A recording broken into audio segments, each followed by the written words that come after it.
Chapter 399. Today, fellow Taoist, you have broadened our horizons. Seeing Feng Zichen walk out of the netherworld, before he could take the initiative to speak, Huta said exaggeratedly. Actually, it was not an exaggeration. Opening up 25 top-notch upper-class worlds in a row was something that even a saint might not be able to do.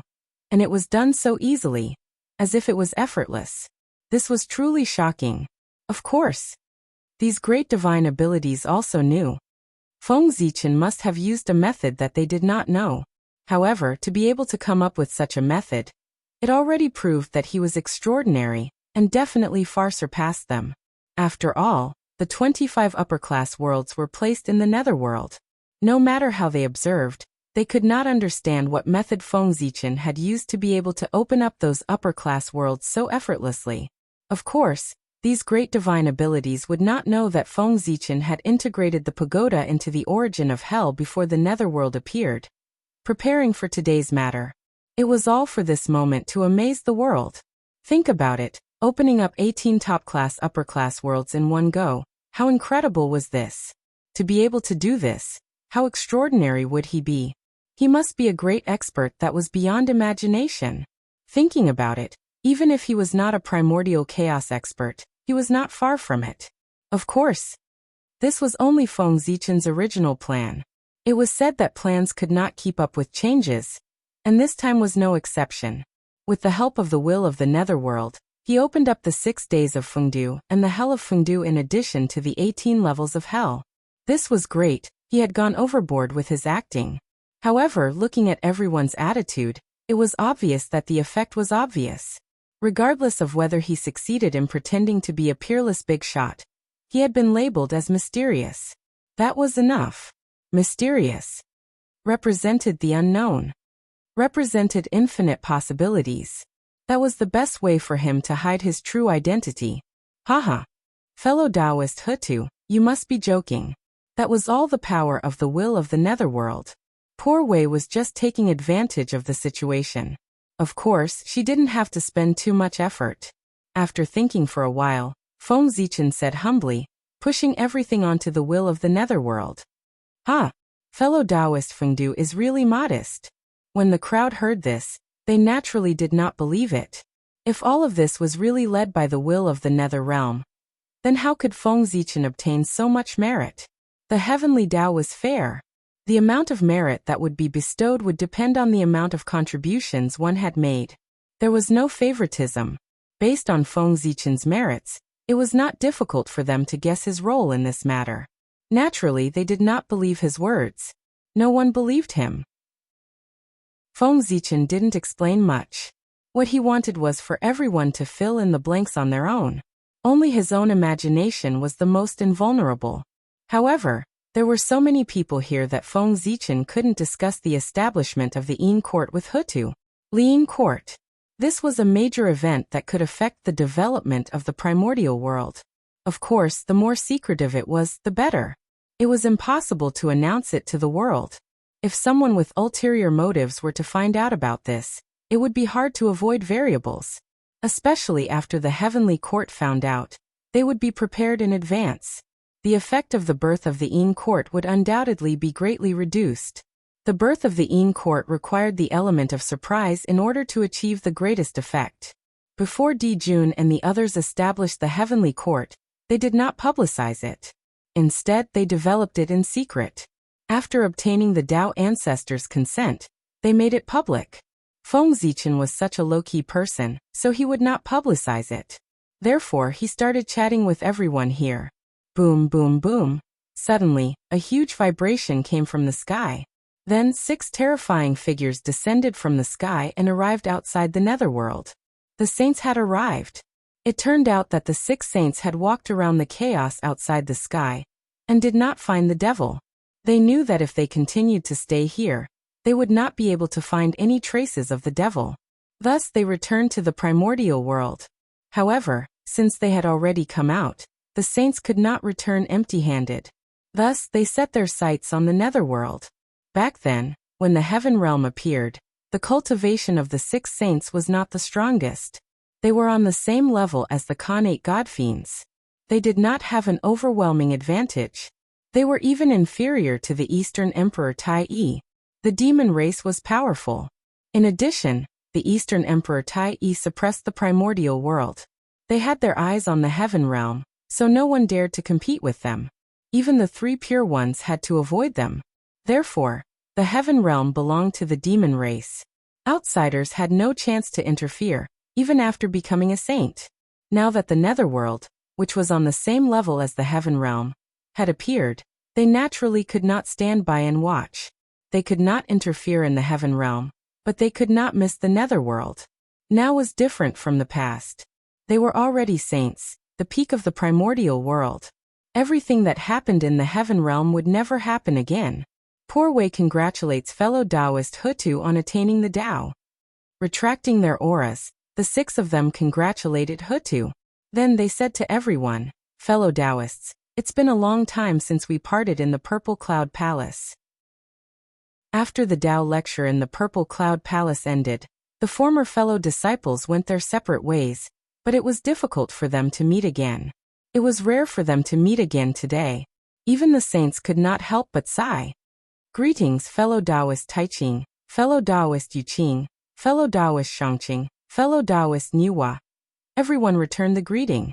The former fellow disciples and the current saints could not help but feel melancholy when they saw them again. Back then they were on the same level. Now time had passed. When they saw each other again, they were already separated by heaven and earth. In the past, when you became saints, we were not in the primordial world and did not go to congratulate you. Today we will make up for it here.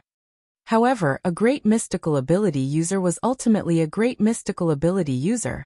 In an instant, he adjusted his mentality, and even teased the Grand Pure One and the others. Congratulations, fellow Taoists, on attaining the Tao. After saying that, everyone laughed out loud. Even the Grand Pure One, who was usually indifferent, was the same. This laughter was incomparably candid, and it contained a sense of freedom. There were no schemes or tricks mixed within it.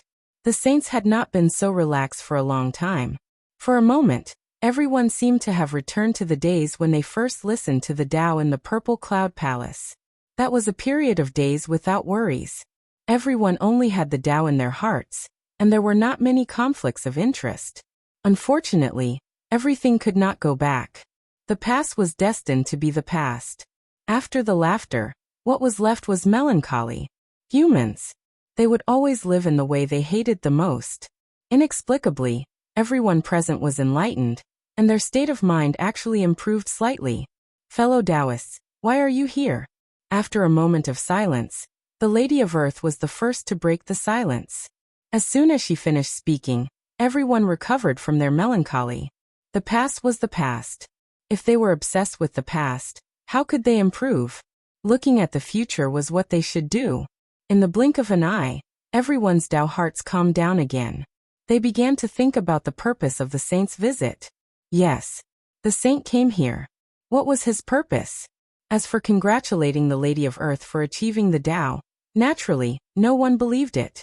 If they really wanted to congratulate the Lady of Earth for achieving the Tao, why did they do it earlier? Why didn't they come when she had just achieved the Tao? Instead, they came after nearly 1,000 years. Wasn't that clearly saying that there was something wrong with them? Fellow Taoist Lady of Earth. The poor Wei saw that the netherworld had just been born, and the living beings inside were extinct. She wanted to send an incarnation to guard the netherworld, impart the supreme great Tao, enlighten a place, and help the netherworld evolve living beings. The six of them looked at each other. No one was willing to be the first to speak. In the end, as the eldest senior brother, the Grand Pure One had no choice but to stand up and say, "Ah, this." As soon as he said that, everyone present was in an uproar. How shameless. Everyone present was smart. How could they not understand what the Grand Pure One meant? They had taken a liking to the netherworld and wanted to get a share of the pie.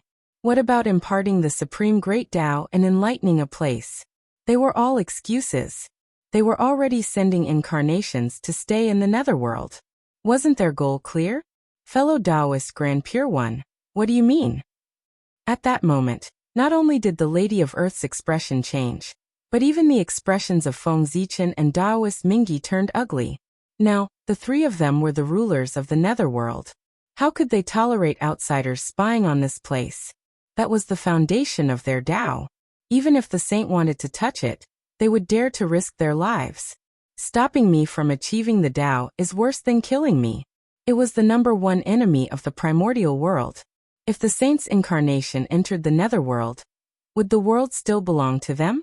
Moreover, they did not dare to touch the heaven realm, but they dared to touch the netherworld. What did that mean? Were they looking down on the netherworld?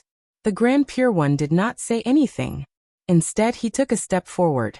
At the same time, the other 5 saints also took a step forward. That posture. It was obvious. He wanted to use his power to suppress others. You, the Lady of Earth, are only one person, but we have 6 people.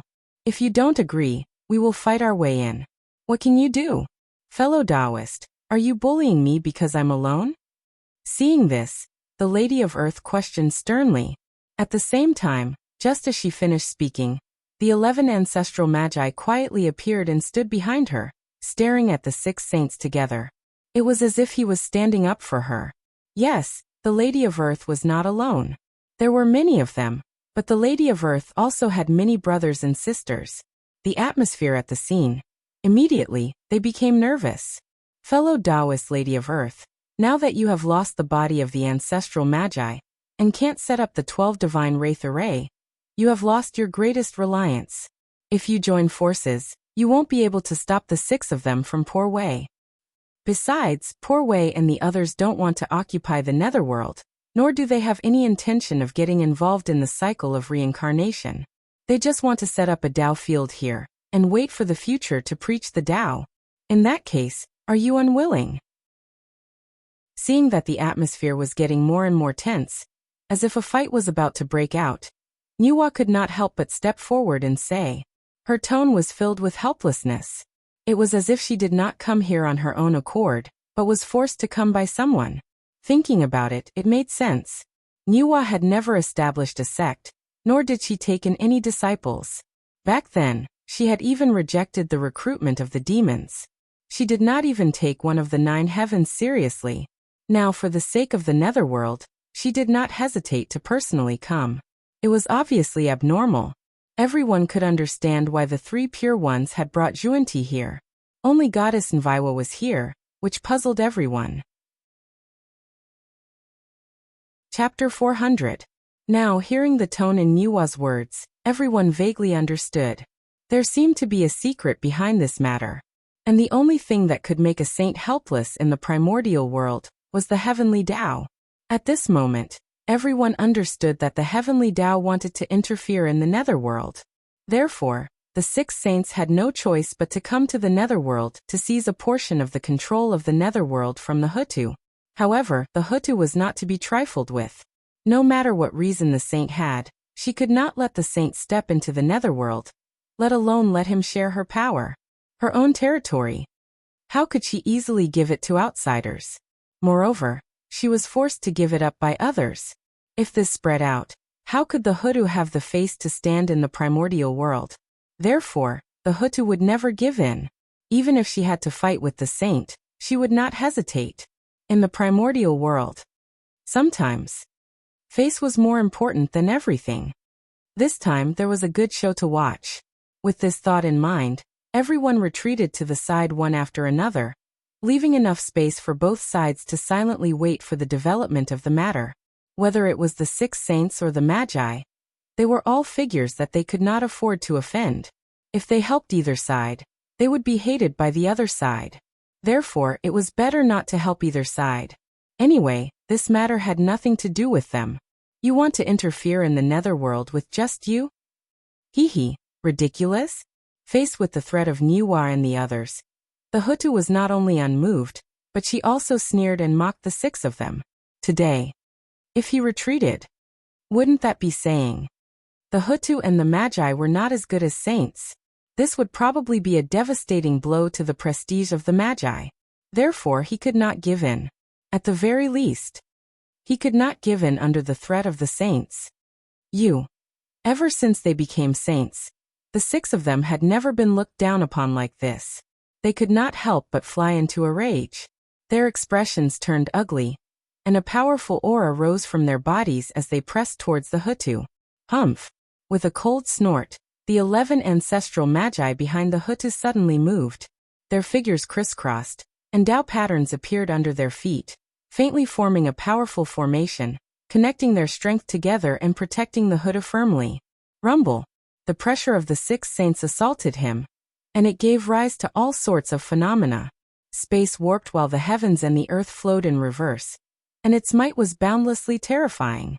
However, the combined aura of the 12 grand shamans was like the divine mountain of Buzhou, suppressing and unshakable. No matter how terrifying the pressure was, it couldn't shake him in the slightest. This was the supreme divine ability, Mount Buzhou Seal. This was the supreme supernatural power that the 12 ancestors of sorcery had learned from Mount Buzhou. Of course, the Mount Buzhou seal mastered by the 12 ancestors of sorcery was different from the Mount Buzhou seal mastered by Feng Zichen. Feng Zichen's Mount Buzhou seal was formed by the fusion of Mount Buzhou's seal and the origin of the earth. It could barely display a trace of Mount Buzhou's divine might. However, the Mount Buzhou seal of the 12 ancestors of sorcery was different. This divine ability could be called the projection of Mount Buzhou, and its power was so strong that it could even suppress the primordial chaos Daoyuo Jingxian. Even a saint couldn't withstand this divine ability, without using the power of the heavenly way.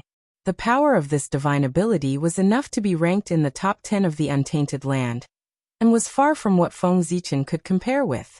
This was the talent of the 12 ancestors of sorcery. The advantage of Panga's bloodline was something that Feng Zichen couldn't envy. Mount Buzhou was formed by Panga's spine. The 12 ancestors of sorcery were formed by Panga's blood essence. There was a connection between the two. In addition, after the 12 ancestors of sorcery cultivated the Tao of gods and demons, they had a deeper understanding of Panga's bloodline. After that, they drew the geomancy map of the primordial world, and had a clearer understanding of the primordial world and Panga's body. The accumulation of this series of insights caused the 12 ancestors of sorcery to sublimate. They used the 12 divine wraith array to deduce Panga's body, and turned the Tao runes of Mount Buzhou for their own use. They achieved this supreme divine ability that could be said to be invincible in the primordial world. Of course, was he really invincible in the primordial world? That might not be easy to say. However, among the suppression-type divine abilities, the Mount Buzhou seal was indeed the best. This divine ability was a surprise that the 12 ancestors of sorcery had prepared for the demons. They had originally planned to use it on Tai during the decisive battle between the Magi demons, and suppress him along with the Bell of Chaos. This way, the demons would not be afraid. However, they did not expect that the plan could not keep up with the changes. Under the pressure of the 6 saints, the 12 ancestors of sorcery had no choice but to reveal their trump cards in advance, and use the supreme divine ability of the Mount Buzhou seal to resist the pressure of the saints. Just as Niwa had said earlier, without the 12 divine wraith array, if the 12 ancestors of sorcery did not use their trump cards, they would not be a match for the 6 saints. After all, it was not 1 saint, but 6. 12 against 1, they would definitely win. However, 12 against 6, the situation was reversed. Indeed, the Hutu did not lose the body of the ancestor of sorcery as the saints had thought.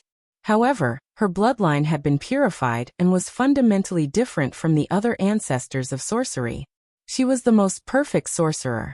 The reason why the 12 ancestors of sorcery could form the 12 divine wraith array was that they came from the same origin and had the same aura. However, now the Hutu was fundamentally different from the other ancestors of sorcery. Therefore, the Hutu could not set up the 12 divine wraith array. What a powerful divine ability! The sorcerer race actually has such a method. They've hidden it so well. In the heavenly court, Dijun and the others could not help but be excited when they saw the sorcerer race and the saints arguing because of the nether realm. No matter the outcome of this battle, the enmity between the sorcerer race and the saints had been formed.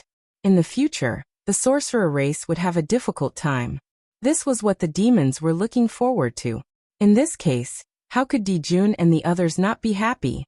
Unfortunately, the changes in things were often unexpected. The sorcerer tribe's sudden display of a supreme divine ability gave them a huge fright. The aura of this divine ability was exactly the same as that of Mount Buzhou. It was like a projection of him, sacred and great, able to suppress everything. Even someone as strong as them could not help but feel a sense of powerlessness in the face of this divine ability. It could be seen how powerful this divine ability was. Among them, Yui Tai felt it the most. The moment he saw the seal of Mount Buzhou, he had a bad feeling. It was as if this divine ability was specially prepared for him. Even the Donghuang bell, which had been unchanged since ancient times, began to tremble as if it had sensed danger. This is sudden inspiration. This divine ability is used to deal with me. Vaguely, Tai seemed to have understood something. The seal of Mount Buzhou was originally prepared by the sorcerer race to deal with Tai. It was fine if he did not appear in the world. At that time, the secrets of heaven were chaotic and no one could see through it. Tai could not detect the sorcerer race's goal. Chapter 401. However, once he appeared, the heavenly secrets were immediately clear. Tai vaguely sensed the danger in advance. The change in Tai and the East Emperor Bell naturally attracted the attention of the surrounding people. Hiss! The Magi are so scheming. Dijun, Tai Fushi, Kuanpeng, and the others were all top figures of the primordial world. They could be said to be extremely intelligent. After thinking about it carefully and comparing it to Tai Yi's situation, he understood the Magi's plan. His expression could not help but turn ugly, and he felt a lingering fear in his heart. If the six saints had not threatened the Magi and forced them to use their trump cards today, Tai would have been in danger during the battle between the Magi and the demons. There was no need to doubt the power of the Mount Buzhou seal. If it was unexpected, it could definitely suppress Tai and the East Emperor Bell together. Even if the East Emperor's strength was heaven-defying, he would not be able to break out of the seal in a short period of time when facing the powerful Mount Buzhou. In that case, without the help of the East Emperor, even if the Magi did not have Hutu, the demons would not be able to defeat the might of the Magi. Their defeat was set in stone. Fortunately, with the intervention of the saints, everything changed. The trump card of the Magi was forced to be exposed in advance. Although it was still troublesome, it was far less terrifying than before. Now that they were prepared in advance, it would be difficult for them to have an unexpected effect. This time, I have to thank the six saints. Looking at the saints below, Dijun sighed. That's right. At the side, everyone nodded in agreement. In this battle, regardless of whether the Magi won or the six saints won, they did not benefit as much as the demons. They were the biggest winners. When the sandpiper and the clam fought, the fishermen would benefit. The Magi summoned the projection of Mount Buzhou. It was indeed beyond the expectations of the six saints, but so what? The projection was ultimately just a projection. It was not the real Mount Buzhou descending. How could it block the divine might of the saints? The Grand Pure One raised his eyelids and looked at the Buzhou mountain seal in surprise. Then he slowly said, "That's right. The projection of Mount Buzhou? The poor Wei has underestimated the witch tribe. But do you think that the projection of Mount Buzhou is enough to stop poor Wei and the others, fellow cultivator?" As he spoke, the Grand Pure One's aura grew stronger and stronger. In the blink of an eye, it had risen to an inconceivable level. Terrifying power swept out, distorting all concepts and denying past knowledge. The rules of heaven and earth moved according to his will, and the world was under his control. This was the Grand Pure One, the most supreme saint in the universe. With his peak 4th level chaotic essence cultivation base, he was the undisputed #1 saint. At the same time, his hand shook, and the primordial ultimate treasure, Taiji diagram, appeared and hung behind his head. Primordial yin and yang qi hung down, releasing a shocking pressure. After him, the other 5 saints also did not hold back. Their terrifying strength was released, suppressing the heavens and the earth, the past, present, and future.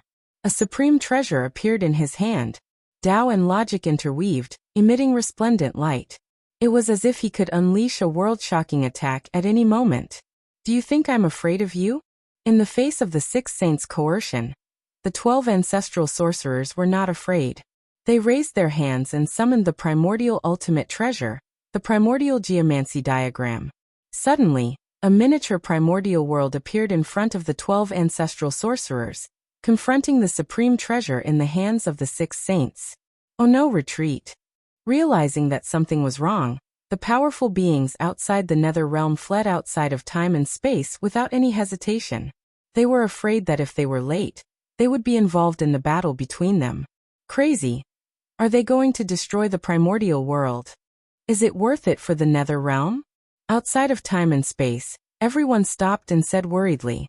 They were afraid that they would accidentally break the primordial world into pieces.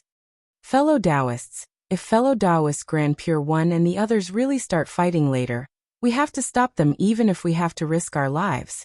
Otherwise, the primordial world will be in danger. After a while, the Great Void Taoist said with a serious face. Yes.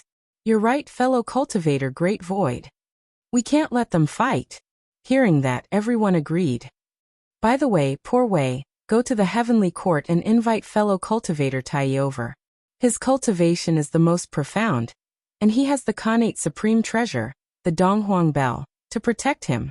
With him around, it might be useful. Suddenly someone suggested. No, the shamans and demons are irreconcilable. Fellow cultivator Tai can't wait for them to fight. If you invite him, won't you be adding to the trouble? You can't invite him over. Before anyone else could say anything, Taoist Huangling hurriedly objected. Inviting Tai over, did they think that the situation was not tense enough and wanted to add fuel to the fire? What a brainless person. However, that person's suggestion gave the Great Void Taoist an idea. Since they wanted to invite someone, why did they have to invite the Donghuang Tai? Wouldn't it be better to invite the Taoist ancestor directly? Therefore, the Great Void Taoist hurriedly said to the person beside him, Fellow cultivator Beiyu, you're the fastest among us. Therefore, I'll have to trouble you to go to the chaos beyond the heavens and ask Master from the Purple Cloud Palace. If they really start fighting, only my teacher can stop them in the untainted land. As soon as the Great Void Taoist finished speaking, a handsome young man in white who was shrouded in coldness said, The Great Void Taoist is right. Brother Great Void, you're right. Only Master can stop this disaster. There's no time to lose. I'll go now. This person was Taoist Beiyu. His original body was an ice sculpture born in the north of the primordial world, an extremely cold place. He was formed by the Khanate cold wind, and was a top Khanate god-fiend in the primordial world. Unfortunately, compared to Taoist Kuanpeng, he was weaker. Therefore, he did not have the chance to become the Lord of the North Sea, and missed a great opportunity. However, as a bird, although Taoist Beiyu's speed could not be compared to Mingyi's, it was far faster than most experts in the primordial world. It was most suitable for him to go to the chaos beyond the heavens. Screech. A white light flashed, and Taoist Beiyu's figure disappeared. He had already gone to the chaos beyond the heavens. I hope fellow cultivator Beiyu can make it in time. After sighing, the Great Void Taoist continued to look outside the netherworld realm with a worried expression. Please don't fight. In theory, the heavenly Tao could be said to be omniscient and omnipotent to the primordial world. However, there were always exceptions. For the saints and the great divinities, although the heavenly Tao had the power to destroy them, it could not pry into their thoughts. For example, the heavenly Tao could not know whether the 6 saints would fight with Hutu and the others, because it could interfere with the saints' actions, but it could not affect their hearts. It had no way of knowing what the saints were thinking, nor could it deduce. This was the disadvantage of having no feelings. The complexity of the human heart. How could the heavenly Tao understand it? Therefore, at this time, Tao ancestor Hongjun needed to appear. Compared to the heavenly Tao, he understood the human heart better. Chapter 402. With Tao ancestor Hongjun around, the two sides would definitely not fight. Therefore, when the Grand Pure One unleashed his full strength, Tao ancestor Hongjun had already arrived. He quietly hid in the dark and watched the development of the situation. Otherwise, it would be too late to wait for Taoist Beiyu to go to the Purple Cloud Palace and invite him over. At this moment, outside the netherworld, it could be said that they had gathered the primordial world. The strongest power, 7 saints, 11 top-notch great divine abilities, 4 connate cardinal treasures and 14 top-notch connate spirit treasures. It was the battle between the liches and demons. Its power was only SOSO, right? It was no wonder that those great divine abilities ran away without looking back when they saw that they were about to fight. Looking at this situation, who would dare to stay where they were? If they were not careful, they would be blasted into pieces and return to the origin of the world. Fellow Taoist Hutu, are you going to let me? Or not? With the Taiji painting above his head, the Grand Pure One issued a final ultimatum. Next. If the Hutu still did not agree, she was afraid that they would have to fight today. Empress, open the gates of hell and let them in. If we really enter the netherworld with the 6 paths of reincarnation disc, so what if the saints come? What waves can they cause? Just as the Hutu was about to retaliate, Feng Zichen suddenly sent a voice transmission to her. As the Lord of Samsara, the Hutu was an invincible existence in the netherworld. As long as the saints entered the netherworld, this matter would be considered over. However, Feng Zichen waited and waited, but he did not see the Hutu let anyone into the netherworld. Instead, he confronted her outside. This time he was anxious. Are you stupid? Hutu, are you stupid? It was clearly a matter that could be easily resolved. Why did it become like this? He felt helpless. Feng Zichen could only remind her.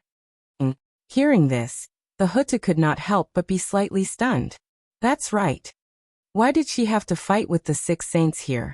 The nether realm, that was his territory. Over there, she was an invincible existence. As long as the saints entered, wouldn't they be at her mercy? He's really out of his mind. Thinking of this, Hutu couldn't help but laugh self-deprecatingly. She was so angry that she actually gave up on her biggest advantage and competed with him at a complete disadvantage. Then Hutu gave up the idea of fighting with the 6 sages and put away her magical power. The prehistoric geomancy map once again disappeared into the void, and the seal of Mount Buzhou also slowly disappeared.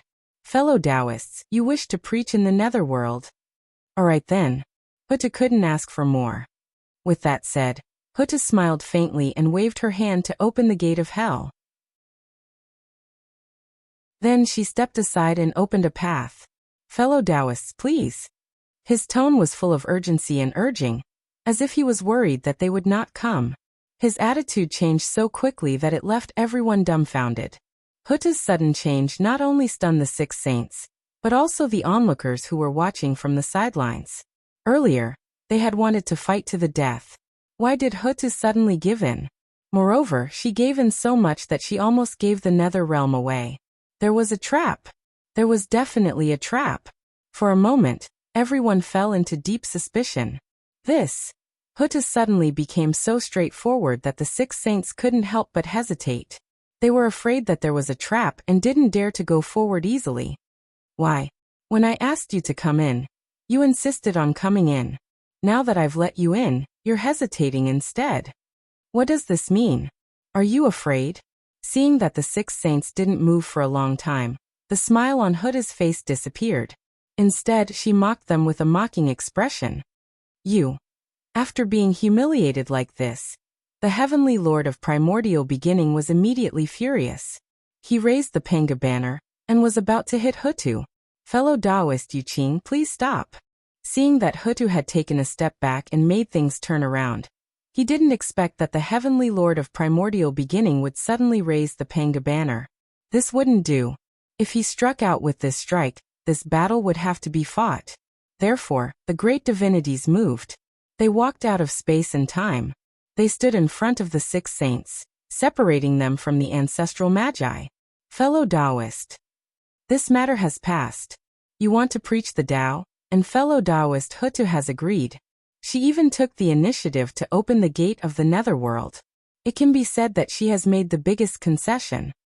Even so, you still want to do that? Could it be that you want fellow Taoist Hutu to take the initiative to offer the origin of the netherworld before you are willing to give up? In front of the Grand Pure One, the Great Void Taoist said with some displeasure. The saint had gone too far in this matter. Even these great divinities couldn't stand it anymore. They couldn't help but come forward to make peace. And who was the great Void Taoist? He was a powerful person who could cultivate to the great perfection of the sage-to-be realm by relying on his own hard work. He even touched a trace of the true essence of the primordial chaos Tao realm. One could tell that his background was not inferior to the three pure ones and the others. This kind of person was not far from the legendary primordial chaos Daoyuo Jingxian realm. Perhaps one day, when the opportunity came, it would be done. Therefore, his attitude, even the Grand Pure One had to pay attention to it. Even if they didn't care about his attitude, the weight of the great divinities present was enough to move them. They were the 3,000 guests of the mortal world. Among the many connate god-fiends of the primordial world, the 3,000 top ones all had the aura of primordial chaos. If they offended all of them, they would be in big trouble in the future. Fellow Taoist, please calm down. We were too rash. The Grand Pure One took back the Taiji painting and apologized. Fellow Taoist Hutu, Poor Wei and the others have offended you today. Please forgive us. After speaking to everyone, the Grand Pure One said to the Hutu apologetically, Fellow Taoist Grand Pure One, is there anything else? If there's nothing else, then leave. The netherworld is too small to accommodate great gods like you. With a cold snort, the Hutu began to chase them away. Originally, becoming a saint was a joyous occasion, but they had ruined it. How could the Hutu not be angry? Fellow Taoist Hutu, what do you want for you to agree to let Poor Wei and the others preach the Tao in the netherworld? As if he didn't hear the Hutu's words, the Grand Pure One continued to ask. Obviously, he had not given up on the netherworld. This was a mission given to them by the heavenly Tao. If they could not complete it, who knew what would happen? Therefore, even if there was a slight possibility, the Grand Pure One was unwilling to give up. Originally, the birth of the 6 paths of reincarnation should have evolved according to the will of the heavenly Tao. However, with the interference of Panga's will, everything had nothing to do with him. The heavenly Tao was completely excluded. The number 1 treasure in the primordial world had nothing to do with the heavenly Tao. That was fine. After all, Pangu had interfered. However, as the netherworld, which was the death world of the primordial world, was not under his control, this was intolerable. Therefore, no matter what, he wanted to get involved in the netherworld and put the netherworld under his sight. Chapter 403. Conditions. No. The entrance to the netherworld is there. If you want to enter, the Hutu will definitely not stop you. Pointing at the open gate of hell, the Hutu said indifferently. Fellow Taoist Hutu, stop joking. If you don't agree, the Poor Wei and the others will never dare to step into the netherworld. Shaking his head helplessly, the Grand Pure One replied with a bitter smile. Outside the netherworld, the 6 of them joined forces.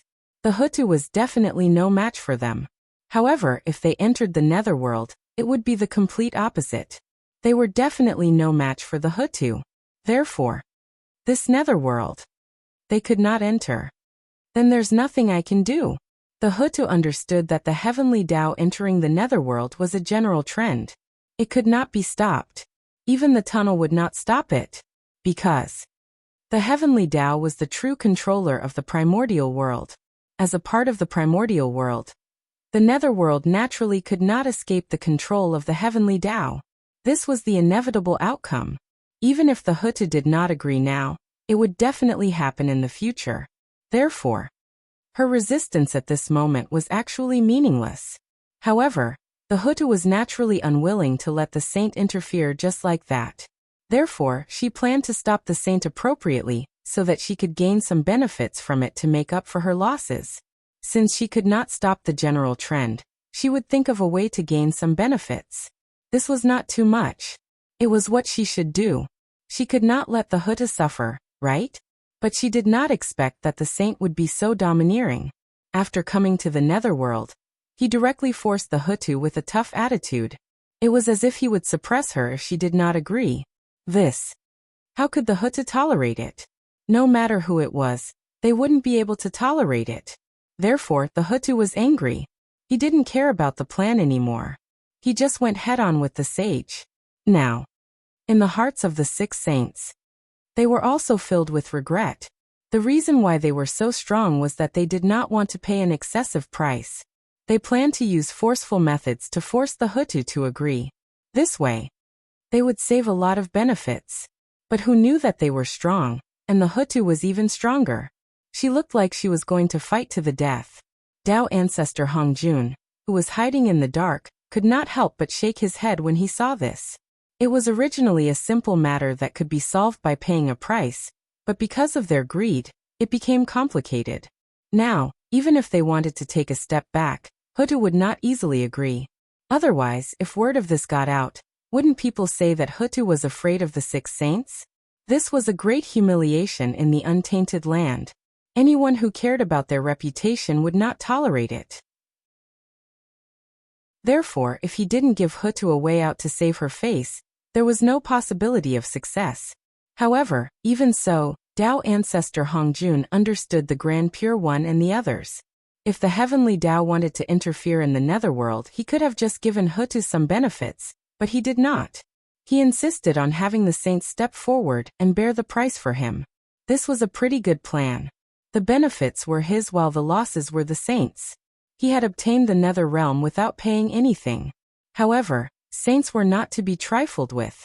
If they really listened to the heavenly Tao, there would not be so much chaos in the primordial world. In addition, the things of the saints did not fall from the sky. They would definitely not be willing to contribute to the heavenly Tao for free. Therefore, this matter was naturally messed up. Sigh. In the end, I still have to do it myself. Dao ancestor Hongjun sighed helplessly and decided to do it himself.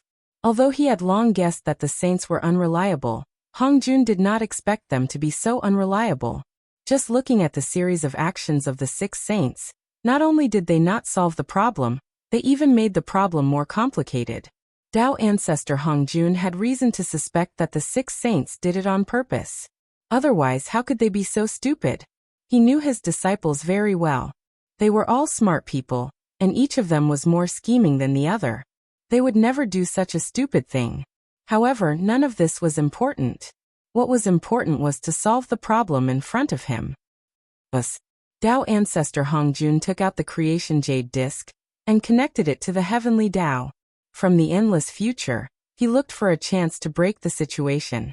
Since the heavenly Tao entering the netherworld was the general trend, there was naturally a corresponding condition to promote this process. What Dao ancestor Hongjun was doing now was to find this condition. In a trance, Dao ancestor Hongjun saw a figure. It was the person who broke the situation. This person, he was somewhat familiar. It was his grand disciple, the 9 heavens immortal venerables, Xianqing. I see. Dao ancestor Hongjun understood in his heart. He pointed at the Grand Pure One and gave him a hint. It was better for the saint to appear. That's Xianqing. Why is he here? The Grand Pure One glanced from the corner of his eye, and actually saw Xianqing's figure in the netherworld. He could not help but be shocked. When did he run in? It was when Hutu turned into reincarnation. In order to freeload off the merit of reincarnation, Xianqing used the White Lotus of Purification to help Hutu purify the Sea of Blood and awaken her. After that, he never left. The Sea of Blood was swallowed by the netherworld, so he naturally appeared in the netherworld. It was just that he was too weak and was ignored by everyone. Now the Grand Pure One had obtained the help of Dao ancestor Hongjun and accidentally discovered him. Xianqing, why are you here? The Grand Pure One asked directly with doubts in his heart. Huh, Xianqing? He's here too. As soon as the Grand Pure One finished speaking, Xianqing immediately became the focus of attention, attracting everyone's attention. Hiss. Being stared at by so many great divine abilities, Xianqing felt uncomfortable all over. To be honest, among all the people present, he was the weakest, the lowest, and the lowest in seniority. Those great divine abilities were all big shots of the celestial sect of wonders. According to seniority, they were all his uncle masters. At this moment, Xianqing felt that he was extremely humble. It was too miserable. Reporting to Uncle Master, bracing himself, Qianqing stood up and told him what had happened previously. Haha. Good, that's great. After hearing Qianqing's words, the Grand Pure One suddenly laughed out loud. He had already thought of a solution. Fellow Taoist Hutu, Poor Wei's disciple nephew is fated with the netherworld. Therefore, Poor Wei and the others plan to help disciple nephew Qianqing set up a courtyard in the netherworld to teach the great Tao of the celestial sect of wonders. I hope fellow Taoist Hutu can help. As he spoke, the Grand Pure One bowed to the Hutu. He really did not expect that Qianqing would actually contribute when the Hutu turned into reincarnation. This was a huge favor. With this as a breakthrough point and a price to pay, it was difficult for the Hutu not to agree. Moreover, even if this matter was spread out, the Hutu would agree to teach them in the netherworld in order to return the favor. It was not that she was afraid of the 6 saints and was forced to agree. Chapter 404. When he heard this, he couldn't help but hesitate in his heart. Even her attitude was not as firm as before. Originally, according to her plan, no matter what the saint said, she would not agree. However, when it came to Qianqing, this matter was different. The Lady of Earth had not forgotten that it was Qianqing who activated the White Lotus of purification. Only then could she comprehend the meaning of reincarnation from the destruction of the lotus. It could be said that she had transformed into reincarnation. She had been enlightened by Qianqing. That was a huge favor. If Qianqing wanted to establish a Tao orthodoxy in the netherworld, the Lady of Earth would not be able to refuse. It was precisely because he thought of this that the Grand Pure One said that he wanted to use Qianqing's name to preach in the netherworld. In this way, the Lady of Earth could neither agree nor disagree. She could not help but fall into a dilemma. If she agreed, she would definitely feel uncomfortable. If she did not agree, how could she repay the karma she owed Qianqing? Fellow Taoist Lady of Earth, if you agree to this, the Poor Wei and the others will each owe you a favor. Just as the Lady of Earth was in a dilemma, the Grand Pure One continued to speak. It was the Grand Pure One who saw the Lady of Earth's hesitation and thought that there was a chance. He hurriedly promised great benefits and did not hesitate to use a favor as the price to exchange for her consent. The favor of a saint. How precious was that? That was equivalent to 6 wishes. As long as it did not exceed their abilities, regardless of whether it was reasonable or not, they could not refuse. They had to satisfy it. If these 6 favors landed in the Lady of Earth's hands, she could completely rely on them to ask the saint to do 6 things for her unconditionally as long as it was within her abilities. From this, it could be seen that in order to get the Lady of Earth to agree to them preaching in the netherworld saint, the saint had also put in a lot of effort. Sure. However, I am indebted to Qianqing. He can preach in the netherworld, but you can't. He knew that at this point, he had no reason to refuse. He might as well stop while he was ahead. Hence, the Lady of Earth nodded in agreement. At the same time, in order to prevent the saint from causing trouble, she added a restriction. Sure. It was not easy to get the Lady of Earth to agree. Facing her request, the Grand Pure One did not disagree. He smiled and nodded. As long as he could plant a nail in the netherworld and give the heavenly Tao a reason to interfere, everything would be fine. As for whether or not the nails were them, that was not important. Qianqing was speechless when he saw the few of them decide his future with just a few words. Looking at their attitude, they completely treated him, the person involved, as if he didn't exist. Can't you ask for his opinion? He was standing right next to her. Even if he couldn't make the decision, it wouldn't be difficult to pretend to ask for his opinion, right? That's true. In front of the elders, there was no room for Qianqing to speak. He just needed to listen to the arrangements. Qianqing disciple, after a discussion with your 2 uncle masters and 3 uncle masters, we've decided to let you build an alternative residence in the netherworld realm, so that you can impart the supreme Tao of Xianmen and enlighten everyone. If that's the case, are you willing? In the end, it was Tongtian who felt sorry for his disciple. He turned his head and asked Qianqing. This disciple is willing. For the celestial sect of wonders, I will go through fire and water without hesitation. Without the slightest hesitation, Qianqing said righteously. This was related to the plan of the heavenly axiom, and it had been negotiated by the 6 sages. How could Xianqing refuse? Wasn't that courting death? Did he still want to survive in the primordial world? Moreover, the sage was not asking for Xianqing's opinion. Instead, he was informing him in advance so that he could be prepared and not be flustered. Therefore, Xianqing could not refuse, nor did he dare to refuse. Moreover, preaching in the netherworld was beneficial to Xianqing. Other than being forced by others, there was nothing wrong with it. Since that was the case, there was no reason for him to refuse. Since he could not refuse, he might as well act more straightforwardly to gain everyone's favor. Alright.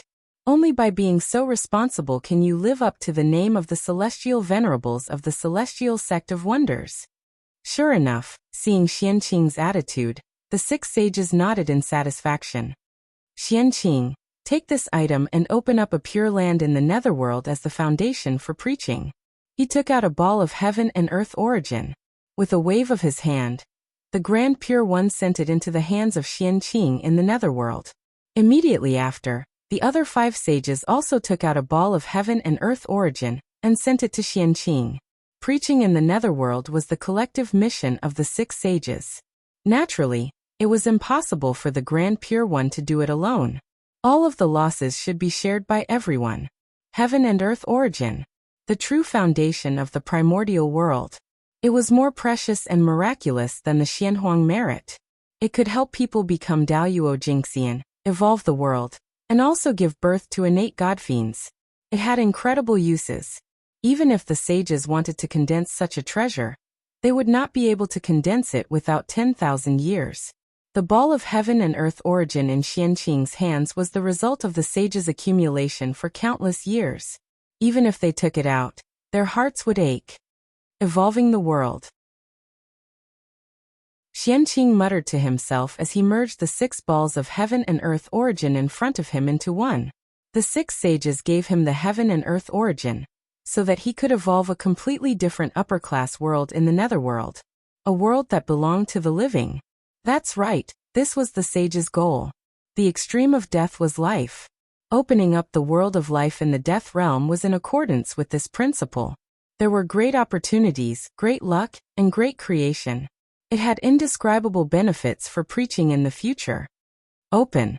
Thinking of the legends of the later generations, Xianqing used his magic power to activate the heaven and earth origin, and began to evolve the world. Suddenly, a terrifying power spread. Endless light erupted, and endless laws were born, covering everything. Nothing could be seen. After 100 years, the violent fluctuations finally stopped, and the endless light also faded. A upper-class world with endless vitality, surrounded by green light, gradually appeared in the netherworld, and appeared in front of everyone. The Eastern Green Flower World of Perpetual Joy. It was the name of this world, and it was also the residence of the Eastern Green Flower Emperor. Xianqing used this as the foundation to evolve this world. Rumble. The Eastern Green Flower World of Perpetual Joy was born, and there was a sudden change in the netherworld. Boundless deathly aura was boiling, and it caused huge waves. Vitality was born from the deathly aura, and rushed toward the Eastern Green Flower World of Perpetual Joy. Qinghua, in the first place, had the meaning of life. Now a world full of vitality suddenly appeared in the netherworld. It was very eye-catching in the vast deathly aura. Naturally, it caused the vitality hidden in the deathly aura to resonate and gather toward the Eastern Green Flower World of Perpetual Joy. Rumble. Violent changes occurred in the Eastern Green Flower World of Perpetual Joy. The vitality became more and more intense, and countless strange flowers and plants were born. It released all kinds of strange phenomena. And at the bottom of the Azure Flower World, the newly born spiritual soil also began to mutate after absorbing a large amount of vitality. It released a green treasure light. Countless Tao patterns were born, and the essence of vitality rolled out, shaking the surroundings. Hiss! What rich essence of vitality! It's not an exaggeration to say that this world is the world of life. Outside the netherworld, even the knowledgeable powerful beings were shocked by this tyrannical fluctuation of vitality. They had seen many upper-class worlds. As long as they were willing to spend some time, They could even create a upper-class world that was not inferior to the Azure Flower world. However, it was the first time they had seen a world like the Azure Flower world of perpetual joy that was completely composed of vitality, and they could not create it. This was the world of life in the death realm. Just like the young pole in the een fish, it was the truth of heaven and earth.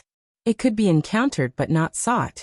It was formed by various coincidences, and it was a supreme opportunity. It was too difficult to replicate.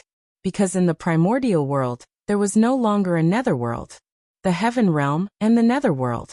They were both unique. Boom! At this moment, a sudden change occurred. The vitality that spread out finally attracted the rebound of the death aura. The vast death aura surged and surged towards the eastern green flower world of perpetual joy. Although the eastern green flower world of perpetual joy was large, compared to the netherworld, it was like a wave in the sea. It could not be compared at all. In an instant, it was drowned by the surging death aura. If it were not for the vitality that still emerged from the netherworld and constantly merged into the Azure Flower world to fight against the death aura, the entire Azure Flower world would have been swallowed by the death aura. But even so, the Azure Flower world was still in danger. How could those strands of vitality compare to the boundless aura of death? It was just a dying struggle. It would not be long before the Azure Flower world became history and completely merged into the death aura. This was the calamity of the world, or rather, the calamity of splitting the sky. It was a calamity that belonged to the world. The birth of every world, while containing great fortune and great opportunities, was often accompanied by great calamities. Not to mention a world like the Azure Flower world, which was completely composed of vitality, must be extremely heaven-defying. The power of the calamity of the world that it triggered was also terrifying and astonishing. The riot of the netherworld's death aura was his calamity. If he passed it, he would survive. If he couldn't pass it, he would be destroyed. This is too strong. Seeing the boundless death aura, Xianqing clicked his tongue in fear. If he had not seen something wrong and had avoided far away the moment the death aura erupted, he would probably have ended up like the Azure Flower world, struggling in the death aura. Purifying White Lotus go! Although he was afraid, the Eastern Green Flower world of perpetual joy was related to the scheme of the heavenly Tao and his future path. He could not give up. He had to think of a way to help it survive the calamity of the world. Therefore, after some thought, Xianqing took out the 12th grade Purifying White Lotus. This was the strongest magic treasure on him. And at the same time, it was his strongest method. If it was useless, he really had no other way. However, Xianqing knew very well that he would not fail. The so-called calamity of the world was just a formality. It was scary but not dangerous. The Eastern Green Flower world of perpetual joy was born according to the will of the heavenly Tao. It was his method to interfere with the netherworld. If this world was destroyed, all the previous efforts of the heavenly Tao would be in vain. If that was the case, how could the heavenly Tao allow it? The birth of this world was inevitable. Xianqing obeyed the orders of the heavens. How could he fail? Chapter 405. After the White Lotus of Purification left Xianqing, it expanded with the wind. In the blink of an eye, it became 10,000 feet in size. Its entire body emitted a white glow as it spun. It broke through layers of deathly aura and landed in the world of everlasting joy of the East, taking root in its origin. Boom! The origin of the greater world was extremely powerful. Even the weakest one was stronger than Daoyuo Jingxian. Not to mention, for a top-tier greater world like the world of everlasting joy of the East, its origin was definitely not weaker than the great Abhijna. Hence, under the influence of the world's origin, the power of the grade 12 White Lotus of Purification was completely unleashed. The light of purification swept out like flowing water, enveloping everything. As a result, the surrounding space was illuminated into a vast expanse of whiteness. Sizzle! With the protection of the White Lotus of Purification, the world of everlasting joy of the East stabilized instantly. The deathly aura came into contact with it again. Before it could get close, it was purified by the light of purification that enveloped it. The White Lotus of Purification could purify all the filthy aura in the world. The deathly aura was also a type of filthy aura. It could not escape its purification. After the deathly aura was purified, it turned into the purest origin aura and integrated into the growing world of everlasting joy of the East to accelerate its evolution. This was also one of the abilities of the White Lotus of purification. Otherwise, why would it be called one of the 10 great primordial spiritual treasures of the primordial world? Very good. As expected of the celestial sect of wonders. In the dark, Elder Hongjun saw this scene and nodded his head in satisfaction. This grand disciple was much more reliable than the sages. It was all thanks to him that they were able to complete the task entrusted by the heavenly axiom. If not for him, it would be troublesome this time. Reward. Great reward. Thinking of Xianqing's contributions, Elder Hongjun made a decision in his heart. He was going to record his contributions and reward him well. As the leader of the celestial sect of wonders, he naturally had to treat those who contributed well, so that the disciples of the celestial sect of wonders would not be disappointed. Let the poor way see what is fated with you? Elder Hongjun's heart skipped a beat. Endless heavenly secrets appeared and surged in his sea of consciousness. Everything related to Xianqing appeared. The best was not the most suitable, but the most suitable was definitely the best. As the number one god of the primordial world, Hongjun naturally understood that. Therefore, he wanted to know everything about Xianqing, so that he could choose the most suitable treasure for Xianqing. Luckily, Pangu covered up all the secrets of heaven on Fengzichen, including his connection with Xianqing. Dao ancestor Hongjun was the strongest, but he couldn't compare to Pangu, so he couldn't see through him. This allowed Fengzichen to escape a calamity. Green Lotus of Creation? This kid is so lucky. In just an instant, Ancestor Hongjun learned everything that Xianqing had experienced and understood what he needed the most now. The four-sided lotus platform. The innate 5 elements flag. With these 9 top-notch connate merit numinous treasures, he managed to nurture the 36-grade green lotus of creation. However, it was a pity that he would never be able to gather all 9 innate merit spiritual treasures. Heavenly Tao.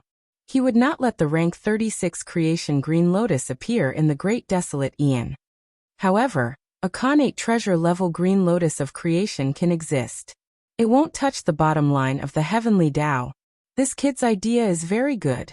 Xianqing wanted to collect the origins of the 9 connate spirit treasures and use them to grow the green lotus of creation. Naturally, he couldn't hide it from Hongjun. Regarding this, he expressed his agreement. If it was done properly, it might be possible to cultivate a connate treasure level green lotus of creation. However, this method was too difficult. Forget it. After all, he is the grand disciple of Poor Wei, and he has contributed to the celestial sect of wonders. Poor Wei will help him. As for whether it succeeds or not, it all depends on his own luck. He remembered that he didn't give him any gifts when he entered the sect of Xianqing. In addition, he had made a great contribution to the celestial sect of wonders today. Dao ancestor Hongjun made a decision in his heart.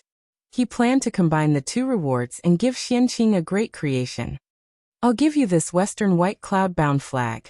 It's not in vain for you to call Poor Wei Grandmaster. Dao ancestor Hongjun waved his hand and took out a white flag. There were cloud patterns embroidered on it, and it was surrounded by connate Gingjin Qi. It was the western white cloud-bound flag of the connate 5-element flags. It was a supreme-grade connate merit spirit treasure, one of the 10 great connate spirit treasures of the primordial world. This treasure should have been given to the Jade Pool Golden Mother, by Dao ancestor Hongjun, after the witch demon calamity. It should have turned into the immortal gathering flag, and was one of the treasures of the heavenly courts. However, from what he meant just now, he clearly wanted to give this item to Xianqing to help him cultivate the green lotus of creation. History had really changed. Go. With a casual toss, Dao ancestor Hongjun threw the western white cloud-bound flag out. It turned into a stream of light and broke through layers of void, flying to Xianqing. What is it? Xianqing, who was paying attention to the changes in the eastern Qinghua world of Chang'e, suddenly saw a stream of light flash in front of him. He subconsciously reached out to grab it. This is the western white cloud-bound flag. The stream of light immediately turned into a small white flag. Qianqing glanced at it, and felt that it was very familiar. After thinking carefully for a while, he could not help but exclaim. He had already come into contact with 3 of the Khanate 5-element flags. Naturally, he was no stranger to their aura. How could he not recognize the origin of the small flag in his hand? It was the Western white cloud-bound flag that he had no hope for. This treasure was in the hands of Tao ancestor Hongjun. Qianqing could not come into contact with it at all, let alone extract a wisp of Khanate origin. However, what was unexpected was that Qianqing had already given up hope. This treasure actually appeared in his hands on its own initiative. What a pleasant surprise! Grand disciple Qianqing thanks the ancestral master. After putting away the Western white cloud-bound flag, Qianqing hurriedly bowed to the void. It was obvious that this treasure must have been given to him by Tao ancestor Hongjun. It should be a reward for his actions this time. There's no need to thank me. You deserve it. Before Qianqing could bow, a voice suddenly sounded in his ears.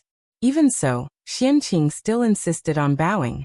Seeing this, Tao ancestor Hongjun did not stop him. After waiting for a while, Qianqing relaxed when he did not hear any sound. I've really earned a lot today. Touching the treasure flag in his hand, Qianqing still could not hide the excitement in his heart. The green lotus of creation was about to be formed. It's just that this item is the supreme treasure of the heavenly court. If I take it, will I be tainted with karma? In the end, thinking of the significance of this treasure in the future, Qianqing could not help but be a little worried. The immortal gathering flag. As the name implied, he knew the function of this treasure. There was definitely a great karma. But immediately he seemed to have thought of something and put it behind his mind. This treasure was given to him by Tao ancestor Hongjun. Even if there was any karma, it should be counted on him. What did it have to do with him? Moreover, as the Tao ancestor of the celestial sect of wonders, the #1 expert in the world, the most ancient living being of the primordial world, he would not cheat a junior and give him a problematic spirit treasure, right? Chapter 406. Hongjun was now a Tao ancestor. He was no longer the top great medium of the primitive world. His status was obviously different. He wouldn't do the same thing as before, right? No, absolutely not. After cheering himself up, Qianqing turned his attention back to the eastern Qinghua Chang'e world. At this point, he could only believe in the character of Tao ancestor Hongjun. After all, if the Tao ancestor really wanted to cheat him, he had no other choice but to accept it silently. The gap in strength was too big. With the protection of the pure white lotus, the eastern Qinghua Chang'e world gradually gained a foothold in the netherworld. Not only did the death aura not do anything to him, but it also became the nourishment for his evolution. Very good. However, it's not enough. Nodding his head, Qianqing was very satisfied with the performance of the pure white lotus. But he was not satisfied with the evolution of the Qinghua Chang'e world. Unlike the 18 levels of hell, this was a greater 1,000 world that he opened up on his own. Therefore, it was not supported by the will of the netherworld. There were all kinds of difficulties in opening it up. It was not as fast as the 18 levels of hell. Even with the help of the origin of heaven and earth, it was still the same. Go.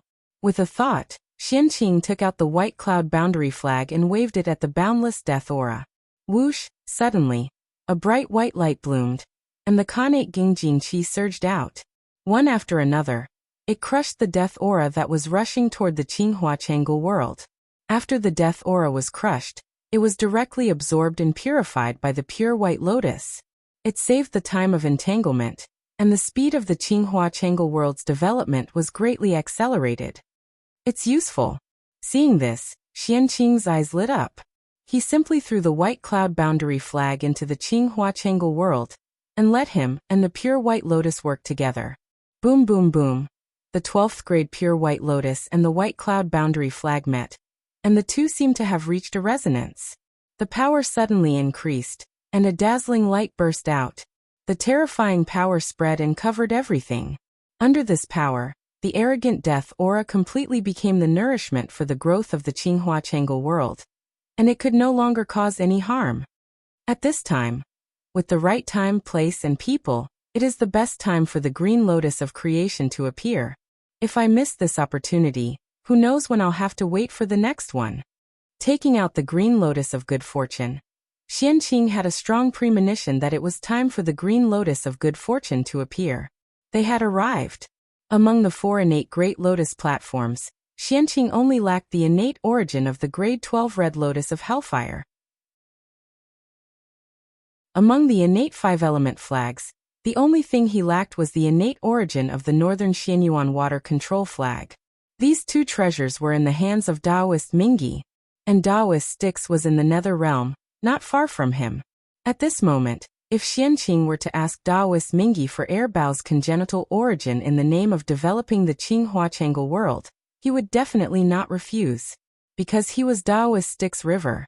He had once heard of it in the Purple Cloud Palace. No matter what he thought, he was still a disciple of the celestial sect of wonders in the untainted land. This was the birth of the Qinghua everlasting joy realm, and it was related to the celestial sect's plan. There was no way that Taoist Mingyi could refuse. Previously, when the 6 saints and the Lady of Earth were fighting, it was understandable that he did not help. Now this was something that he could do in passing. If he were to refuse, it would be equivalent to cutting himself off from the celestial sect of wonders. The 6 saints would definitely have a grudge against him. In this way, as long as Taoist Mingyi was not stupid, he would know how to choose. The witch race was different from the demon race. They really had nothing to do with the celestial sect of wonders. Among the 12 ancestral witches, other than ancestral witch Hutu who had been there once, the rest had never been there. Uncle Master Mingyi, Xianqing would like to ask for 2 treasures from you to help the Qinghua Changel world evolve. I hope you can fulfill my request. Holding the green lotus of good fortune in his hand, Xianqing bowed to Taoist Mingyi and said, if he wanted to ask for help, he had to have the attitude of asking for help. Xianqing was well aware of this. Sai, take it. Seeing the green lotus of good fortune, Taoist Mingyi felt that the secrets of heaven were clear. Without Xianqing saying anything, he knew what Xianqing wanted. After struggling for a while, Taoist Mingyi took out a lotus seed of the red lotus of fire, and threw it to Xianqing together with the congenital origin of the northern mystic water control flag. He was not afraid of offending 1 or 2 saints, but offending 6 at the same time. Even the East Emperor Tai had to think twice. Mingyi naturally did not dare to. Therefore, he could not refuse Xianqing's request. They're finally here. After receiving the red lotus of fire and the congenital origin, Xianqing's face could not help but reveal an ecstatic expression. He had gathered one of the congenital origins of the 9 treasures of good fortune. The green lotus of good fortune could finally be born. This was all thanks to Pangu. If Pangu had not made a move and prevented the heavenly Tao from interfering with the netherworld, it would not have borrowed Xianqing's hand to evolve the Qinghua Changel world. And the birth of the green lotus of good fortune could speed up the birth of the Qinghua Changel world. In this way, even if the heavenly Tao did not like the green lotus of good fortune, in order to control the netherworld, it had to be born and would not send down the heavenly punishment. This was called the right time. The eastern Qinghua Changel world was a boundless world composed of boundless vitality. It gathered most of the vitality of the netherworld. It could be said to be the holy land of spiritual root living beings. It was most suitable for the growth of the green lotus of good fortune. This was called the right place. The Tao ancestor came in person, the 6 saints came together, and the great magicians of the celestial sect gathered. This was called the harmony of people. All these things added together made it the best time for the green lotus of good fortune to be born. If he missed this time, it would be difficult for him to encounter a second time in his life. Thank you, Uncle Master Mingyi. I will definitely repay you generously in the future for helping me. After calming down from the ecstasy, Xianqing thanked Taoist Mingyi. Just based on Taoist Mingyi's actions today, if Xianqing had great achievements in the future and the Buddhist sect schemed against Taoist Mingyi, he would definitely help to repay today's kindness. You're welcome. It's all for the celestial sect of wonders. Taoist Mingyi waved his hand and replied expressionlessly. This was really for the celestial sect of wonders. If it wasn't for the celestial sect of wonders, he wouldn't have given the red lotus seed and the congenital origin to others. As for the generous repayment that Xianqing mentioned, Taoist Mingyi didn't care at all. If it was his master, the Grand Master of Heaven, who said it, it would be fine. He was just a junior. What ability could he have? Ehe. Xianqing smiled and didn't say anything. He had roughly guessed what Taoist Mingyi meant. But so what? Everything would be revealed in the future. Go. Xianqing formed a Tao seal and sent the green lotus of good fortune, and the origin of the 9 treasures of good fortune that he had collected earlier into the eastern Qinghua Chang'e world, so that they could fuse there. Buzz buzz buzz. Sensing the aura of the same origin on the green lotus of good fortune, the white lotus of purification and the white cloud-bound flag trembled inexplicably and released wisps of origin that gathered towards him. Chapter 407.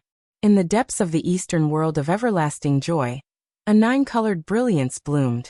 The creation chi surged and the laws of great Tao filled the air. It was abnormally mystical. That was the phenomenon caused by the growth of the creation green lotus. An extraordinary object would definitely have an extraordinary appearance. Needless to say, the creation green lotus was extraordinary. Even though it was only a connate numinous treasure, it still had boundless power. Even heaven and earth had to celebrate its rebirth. The 9-colored light was formed by the origins of the 4 connate lotus platforms and the connate 5 elements flag. It enveloped the creation green lotus and deduced the origin of creation. It explained the true meaning of the great Tao and helped it take root. Before long, the connate origins of the creation 9 treasures were completely absorbed by the creation green lotus. As for the creation green lotus, it also grew into a lotus flower. A green lotus flower. That was the creation green lotus. The 3 treasures. No, one of the 4 chaos cardinal treasures, the creation green lotus. It was the cardinal treasure in Panga's hands, and also the strongest spirit root in the world. It was even stronger than the world tree. However, the grade 36 creation green lotus was completely destroyed. Even if it could be reproduced, it was not something that Xianqing could do now. Therefore, the creation green lotus that was born from the creation green lotus was only grade 12. It was a supreme grade connate numinous treasure, and not even a connate cardinal treasure. It was of the same level as the other 4 lotus platforms, and was not much stronger. A supreme grade connate numinous treasure? In that case, it's not beyond my expectations. Looking at the grade 12 creation green lotus in front of him, Xianqing had already guessed it. However, he could not help but be disappointed when he saw it for himself. The creation 9 treasures that Xianqing obtained was not the main body after all. It was a connate origin and its power was limited. It was already very good that it could nurture a grade 12 creation green lotus. However, humans were often dissatisfied. They always hoped for the best and not the best. When the results deviated from the expectations in one's heart, disappointment was inevitable. However, in the blink of an eye, Xianqing adjusted his mentality and destroyed the disappointment in his heart. The grade 12 creation green lotus was already very good. In the primordial world, there were only a few that could be compared to it. It was second only to connate cardinal treasures. Moreover, it didn't matter if it wasn't a connate cardinal treasure. He still had the 12th grade pure white lotus and the western white cloud-bound flag. As long as it swallowed the 2 supreme grade connate spirit treasures, and combined the power of the 3 supreme grade connate spirit treasures, the 12th grade green lotus of creation would naturally be upgraded to a connate cardinal treasure. If that was the case, why should he be disappointed? The creation green lotus was destined to become a connate cardinal treasure, and all the conditions were met. The only thing he lacked was the right timing. Once the time was right, he would succeed. Unfortunately, this was not the time to upgrade the green lotus of creation. The heavenly Tao could tolerate the existence of a supreme grade connate numinous treasure green lotus of creation, but it might not be able to tolerate the existence of a connate cardinal treasure green lotus of creation. Referring to the predecessor of the green lotus of creation, it was split by the 3 pure ones. Therefore, Xianqing decided not to advance under the eyes of the heavenly Tao to avoid unnecessary trouble. One day, he would find an opportunity to head to the great chaos outer realm. Only then would it be safe to advance there. After all, the outer realm was the true home of the green lotus of creation. Only there could he receive the best treatment. If he stayed in the primordial world, he would only be endlessly feared by the heavenly Tao. He would be in danger of being destroyed at any time. Moreover, referring to the chaos bead, he had completed his advancement in the great chaos outer realm and become a chaos numinous treasure, not a connate cardinal treasure. The green lotus of creation, which was in the same situation as him, should be able to receive the same treatment. Compared to a connate cardinal treasure, a chaos numinous treasure was still stronger. It was not strength in terms of power, but strength in essence. The evolution of the great Tao was the process of going from simple to complicated. As time passed, the great Tao would become more and more complicated and produce endless mysteries. But at the same time, it would also become more and more difficult to comprehend. Therefore, the closer it was to the initial era, the simpler the great Tao rules were. The closer it was to the essence of the great Tao, the easier it was to comprehend. A chaos numinous treasure appeared before a connate cardinal treasure.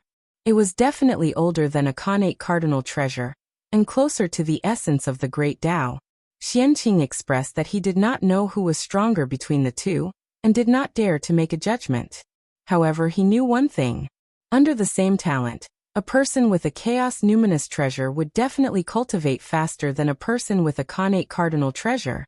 One was close to the essence of the great Tao, while the other was on the surface of the great Tao. The difference was extremely obvious. The older, the more powerful. It was not a joke.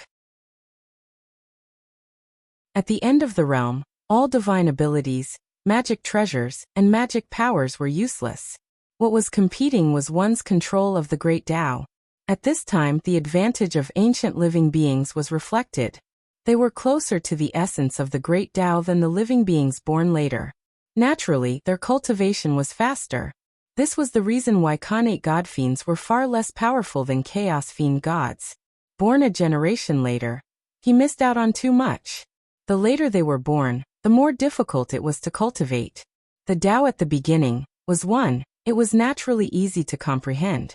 After that, Tao was 2, 3, and all things. The difficulty of cultivation could be imagined. The birth of the green lotus of creation was celebrated by heaven and earth, and all kinds of phenomena were born. Above the 9 heavens, there was auspicious aura descending. Under the ground, golden light surged out. Together, it surged towards the green lotus of creation. This was the blessing of heaven and earth to the green lotus of creation. The green lotus of creation had contributed greatly to the birth of the primordial world. Now that it had been reborn, boundless benefits would naturally descend.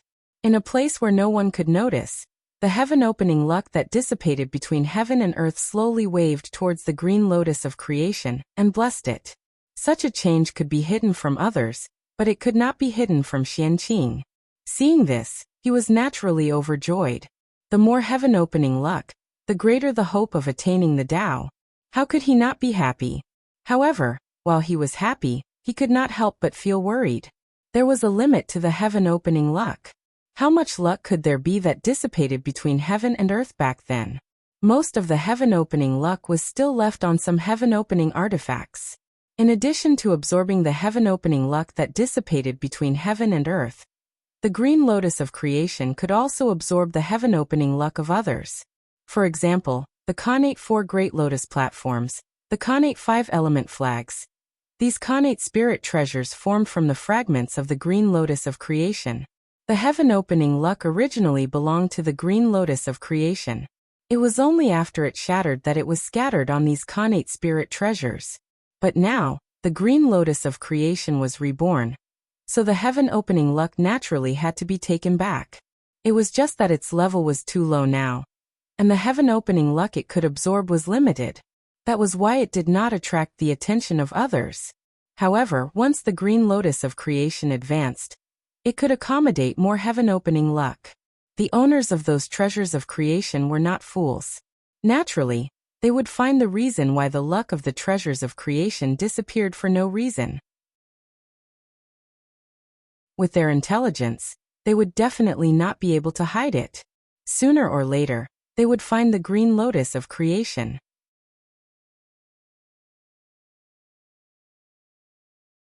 Chapter 408. When that time comes, Xianqing was in big trouble. Thinking about the owners of the 9 treasures of destiny, one would know how terrifying this force was.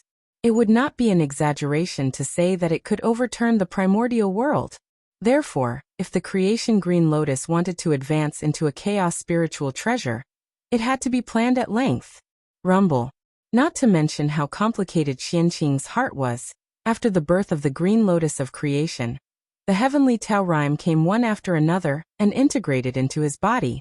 At the same time, the world of everlasting joy of the Eastern Qinghua also gained some benefits from this and completely evolved.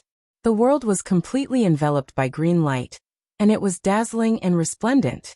Moreover, it was suffused with boundless vitality and emanated the aura of creation. This green light was the light of creation. The birth of the green lotus of creation had given the green lotus of creation many benefits. The transformation of endless life force into the light of creation was one of them. Following the birth of the Viridian everlasting joy realm, the nether realm underwent another change. The entire realm was filled with an aura of perfection, and the laws of heaven and earth were abnormally active. He was even more perfect. Is it done? This unforeseen event awakened Xianqing from his absent-mindedness. He looked at the green splendor world of perpetual joy once again. Who could truly control the future? It was better to grasp the present as best as possible. There was no point in thinking too much about the matter of the good fortune azure lotus. It was better to think about it when Xiao Chen became stronger in the future. Go. Putting aside his worries, Xianqing took a step forward and arrived at the Qinghua everlasting joy realm. Qing. His eyes were full of bruises. It was a boundless green. As expected of the green splendor everlasting music world, this world was green in color. Xianqing looked around and all he could see was green without any other colors. The mountains were green, the water was green, the earth was green, and even the sun was green. It was extremely miraculous. They were all formed from the aura of creation. Every blade of grass and every tree in this world had the power of creation. If placed in the outside world, they could revive the dead and regrow flesh and bones. It could be said to be extremely precious. However, in the Qinghua everlasting joy realm, it had become an ordinary item. This showed how extraordinary this realm was. 10 directions pure land. Seeing this, Xianqing thought of another name for the Qinghua everlasting music realm in the future. The 10 directions pure land, rebirth as one wishes. This was the holy land of the mortal world after death. By coming here, one would be able to transcend. The Tai Heavenly Lord of Salvation from Misery was also known as Heavenly Lord of 10 Directions. This was where the name of the 10 Directions Pure Land came from. However, although this place was called the Pure Land, it had nothing to do with Buddhism at all. It was a proper Taoist holy land. The Buddhist Pure Land of Bliss was located in the Western Pure Land of Bliss, not in the Netherworld. Although the purpose of the two was similar, they were indeed 2 different places. As for who brought it up first, Xianqing had no idea. It was unknown whether Taoism copied Buddhism or Buddhism copied Taoism. Anyway, in the future, it was already very serious for 2 companies to plagiarize each other. Arriving at the center of the realm, Xianqing saw the 9-colored light enveloping the green lotus of good fortune. He smiled and walked up. Heavenly Tao above. Today's Xiansect's disciple, Xianqing, has established a world in the netherworld, the Eastern Qinghua world of everlasting joy. I want to use this place to guide the souls of the dead to the afterlife, so that those ghosts who have no one to rely on will not suffer from hunger and cold. For those who have accumulated merit, done good deeds, understood the Tao, and achieved great merit, the Poor Way wants to personally guide them, ride the lotus platform of purification, scatter the auspicious light of 100 treasures, and help them ascend to immortality, attain the Tao, and transcend life and death. As soon as he finished speaking, merit descended. Bright golden light descended from the sky and completely enveloped Xianqing. It was as if he was wearing a layer of golden clothes. It was abnormally gorgeous. There wasn't much merit, not even 1/1000th of the reincarnation merit. But the meaning it represented was extremely extraordinary. That heavenly Tao above opened the curtain of everything, marking the official entry of the heavenly Tao into the netherworld. Otherwise, why would the heavenly Tao bear witness to the world that belonged to the underworld? Not bad. Xianqing is indeed blessed. In the outside world, the saints saw Xianqing's performance and couldn't help but nod in satisfaction. This time, their mission was considered completed. They didn't have to worry about the punishment of the heavenly Tao anymore. It was just that they owed Hutu a favor, which was more troublesome. As for the rest, they were all within their acceptable range. However, the 6 saints were already very satisfied with this. The price they had to pay this time was much less than expected. Rumble. One could see that the power of the heavenly Tao entered the netherworld along with the power of merit, and then spread to the entire world, fusing with the rules of heaven and earth. From then on, the heavenly Tao had taken root in the netherworld. Although it couldn't completely control the netherworld, it could still interfere a little. Moreover, everything that happened in this world could be investigated by it. The only thing that wasn't affected by the heavenly Tao was the 6 paths of reincarnation disc. 6 fellow Taoists. In this case, are you satisfied? After everything was settled, Hutu looked at the 6 of them and said coldly, "Fellow Taoist Hutu, please calm down." Poor Wei and the others promised that if there's nothing important in the future, they won't step into the netherworld. Since their goal had been achieved, the 6 saints' attitude towards Hutu softened as they said with a smile. In any case, it didn't mean much to them whether they came to the netherworld or not. The 6 saints wouldn't lose anything by saying some soft words to Hutu to calm her anger. In that case, then please go back, fellow Taoists. With a cold snort, Hutu sent them off. It was really infuriating to see them. Since everything was over, it was better to send them away as soon as possible so that they wouldn't be an eyesore here. Fellow Taoist Hutu, Poor Wei and the others will take their leave first. After cupping their fists, the figures of the 6 saints gradually disappeared and left this place. In fact, there was no need for Hutu to speak.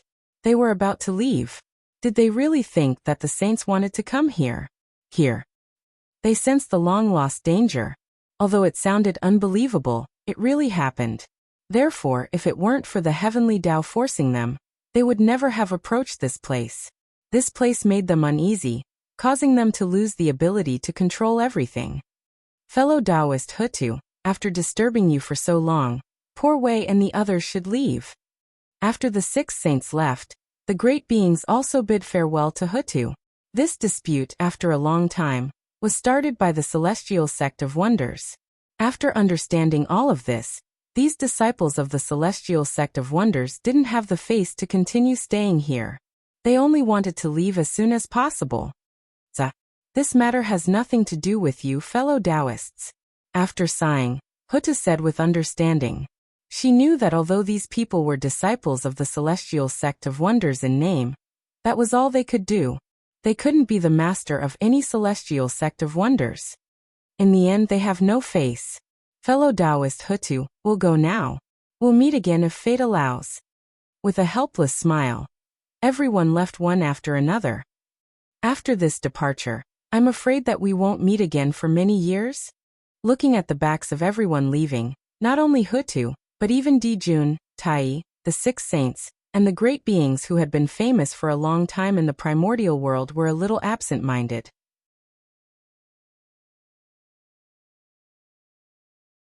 Chapter 409. These people were all people who lived in seclusion. If nothing unexpected happened, after returning this time, they would no longer be seen in the primordial world. They would not step into the mortal world and pursue the Tao wholeheartedly. Fellow Taoists, have a safe journey. Everyone was speechless. They sent out their most sincere blessings in their hearts and watched them leave. As for Xianqing, no one paid attention to him. Poor him, he was completely forgotten. He stayed in the eastern Qinghua realm alone. Fellow Taoist, are you free now? I have something to discuss with you. After everyone left, Feng Zichen walked to Hutu's side and said softly, "What's the matter?" Hutu looked at him in surprise and asked, "It's not convenient here. Let's talk elsewhere." Looking at the sky, Feng Zichen hinted, The sky? Frowning, Huta looked at the sky and instantly reacted. Feng Zichen was hinting at the heavenly Tao. Then this matter was definitely not ordinary. It was an important matter. If not, why would he hide it from the heavenly Tao? Alright then. Let's go to the 6 paths of reincarnation disc and talk. After thinking for a while, Huta pointed at the 6 paths of reincarnation disc and said, the only thing she could think of that could hide from the heavenly Tao's perception, other than Panga's Hall, was the 6 paths of reincarnation disc. Okay. Nodding, Feng Zichen expressed that he understood. Brother, I have something to discuss with fellow Daoist Fengdu. Please go to the netherworld and wait for a while. We will be back soon. Turning around, Huta said to the group of ancestral magi apologetically. It's fine. Sister, go ahead. We haven't had the time to take a good look at the birth of the netherworld. We can take this opportunity to walk around the netherworld. See what's the difference between it and the heaven realm. Shaking his head, Dijiang replied indifferently.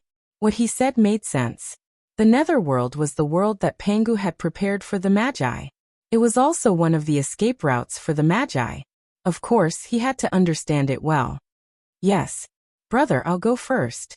Seeing that he was right, Huta didn't say anything more and walked directly to the 6 paths of reincarnation. Greetings, fellow Taoist Dijiang. After greeting Dijiang, Fengdu quickly followed Hutu. Who is he? Why does he give me a familiar feeling? Could it be that I know him?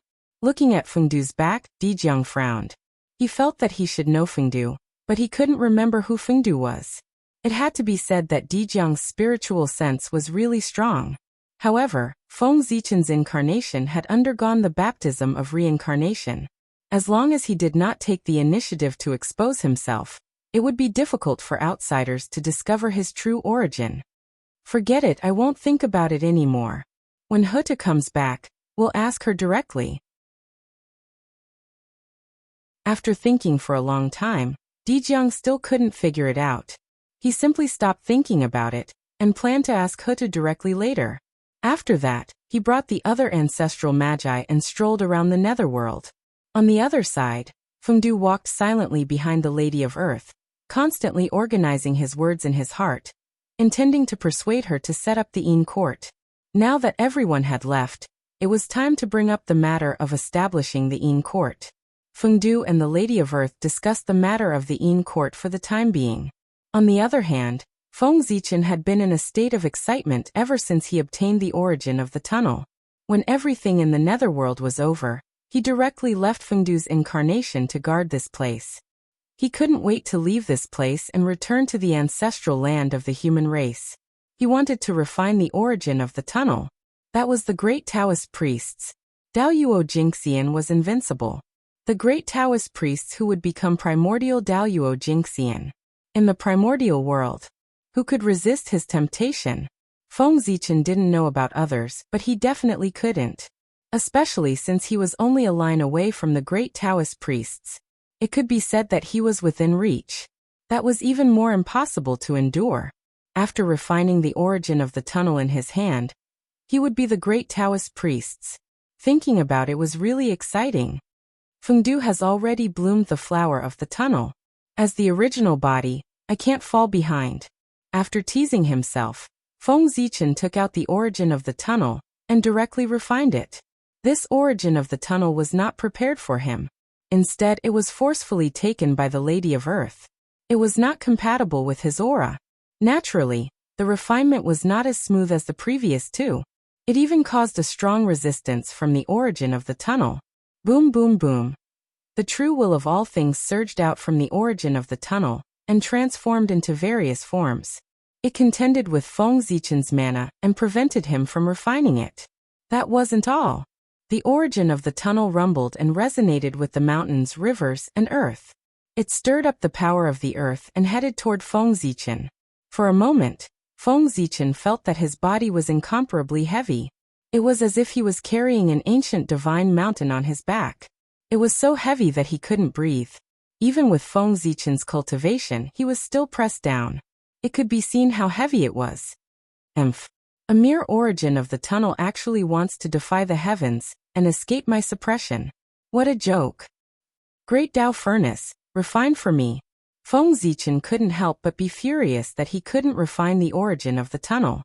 He directly summoned the Great Tao furnace and stored it inside, using the power of the Great Tao to refine it. Compared to the power of the Great Tao, the origin of the tunnel was much weaker. Therefore, even if the power of the Great Tao possessed by the Great Tao furnace only had a trace of the true power of the Great Tao, it was definitely not something that the origin of the tunnel could contend against. In the Great Tao furnace, the arrogant origin of the tunnel was completely suppressed by the power of the Great Tao. Traces of the origin were refined and merged into Feng Zichen's body. However, as he watched, Feng Zichen discovered a drawback of the Great Tao furnace. That was, there was no corresponding Tao fire. If there was a furnace, there naturally had to be a fire. Even the Grand Pure One had to use the Kane 8 trigrams furnace to refine pills with the purple Tusita fire. Of course, the Great Tao furnace also needed a matching Tao fire. In the past, when the Great Tao furnace was still the Heaven and Earth furnace, Feng Zichen used the fire of all creations. This was a variant of the Starfire. Because the Starfire was too eye-catching, Feng Zichen didn't dare to use it. He was afraid that it would attract the attention of the demons, so he changed it into the fire of all creations. Of course, the power of this fire was very powerful. It was not inferior to the 10 great primordial true fires. It was more than enough when paired with the Heaven and Earth furnace. However, the Heaven and Earth furnace had been upgraded and became the Great Tao furnace. As a result, the fire of all creations was not compatible, and could not fully unleash the full power of the Great Tao furnace. This also led to the fact that although the Great Tao furnace could suppress the origin of the tunnel, its refining speed was a little slow. Sigh. I was negligent. It wasn't too late to discover it now, but he couldn't make it in time to refine the origin of the tunnel. It took time to deduce a Khanate true fire, especially the Khanate true fire that was suitable for the Great Tao furnace. It was even more difficult to deduce. The Great Tao was born in the chaos, so the most suitable Great Tao furnace was naturally the legendary Chaos True Fire. The flame that was born in the chaos was one of the most ancient flames. It could be said to be the source of fire, and its power was beyond imagination.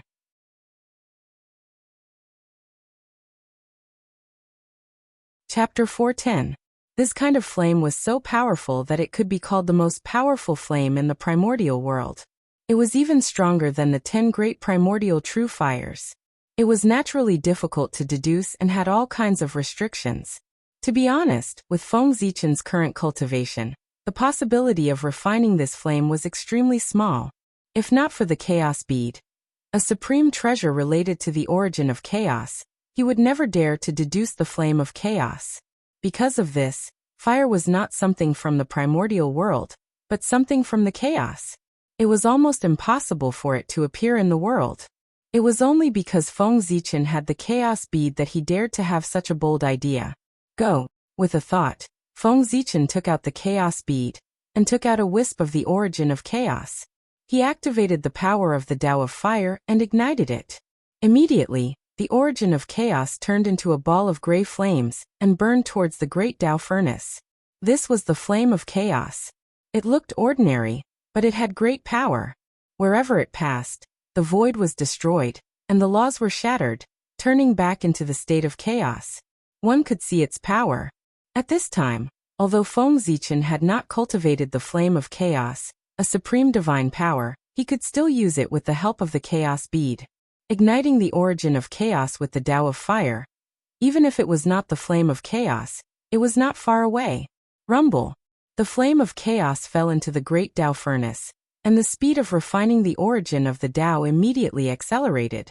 The Khanate Qi in Feng Zichen's body kept jumping, as if a flower was about to bloom. However, at this moment, Feng Zichen's attention was not on the origin of the Tao at all. Instead, it was focused on the flame of chaos. Countless runes flowed in his eyes, evolving into all kinds of miraculous things. They turned into 2 beams of divine light, and entered the flame of chaos to pry into its Tao and truth. Obviously, he planned to take this opportunity to comprehend a trace of the great Tao from this ball of flame of chaos, and lay the foundation for creating the supreme flame of chaos in the future. The more powerful the divine ability, the more difficult it was to create, and the higher the realm required. Although Feng Zichen's cultivation was not high, he could accumulate his foundation in advance. When his cultivation reached a certain level, he could evolve the divine ability in one fell swoop. This was to plan for the future. Just like that, time slowly passed. Pooh. One day, Feng Zichen suddenly felt a throbbing, and hurriedly woke up from his Tao comprehension. Looking up, he saw that the Taoist flower had bloomed. 3 flowers at one's prominence and 5 cheese collecting. This was the symbol of Daoyuo Jinxian's perfection.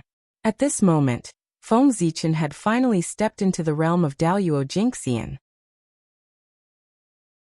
Furthermore, his 3 flowers, they were different from the other 3 flowers. It was a true flower of Tao. Each flower bloomed with 12 grades, and they were all a noble purple color. They contained the power of heaven, earth, and man. Buzz, buzz, buzz. The moment the 3 flowers were formed, a certain condition seemed to have been met, and they resonated. From the unseen and untraceable place, a supreme force was directed into Feng Zichen's body. Yes. In an instant, Feng Zichen felt that he was different. It was as if he had undergone a huge change, but he could not tell exactly what the change was. Puzzled, he raised his head to take a look.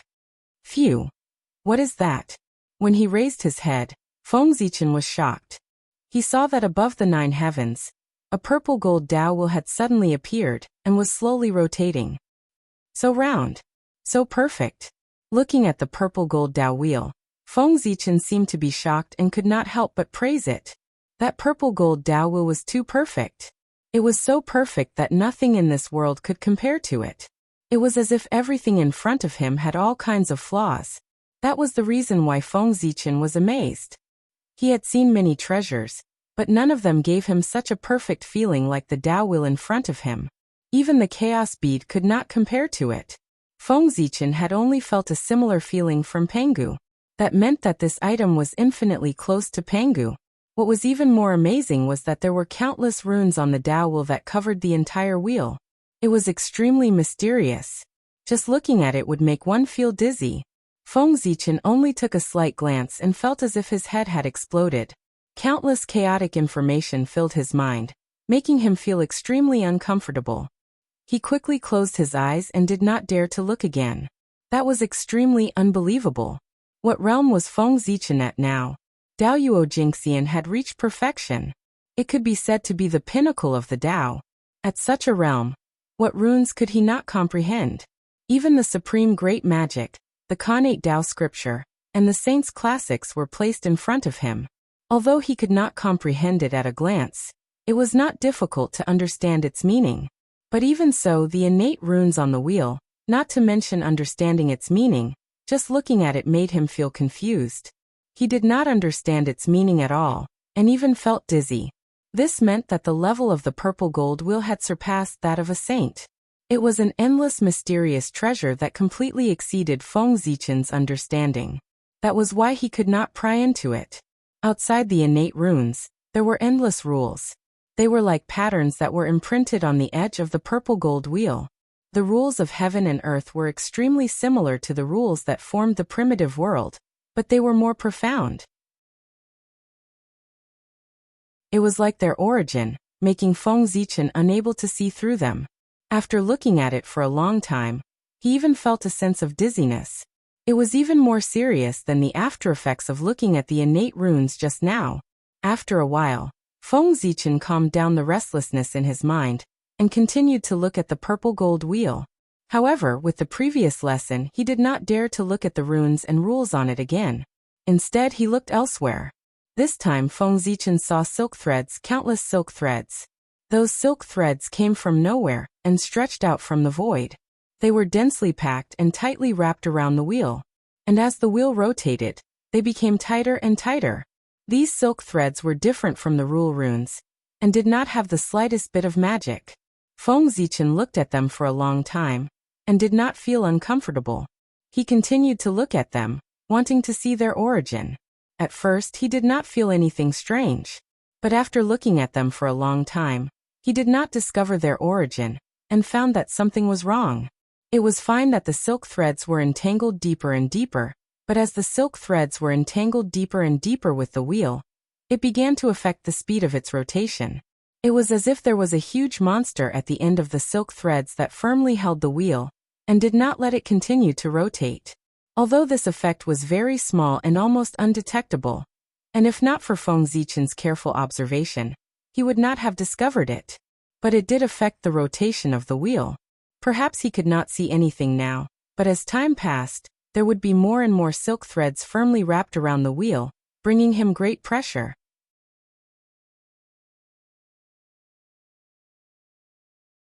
Chapter 4:11. This pressure would become stronger and stronger. First, it would continuously slow down the speed of the Tao wheel. In the end, it would even completely drag the Tao wheel, causing it to completely stop spinning and stand quietly in the void. Then, something big would happen in the primordial world. At this point, how could Feng Zichen not understand the origin of the purple gold Tao wheel? It was clearly the true ruler of the primordial world, the supreme heavenly Tao. That's right. In the primordial world, only the three Taos of heaven, earth, and man could be so magical and powerful, far surpassing the saints and directly comparable to Pangu. This purple gold Tao will existed above the 9 heavens, in the deepest part of the boundless void. Its origin was self-evident. Good boy. If the heavenly Tao stops operating, the primordial world will be exciting.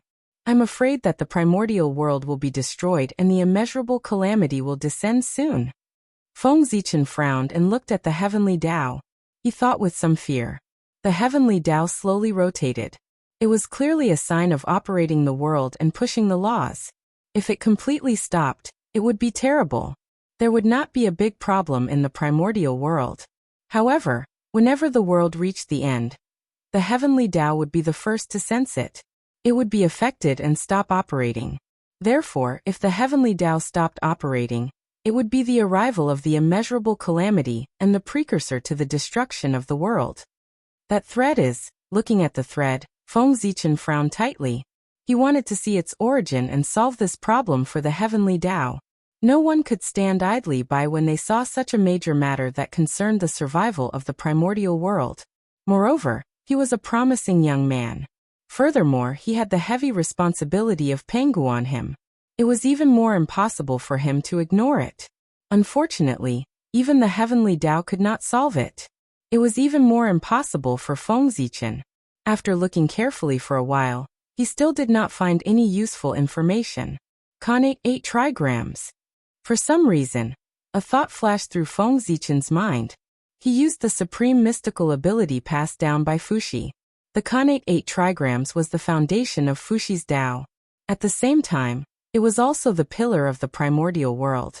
Its power was naturally top-notch. Just in terms of deduction alone, the innate 8 trigrams was enough to rank in the top 3, not to mention that it had other functions. The shadow of the innate 8 trigrams appeared in Feng Zichen's eyes. Heaven and earth changed greatly, and the universe was transformed. The secrets of the threads were gradually revealed in front of him. Yes, it actually worked.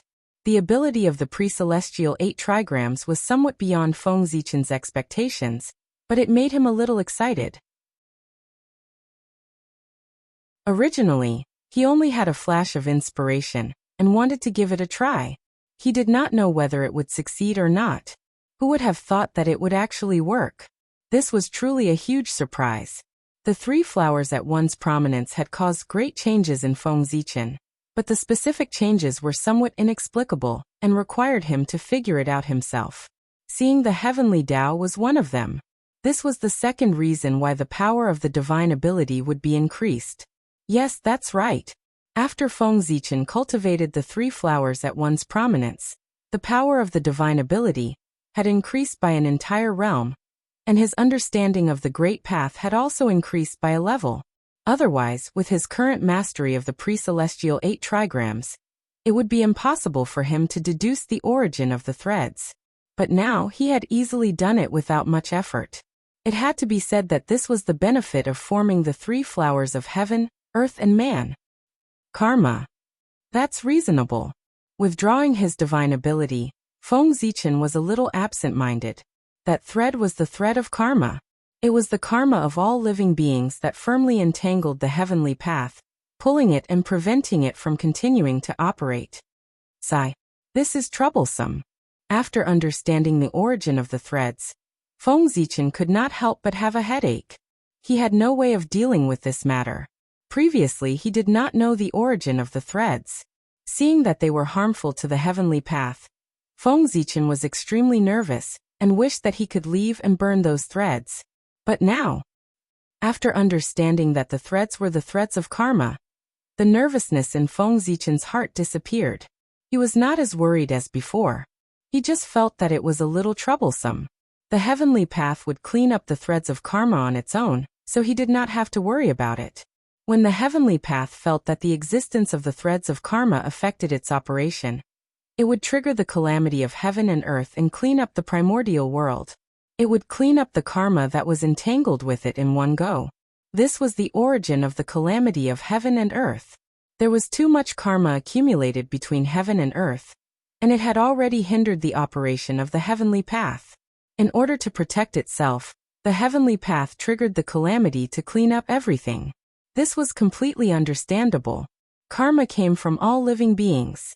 This sin should naturally be borne by all living beings. Only in this way could the justice of the heavenly path be demonstrated. In fact, triggering the calamity and cleaning up the primordial world was also a method that the heavenly path had no choice but to do. If someone could clear up all the karma that was entangled in the heavenly path and let it operate steadily, there would naturally be no more calamity in the primordial world. However, that was completely impossible. The karma of a world was huge and complicated. They were connected to each other and entangled with each other. There was no clue at all. It was impossible to clear them up. Even an existence like the heavenly path that had no intelligence and was completely programmed could not be sorted out, let alone sentient beings. If not for that, the heavenly path would not have sent down a killing tribulation to clean up a portion of the living beings of the primordial world and cut off the messy karma. That was the simplest and fastest method. It would also cause the least damage to heaven and earth. However, there was no perfect method in the world. There were still loopholes in this method. Not all karma could be cut off quickly. Some karma was like poison that was attached to the bones. It was firmly entangled in the heavenly path and could not be removed no matter what. Previously, it had been said that the heavenly path could sacrifice everything for the primordial world. Among them, there was no lack of people who had contributed to the world. Not only that, those with merit would definitely be protected by the heavenly path. If these people died, it would be on the heavenly path. Even the Pangu would form karma, let alone the heavenly path. If these people died, the heavenly path would naturally be entangled in karma and could not be removed. In that case, there was quite a lot of karma on the heavenly path. It was easy to end the karma of all living beings. It was fine as long as they all died. However, how could the karma of the heavenly path be ended? Naturally, he had to let the heavenly Tao die to end everything. As time passed, the karma would accumulate and the heavenly Tao would not be able to remove it. When it could not withstand the weight of the karma, the heavenly Tao would stop operating. In that case, the immeasurable calamity would arrive. The calamity was the sin of all living beings. It was the retribution given to all living beings by the heavenly Tao. The immeasurable calamity was the sin of the heavenly Tao. It was the retribution given to the heavenly Tao by those who had died. The heavenly Tao could not withstand the weight of karma. It would naturally collapse. In that case, the world would be destroyed and all karma would be cleared.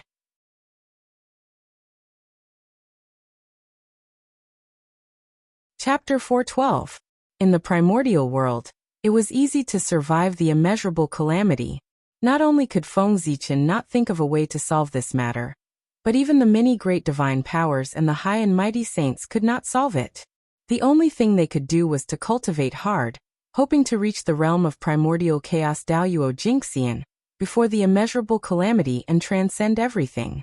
Under the immeasurable calamity, everything would return to chaos. Nothing and everything would be the same. Only primordial chaos Daoyuo Jingxian could escape. The so-called immortality of the primordial world relied on the primordial world.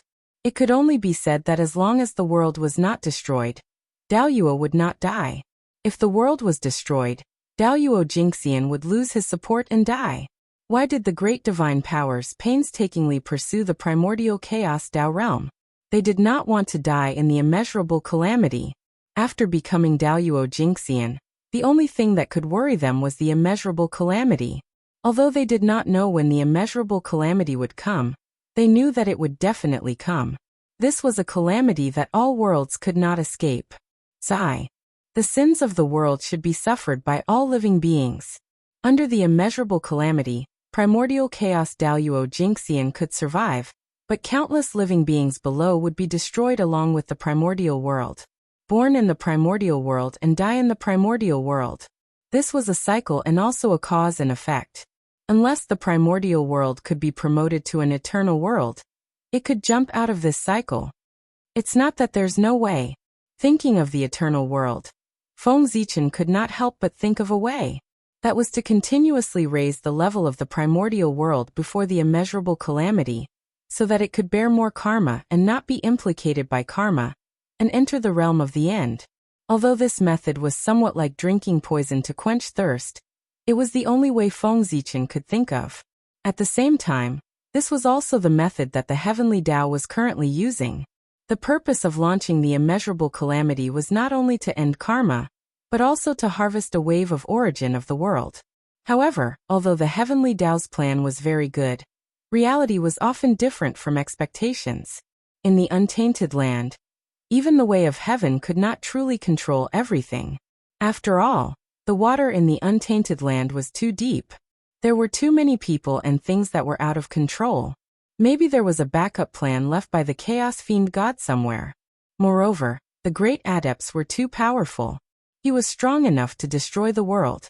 As a result, the origins that the heavenly Tao reclaimed were far from enough to make up for the damage caused to the primordial world during the battle between the great divine abilities, let alone being used for advancement. Therefore, after each cultivation tribulation, the untainted land, which was supposed to be stronger, became weaker. From this, it could be seen that having too many powerful beings was not necessarily a good thing. If they were to really cause a ruckus, perhaps the world would be destroyed by them before the immeasurable calamity arrived. Therefore, if Feng Zichen wanted to upgrade the level of the untainted land, the first thing he had to do was to strengthen the untainted land, so that it could withstand the impact of the great mediums. Of course, Feng Zichen could not do this. Even Dao ancestor Hongjun could not do it. He was the Daoyuo Jingxian, who was still thousands of miles away from the primordial chaos Dao realm. If he wanted to do it, wouldn't he be dreaming? However, although Feng Zichen could not do it, Pangu could. The Tree of World was prepared for this. This was the backup plan that Pangu had prepared for the untainted land. Every time he thought of this, Feng Zichen admired Pangu in his heart. When the untainted land had just been created, he had seen all kinds of things in the future and left a solution. How could such a realm and such strength not be amazing? It seems that the matter of upgrading the Tree of World can't be delayed any longer. I have to hurry up and upgrade its strength to the primordial chaos Dao realm. Thinking of this, Feng Zichen had a headache. If the Tree of World wanted to support the untainted land, it had to be at least at the primordial chaos Dao realm. Otherwise, no matter how extraordinary its essence was, it would be crushed under the heavy pressure of the untainted land. It would be difficult for it to support the untainted land. But the primordial chaos Dao realm, how could it be so easy? Feng Zichen had spent so many treasures, but he had only managed to upgrade the level of the Tree of World to the half-step primordial chaos Dao realm. After that, no matter what price he paid, it was like a clay ox entering the sea. The level of the Tree of World did not change at all. It was useless. Although the half-step primordial chaos Dao realm and the primordial chaos Dao realm were only half a step apart, the difference was like heaven and earth. One was detached from everything and smiled at the changes of time. The other was still struggling in time and space. It was restricted by heaven and earth and could not transcend. It was too difficult to advance. It was not enough to rely on treasures. It needed more opportunities. What the Tree of World lacked was opportunities. It was not just the Tree of World. In the untainted land, all the great mediums who had reached this realm lacked opportunities. Once the opportunity arrived, they could be reborn and achieve the primordial chaos Tao realm that transcended everything. I wonder what opportunities the Tree of World lacks. There's not much time left for me. At this time, even Feng Zichen could not help but feel a little anxious. With the establishment of the 6 paths of reincarnation, the shaman demon tribulation was not far away. If he did not think of a way to upgrade the level of the Tree of World, when Mount Buzhou broke, the Tree of World would not be able to support the untainted land. Then he would end up miserable. Ever since Feng Zichen obtained the seed of the Tree of World, he had received countless benefits. Moreover, these benefits were each greater than the other. It was not an exaggeration to say that he had become who he was today. However, if these benefits were really calculated, it could be said that Pangu had paid him in advance. It was his reward for cultivating the Tree of World. Originally, these benefits should have been given to Feng Zichen after the Tree of World reached the primordial chaos Tao realm. However, Pangu felt that it was not easy for him to cultivate. It was too difficult to cultivate the Tree of World, so he paid him in advance. However, if Feng Zichen did not cultivate the Tree of World to the primordial chaos Tao realm at the last moment, he would be in big trouble. Hiss. Thinking about the benefits he had received over the years, Feng Zichen could not help but feel his scalp go numb. A gust of cold air rose from the soles of his feet and rushed straight to his head, causing him to shiver uncontrollably. This karma was too great. It was so great that he could not bear it. If he really wanted to settle the score, it could be said that the more glorious he was now, the more miserable his future would be. No one would be able to save him. At that time, it would be difficult for him to die even if he wanted to. Just thinking about it was terrifying. No. No matter what, I have to think of a way to upgrade the level of the Tree of World. With a sudden shiver, Feng Zichen woke up from his terrifying expectations and said fiercely. He had to be afraid. If that really happened, he would have no future. The great emperor of Ziwei, the great emperor of North Star, the 6 imperial emperors of the heavenly court, the primordial chaos human emperor, they would all become illusions. It doesn't matter if there is no opportunity. Then find more innate sources. The quantity changes will cause a qualitative change. It will eventually succeed. After a while, Feng Zichen gradually calmed down and had an idea in his heart. After all, the Tree of World was a chaos spirit root. After all, it was different from the great mediums. It did not have any bottlenecks or anything like that. Even if there was no opportunity, it could rely on the unimaginable innate source, or even the chaos source to forcefully upgrade to the primordial chaos level. The upgrade of the Tree of World was not as difficult as the great mediums. It only needed enough resources. Besides, it was said that the great battle between the liches and demons was not far away, but there was still some time. Perhaps during this period of time, the opportunity would arrive. F***CK, if it really doesn't work, at most, I'll destroy a few innate spirit treasures and let the Tree of World devour them. That should be enough. For a moment, Feng Zichen thought fiercely in his heart. When people were forced into a corner, they could think of any way. In his anxiety, Feng Zichen forced him to think of a solution. Although the price to pay for this method was a little beyond imagination, it was indeed very feasible. In essence, innate spirit treasures were the same as Daoyuo Jingxian. They were both carriers of the great Tao of heaven and earth. The thickness of their sources was beyond imagination. If the Tree of World devoured them, it would definitely be able to upgrade to the primordial chaos level at the fastest speed. It was just that this method was a little painful to use. It could only be used as a last resort. Feng Zichen could be considered a little rich in the untainted land. But if he used this method, he would probably go bankrupt. But no matter what, this method was also a solution. It could be used as a backup plan. If he really could not think of any other way, he had to use it. For the future, for the path of Tao, he could give up all worldly possessions. Sigh. I hope there won't be such a day. With this method as a foundation, Feng Zichen's nervous mood eased a lot. Therefore, he stopped paying attention to the Tree of World. and continued to focus on his own changes. He just glanced at the way of heaven and wanted to solve the danger of karma, but he did not expect that it would lead to his biggest hidden danger. It had to be said that the world was unpredictable.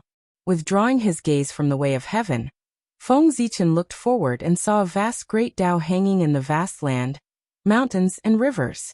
It was vast and boundless, pressing in all directions. Its aura was boundless and extraordinary. That was the tunnel. The tunnel was hidden in all things. Feng Zichen could only see the Tao in all things. After all, the vast aura was too strong. It could be said that it was not inferior to the way of heaven. In this case, was there any need to guess its identity? The tunnel, the mother of all things. It can command the boundless veins of the earth, mountains, rivers, and the cycle of life and death. It is the Lord of all things, the highest God in charge of creation. In a trance, Feng Zichen saw a supreme Tao fruit in the tunnel. That was the throne of the Earth Emperor. Unlike the lofty heavenly emperor and the boundless majesty of the human emperor, the Earth Emperor was incomparably heavy. It seemed to be able to bear everything and contain everything.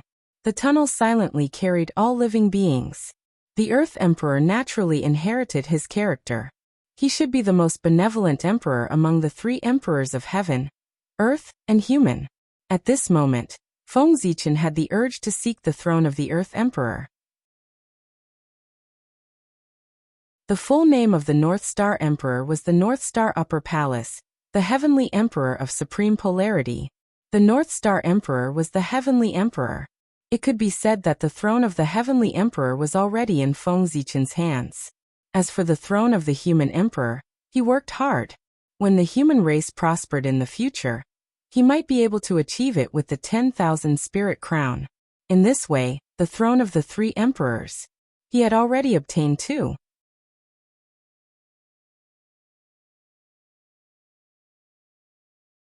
Chapter 413. If he obtained the throne of the Earth Emperor. In that case, Feng Zichen would be in control of the three sovereigns. In addition to the two supreme positions of Great Emperor Ziwei and Great Emperor Qinghua. Then, it was too terrifying.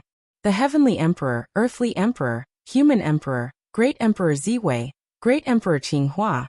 These supreme powers of heaven and earth combined could be said to control everything in the primordial world. When Feng Zichen's Tao was completed, he could directly rule over all stars, all things, all forms, all gods, all spirits, and a series of supreme powers. He could almost stand shoulder to shoulder with the Celestial Emperor. At that time, even the saints could not compete with him. This was not a gap in strength but a gap in status. No matter how strong the saints were, in the primordial world, the most powerful was still the Celestial Emperor. This was the strongest karmic position in the primordial world, the highest ruler of the primordial world, the controller of everything. The Celestial Emperor, heaven and earth. He was the primordial world. Who could humiliate him? Who could look down on him? Who dared to say that they were more noble than him? Did they not want to live anymore? Even the saints could not. Even in the future, when Haotian became the Celestial Emperor, although the saints looked down on him, they could only ignore him and could not do anything to him. It was not until later, when the six royals appeared and split the power of the Celestial Emperor, causing Emperor Haotian to become the Jade Emperor, that the saints and their disciples dared to look down on Haotian. In the primordial world, the Celestial Emperor was the most powerful. The saints were second, Great Emperor Ziwei was second, and the three emperors were third. And when the three emperors were combined, their power was close to that of the Celestial Emperor. In addition to Great Emperor Ziwei, Feng Zichen's status was no less than that of the Celestial Emperor. It could be said that, except for the fact that he did not have the title of Celestial Emperor, the rest was not bad. In that case, why did he have to take over Haotian? Wouldn't it be better to directly become the Celestial Emperor himself? If he became the Celestial Emperor, he would have to face the six saints. That would be troublesome. Without the strength to match his status, that was not a good thing, but a disaster. Haotian was the proof. He had to wait.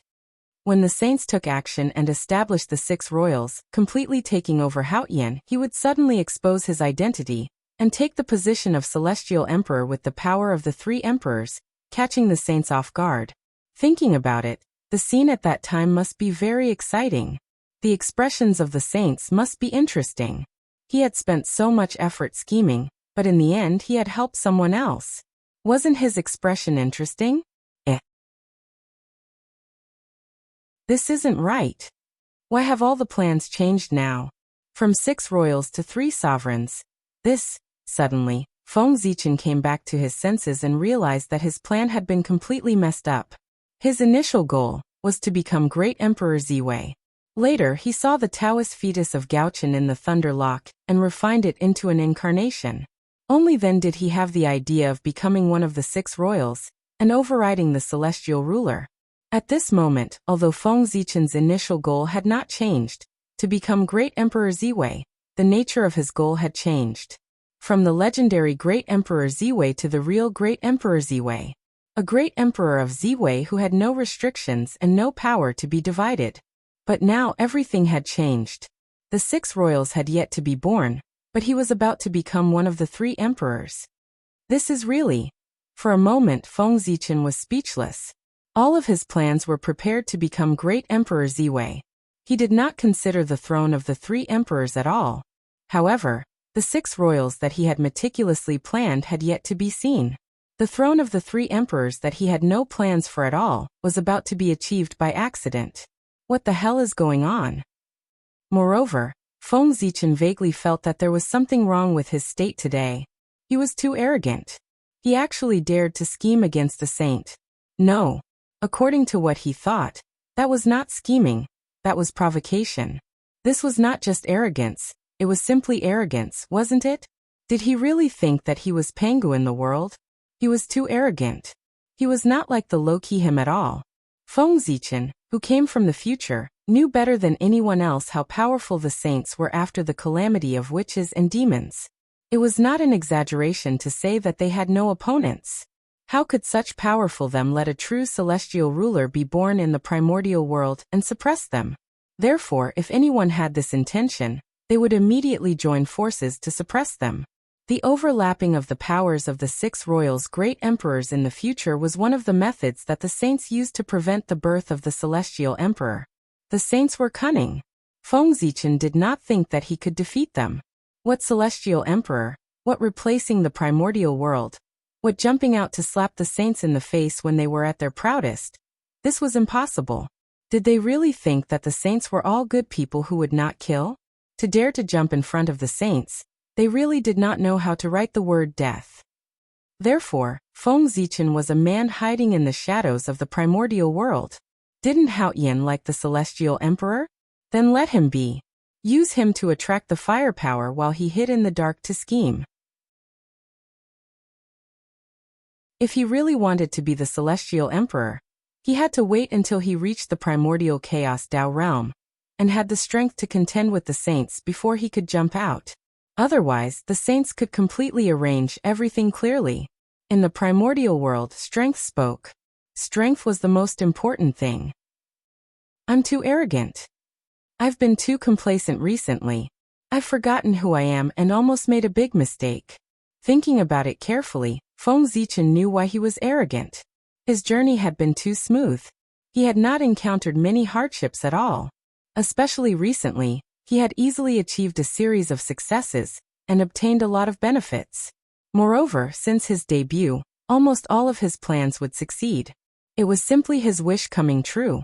Success came too easily. It was inevitable that he would be arrogant and easily forget himself. He would feel that the world was nothing more than this. Feng Zichen had this, but he did not notice it. Or perhaps he noticed it and felt that it did not affect him, so he did not care. However, after the Lady of Earth turned into reincarnation, he calculated everything and caused this arrogance to reach its peak. It affected his mind and made him forget himself. If his cultivation had not improved greatly and he had not noticed that something was wrong, he would have suffered a great loss in the future. Phew. Pride makes people fall behind. Excessive pride would often cause great trouble. Feng Zichen knew this principle. Let's talk about the throne of the Earth Emperor in the future. After taking one last look at the tunnel, Feng Zichen withdrew his gaze.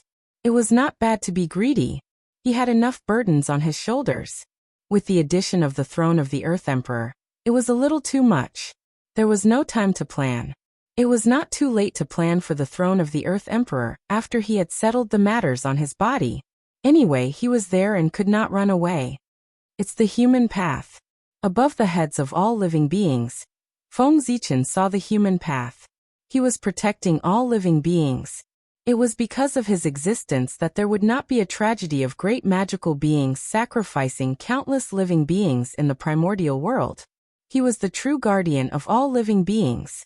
If one day the human path was no longer there, it meant that all living beings had died. He existed in the hearts of all living beings, and existed with all living beings. Therefore, the human emperor born from the human path had boundless majesty. Internally, he used his majesty to subdue all living beings and lead them to prosperity. Externally, he used his majesty to suppress all living beings, intimidate all enemies, and protect all living beings. Human Emperor. Whether I can succeed or not depends on the future of the human race. In the future, if the human race prospered and redefined the human path, then Feng Zichen would naturally become the human emperor. If the human race fell, everything would be for naught. The myriad Tao of heaven and earth. Billions of laws. And the origin of heaven and earth. Oh my God, this. After looking at the three paths of heaven, earth and man, Feng Zichen looked around. This look gave him a fright. In the void, the myriad Tao appeared, and the rules of heaven and earth were clearly visible. In the deepest part of the void, in the center of the primordial world, the origin of heaven and earth also appeared. Everything was clearly presented in front of Feng Zichen. It was as if the entire primordial world had no secrets to him. Everything in this world was for him to explore. After staring at the great Tao for a while, the Tao runes in it automatically appeared in his mind. He turned his head and looked at the rules of heaven and earth. The true meaning in it also appeared in his mind. After turning his head, Feng Zichen looked at the mountains, the water, and the clouds. They were indeed different. In his eyes, the clouds were no longer clouds, the mountains were no longer mountains, and the water was no longer water. It was the innate Qi and the innate Tao pattern. All things were presented in front of him in their most primitive form, showing their essence. Seeing this, Feng Zichen seemed to have understood something. He first calmed his Qi and focused his mind, and then looked at the origin of heaven and earth. Swish! A bizarre scene appeared in front of Feng Zichen's eyes, pulling him into a wonderful world, showing him the evolution of the primordial world and the evolution of the universe. Is this the great Taoist priests? It's really a great fortune. No wonder it's said that if I become the great Taoist priests, I'm destined to become the primordial chaos Daluo Jingxian. Isn't that so? Under such conditions, if I can't become the primordial chaos Daluo Jingxian, I can just commit suicide and save myself from embarrassment. At this time, Feng Zichen understood that he had become the great Taoist priests. There was no sign of any phenomenon, and it was completed silently. At this time, all his changes were brought about by becoming the great Taoist priests. Feng Zichen hadn't felt the invincible power of the Daluo Jingxian for the time being, but he understood the origin of the Daluo Jingxian. After becoming the great Taoist priests, everything in the primordial world was no longer guarded against him. He could see the most essential primordial world. The three paths of heaven, earth, and man appeared in front of him most directly, allowing him to feel the greatness of Tao, the origin of heaven and earth, all the innate paths of the primordial world, and the rules that operated heaven and earth appeared in front of him without reservation, allowing him to observe and understand the principles contained in them. What a great opportunity this was! If becoming the primordial chaos Daluo Jingxian was a test, then after becoming the Great Venerable, it was equivalent to obtaining the answers to the test paper. In this way, if he still couldn't achieve Tao, he could only be said to be as stupid as a pig. If he couldn't achieve Tao, he deserved it. He couldn't blame others. Aha! The true meaning of heaven and earth is in front of me, allowing me to take it. My Tao has been achieved. Looking around, Feng Zichen felt carefree and couldn't help but laugh.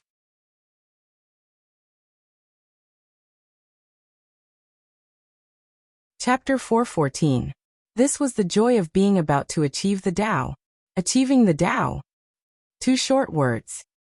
But who knew how many heroes had been trapped?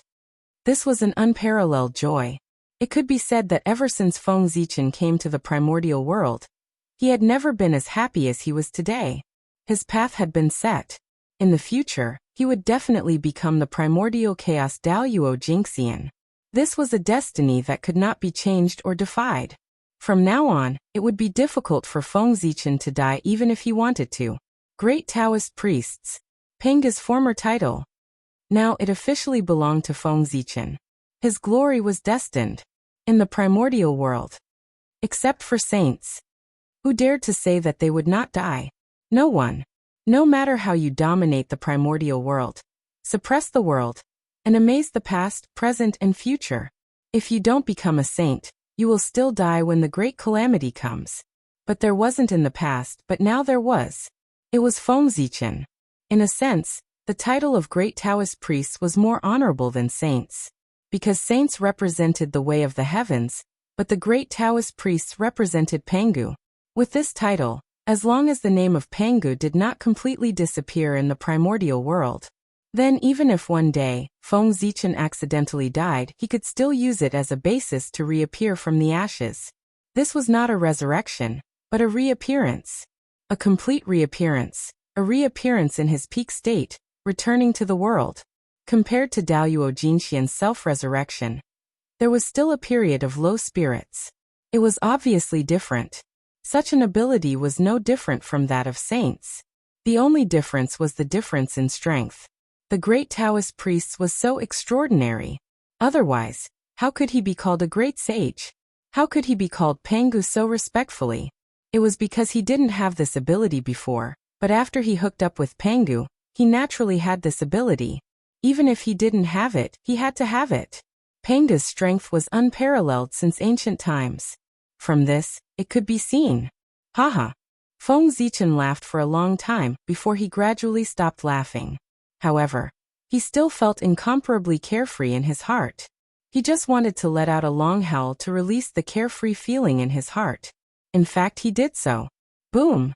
That long howl was like the rumbling of thunder, and it even resonated with the essence of the world and the endless grand Taos, causing them to tremble together. This aura is Great Taoist Priests, Sword Ancestor Success. Such a huge commotion naturally alarmed those great mediums. However, before they could get up to investigate what had happened, they heard a long howl that rolled over. The power contained in the howl was not strong, but it made them feel a kind of throbbing in their hearts. It was as if they were facing some kind of great terror, and they felt a sense of danger. At this time they knew. The great Taoist priests were born. Those who could cultivate to the realm of great divine arts. Which one of them wasn't an outstanding talent? Which one of them wasn't a genius? Even if there was a gap between them, it wouldn't be too big. They were all in the realm of Daoyuo Jingxian. Only the legendary great Taoist priests could make them feel overwhelmed with just a long howl. It should be known that even when the Eastern Emperor Tai was invincible in the primordial world, he could not subdue them with a long howl without using the Bell of Chaos. In the primordial world, the one who could become the great Taoist priests was undoubtedly the primordial sword ancestor, who had opened the flower of the heavenly path and the flower of the human path. What a great creation! It seems that it won't be long before there will be another primordial Daoyuo Jingxian, who is comparable to a saint in the primordial world. Feeling the sacred and inviolable aura, the group of great mediums said enviously. Endless years had passed, but they still hadn't found the threshold to step into the primordial Daoyuo Jingxian. But now, a junior had found the opportunity to become a Dao in front of them. How could they not be envious? What kind of power is this? So powerful. Not to mention how the great mediums felt. After Feng Zichen let out a long howl, he suddenly felt that there was an incomparable power in his body. The essence of that power was extremely high, beyond his imagination. Even the primordial aura in his body was faintly unable to be suppressed. This time Feng Zichen was really shocked. What was the Hongmeng Qi? It was a power that surpassed the Chaos Qi. It was the beginning of everything. It came from before the chaos. It was the first qi that was born from nothing. It had the same origin as the Tao. Even if the power of the Great Path descended, the Hongming qi dared to compete with it. Of course, it was definitely no match for it. But this didn't mean that the Hongming qi was inferior to the power of the Great Path. It was that Feng Zichen was inferior to the Great Path. In theory, the Hongming qi was the same power as the power of the Great Path. There was no difference between the two. But such a powerful power was actually slightly inferior to the power that suddenly appeared in Feng Zichen's body. It was no wonder that Feng Zichen was shocked. This meant that either the essence of this power was extremely high, far surpassing the Hongming qi. But this was impossible. The Hongming qi was already the original power. In this world, there was no power older and more powerful than it. Then there was only one situation left. The owner of this power had an extremely high realm, beyond Feng Zichen's understanding, and was close to the Great Path. Only in this way could this power suppress the primordial aura. Feng Zichen's realm was too low. Being burdened by him, the Hongming qi, which was supposed to be invincible in the world, could not show its ability to its heart's content. It could only dominate a small place, and was even bullied by others. It was simply wrong to the extreme. How pitiful! Is this Penge's power? Why is it different from what I felt before? At this time, Feng Zichen's heart was filled with doubts. In the primordial world, only Pengu could have such powerful power. However, in terms of understanding of Penge's power, Feng Zichen could be said to be the third in the primordial world, if not the first. Since his debut, he had come into contact with Penge's power the most. It was the path of gods and demons that he opened up. Its final achievement was also to prove Penge's Tao fruit. Logically speaking, Feng Zichen should be very familiar with Penge's power. If the power in his body was really Penge's power, he would have felt it. However, although this power was similar to Penge's power, Feng Zichen was sure that it was definitely not Penge's power. He had even seen Penge's divine consciousness before. How could he be wrong? Moreover, this power was too strong. After mastering it, Feng Zichen could clearly feel that he could shake everything in the primordial world. The laws of heaven and earth could be changed, and billions of great Daos were in his heart. With a thought, he could crush his previous self to death. This was the power of Daoyuo Jinxian's invincible realm. Standing there, Feng Zichen seemed to be standing at the peak of the primordial world, overlooking the long river of time and space, sitting and watching the changes of time. Nothing in this world could shake him in the slightest. It was as if he could break free from everything with a step, leave from the peak of the primordial world, and surpass everything.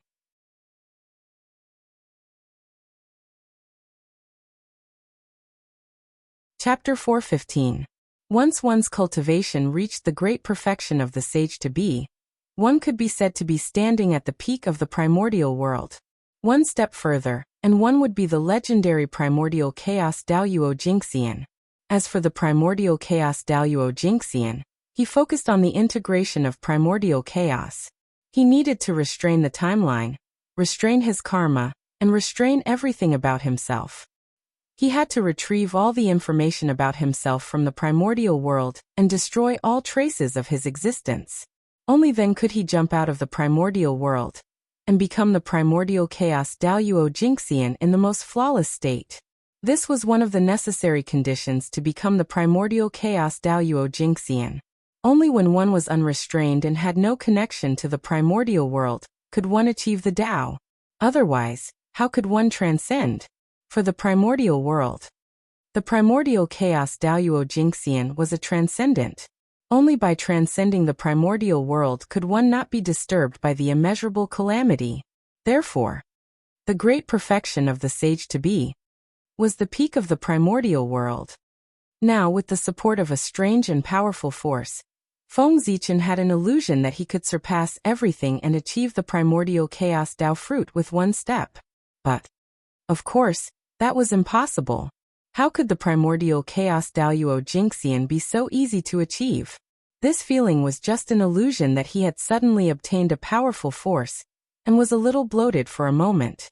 He was still far from the primordial chaos. Before the shaman calamity ended, Feng Zichen could not even become a sage-to-be. let alone the primordial chaos Tao fruit that was above that. He had to go through a calamity before he was qualified to be promoted to a sage to be. This was the restriction of the heavenly Tao to all living beings. It did not allow too many experts to be born. Let me see where you came from. After calming his mind, Feng Zichen completely immersed his spiritual will into that force to comprehend his foundation and pry into his origin. Just as he said earlier, this force was too strong, and the power left behind by Pengu was limited after all. After a few major changes, it had been almost exhausted. Especially when the reincarnation was opened, it directly collected the entire primordial world and absorbed Pengu's power. Primordial world. Pengu's remaining power was gone. Even if it did, it wouldn't be this powerful. However, if this power did not belong to Pengu, then who did it belong to? Other than Pengu, who else in this world could possess such power? Roar. Roar. Roar. In a trance, Feng Zichen seemed to have heard a huge roar. Before he could react to what had happened, he suddenly woke up. This is, where? After coming to his senses, Feng Zichen found that he was no longer in the untainted land, but in a vast world. Simple and desolate. Grand simplicity chaotic chi. Taking a deep breath, Feng Zichen suddenly felt something different. This place was filled with grand simplicity chaos chi. As far as the eye could see, there were chaotic airflows everywhere. This was the grand simplicity chaotic chi. A grand changer, the predecessor of the grand cosmos 5 cosmos. This was the first process of transforming the chaotic chi into the connate chi. It had almost inherited all the characteristics of the chaotic chi, but it did not have the brutality of the chaotic chi. It could be said to be a supreme treasure for cultivation. However, this did not mean that it was not dangerous. It was just much safer than the chaotic chi. If one was not careful, they would still be swallowed by it. If I devour this grand simplicity chi, Hongming Daozhong might be able to advance further and become a chaos spirit treasure. After being surprised for a moment, Feng Zichen came back to his senses. His heart was filled with surprise. If Hongming Daozhong wanted to advance to a chaos spirit treasure, it had to devour the connate 5 essences. However, the connate 5 essences only appeared when the world was first created. After that, there was no news of them. Feng Zichen searched for a long time, but he did not find any clues. However, he did not expect that there would be so much grand simplicity chaotic chi here. This meant that the origin of grand simplicity definitely existed here. Otherwise, where did the grand simplicity chi come from? Even if there was none, it did not matter. There was so much connate grand simplicity chi here that it was comparable to the grand simplicity origin. If Hongming Daozhong devoured all of it, it would most likely advance to a chaos spirit treasure. What a pleasant surprise! To Feng Zichen, no matter how many Dharma treasures he had, they were not as precious as Hongming Daozhong. This was his foundation in the primordial world. Hongming Daozhong, who was only a connate spirit treasure, had already displayed power that was not inferior to a connate cardinal treasure. If it advanced to a connate cardinal treasure, who knew how powerful it would be? It was simply unimaginable. Oh, that's not right. This place is strange. However, Feng Zichen did not feel happy for long before he realized that something was wrong. The grand simplicity chaotic chi was vast and mighty. It was like a sea of chaos that covered the entire world. However, in this world, the mountains and rivers were still there. In the chaotic airflow, divine mountains stood tall.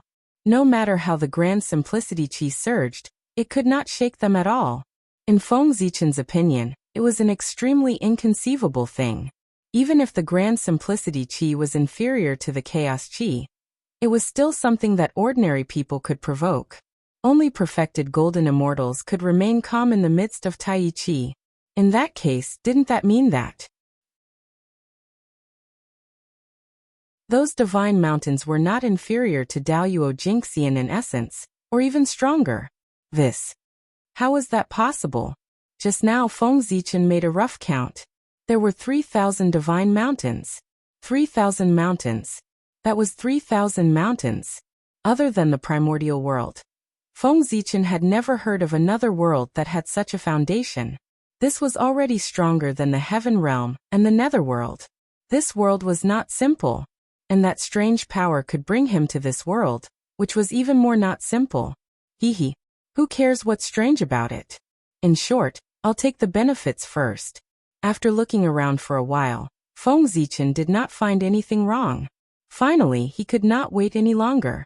He decisively took out the Hongmeng Daozhong and wanted to devour the grand simplicity chaos chi here. No matter how strange this place was, as long as the Hongmeng Daozhong was promoted to a Khanate cardinal treasure, then all the trouble would not be trouble.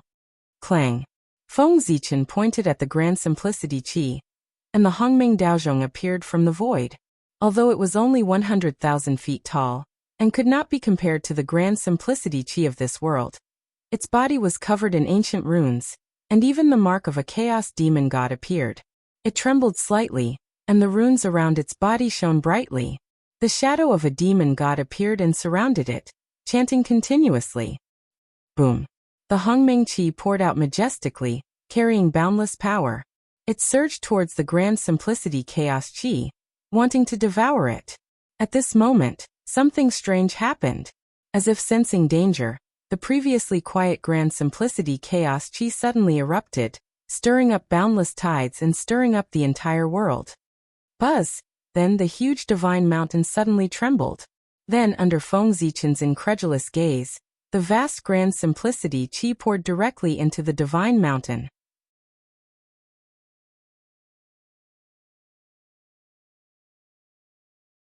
Chapter 416. In the blink of an eye, it had completely disappeared. This time, it was Feng Zichen's turn to be dumbfounded. He hadn't even made a move, but the tiny chaotic Qi that covered the entire world disappeared just like that, leaving nothing behind. For a moment, Feng Zichen's movements couldn't help but pause. He raised the Hongmeng Daozhong and didn't know what to do.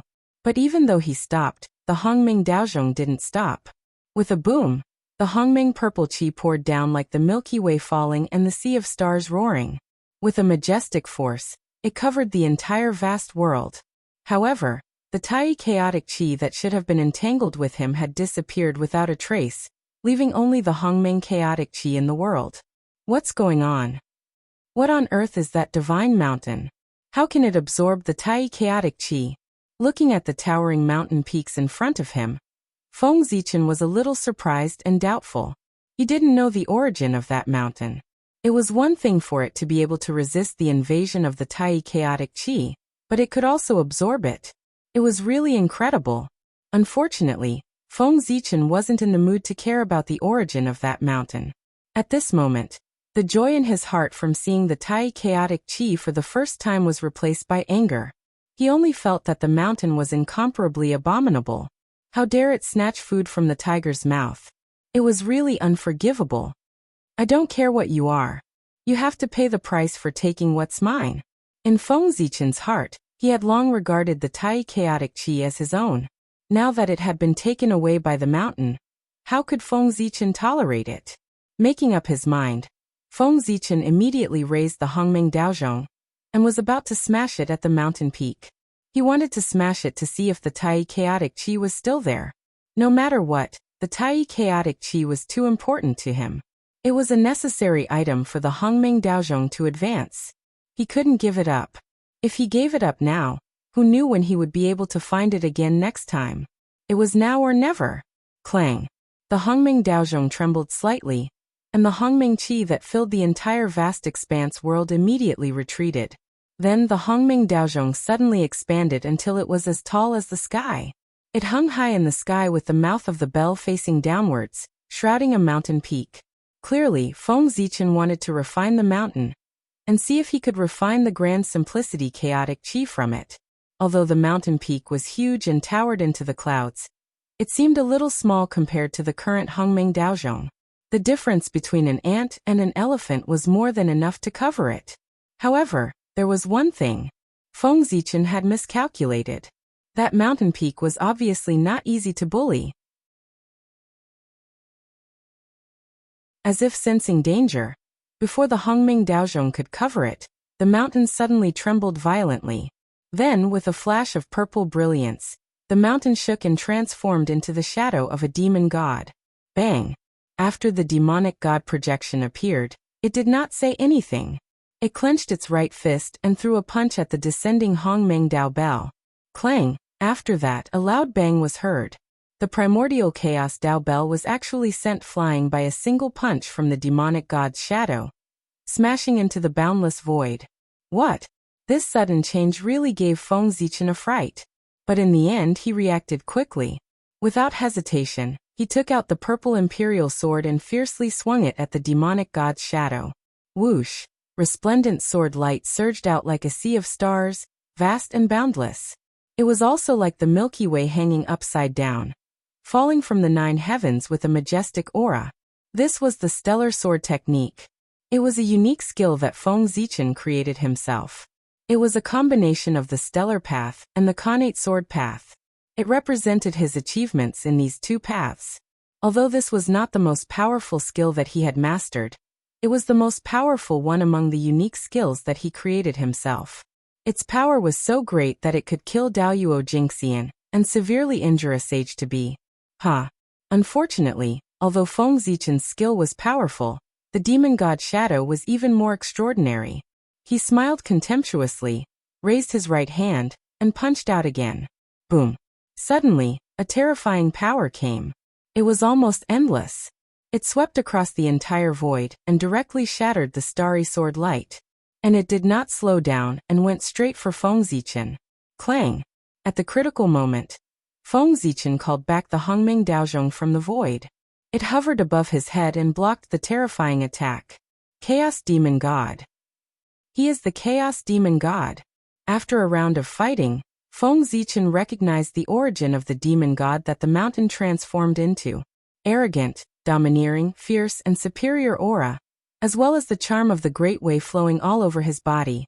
What else could he be if not the legendary Chaos Demon God? Oh no!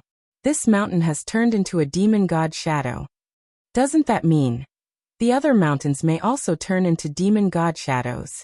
Hiss! Suddenly, Feng Zichen seemed to have realized something. He looked at the other mountains and felt the terrifying aura flowing over them. He could not help but gasp. What is this place? There are 3,000 demon god shadows here. How terrifying. If I accidentally startled them, I would be blown to pieces in an instant. One demon god is enough to make people tremble, let alone 3,000 demon gods. Even Hung Jun would turn around and run away if he saw them. Unless Pangu is still alive, who can defeat them? Thinking of this, Feng Zichen felt a lingering fear when he thought of what he had done just now. Fortunately, he was vigilant enough to only attack one mountain instead of being careless and attacking all of the mountains. Otherwise, if 3,000 demon gods attacked me together, I would not even be able to withstand one punch from each of them. On the other side, seeing that Feng Zichen did not move, the demon god shadow moved and took the initiative to attack him. Not fighting back. That is not the style of a chaos demon god. Roar. With a loud roar, the demon god shadow moved. In a flash he came to Feng Zichen's side and raised his fist to hit him. It was an ordinary punch without any magic, nor did it have the slightest Taoist charm, nor was there any magic power contained in it. It was like a fight between ordinary people, simple and violent. However, such an ordinary punch was extremely terrifying in the eyes of Feng Zichen. He did not dare to take it head-on and hurriedly dodged to the side. The most powerful means of a chaos demon god was not their magic power, nor their magic treasure, but their physical body, which was what they relied on to run rampant in the chaos. Their physical body, which had been polished by the chaos for countless years, was simply ridiculously strong. Even in the face of the attack of a chaos spiritual treasure, they could withstand it head-on. Although this demon god shadow was only a shadow and its strength was far inferior to the real body, after the test just now, Feng Zichen had confirmed that it had at least the cultivation of Daoyuo Jingxian. Moreover, what was even more despairing was that this shadow had everything that a chaos demon god of this realm had.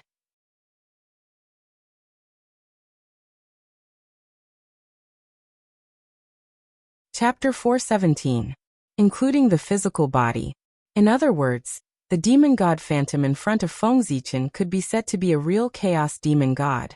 A demon god in the Daluo-Jinxian realm. 4 chaos demon gods. This realm was the realm they could have when they were born. But for the creatures in the primordial world, it was a transcendence that they were painstakingly pursuing. Chaos demon gods were so powerful. They were the most powerful creatures known to man. As soon as they were born, they had the cultivation of Daluo-Jinxian. They directly reached the end of the primordial world. It was so enviable. Logically speaking, as Daluo-Jinxian, Feng Zichen should not be afraid of chaos demon gods. But in the face of chaos demon gods' attack, he had no power to resist at all. He was beaten back and had to hide. There was a huge gap between innate god fiends and innate creatures. Similarly, there was a huge gap between chaos demon gods and innate god fiends. And it was even bigger, like the difference between heaven and earth. How could a creature born of the innate origin compare with a creature born of the chaos origin? That was the difference in essence. Daluo-Jinxian in the primordial world would encounter danger at any time if he was not careful after coming to the chaos outer realm. But chaos demon gods were different. They could freely travel in the chaos outer realm. The difference was obvious at a glance. Although Feng Zichen and chaos demon god were in the same realm, there was still a huge gap between them in essence. How could he be his opponent? Damn it. After retreating repeatedly, Feng Zichen was also angry. He could not help but use all his strength and punch the chaos demon god. Boom. After the punch, Feng Zichen only felt an irresistible force coming. His right arm made a cracking sound, and his body flew backward involuntarily. Bang. Tens of thousands of miles away, Feng Zichen smashed hard on the ground. The huge impact burst out, forming a huge pit with a radius of tens of thousands of miles around him. Hiss! This is too strong. Feng Zichen struggled to get up from the ground. He was still in disbelief. He knew that the chaos demon gods were strong, but he didn't expect them to be this strong. He defeated him with a single punch. Rationally, he did not want to believe that it was true. However, the heart-wrenching pain that came from his right arm clearly told him that it was true. He lowered his head and saw that his right arm, which was used to fight against the chaos demon god, was twisted in an unnatural shape. Apparently, it was broken. The pain he felt earlier was caused by this. The light of creation flickered on his body. Feng Zichen tried to heal his arm, but there were wisps of murderous aura lurking on the wound, preventing him from healing. If the wounds left by the chaos fiend gods could be easily healed, they wouldn't be the most powerful creatures in history. No matter how the light of creation flashed, it could not expel it. With the appearance of the murderous aura, Feng Zichen felt even more intense pain. However, how could physical pain compare to the shock in his soul? After all, Feng Zichen's physical body was not the strongest in the same realm, but it was one of the best. It belonged to a small part of the top. Otherwise, why would it be called Panga's Dao body? But even so, it was difficult to block the punch of the chaos fiend god. That was to say, in the primordial world, no one in the same realm could block the punch of the chaos fiend god. How powerful would the true body of the chaos fiend god be? No wonder Pangu did not allow the chaos fiend god to step into the primordial world. Any one of them could sweep across the primordial world. In the past, Feng Zichen only knew that the chaos fiend god was powerful, but he did not know much about how powerful he was. Now that he had experienced it personally, he finally understood. The difference in essence caused a difference in concept. The creatures of the primordial world were not in the same dimension as the chaos fiend god. How could they compete with him? They could not beat him at all. Unless Feng Zichen underwent another transformation and cultivated the true body of Pangu, or stepped into the primordial chaos Dao realm. If he cultivated the true body of Pangu, his physical body would not be weaker than the chaos fiend god. Naturally, he could fight him. And if he reached the primordial chaos Dao realm, even if he stepped into the realm of the chaos fiend god, he could still compete with him. What a pity. This chaos fiend god is strong, but he's not smart. He doesn't have any treasures in hand.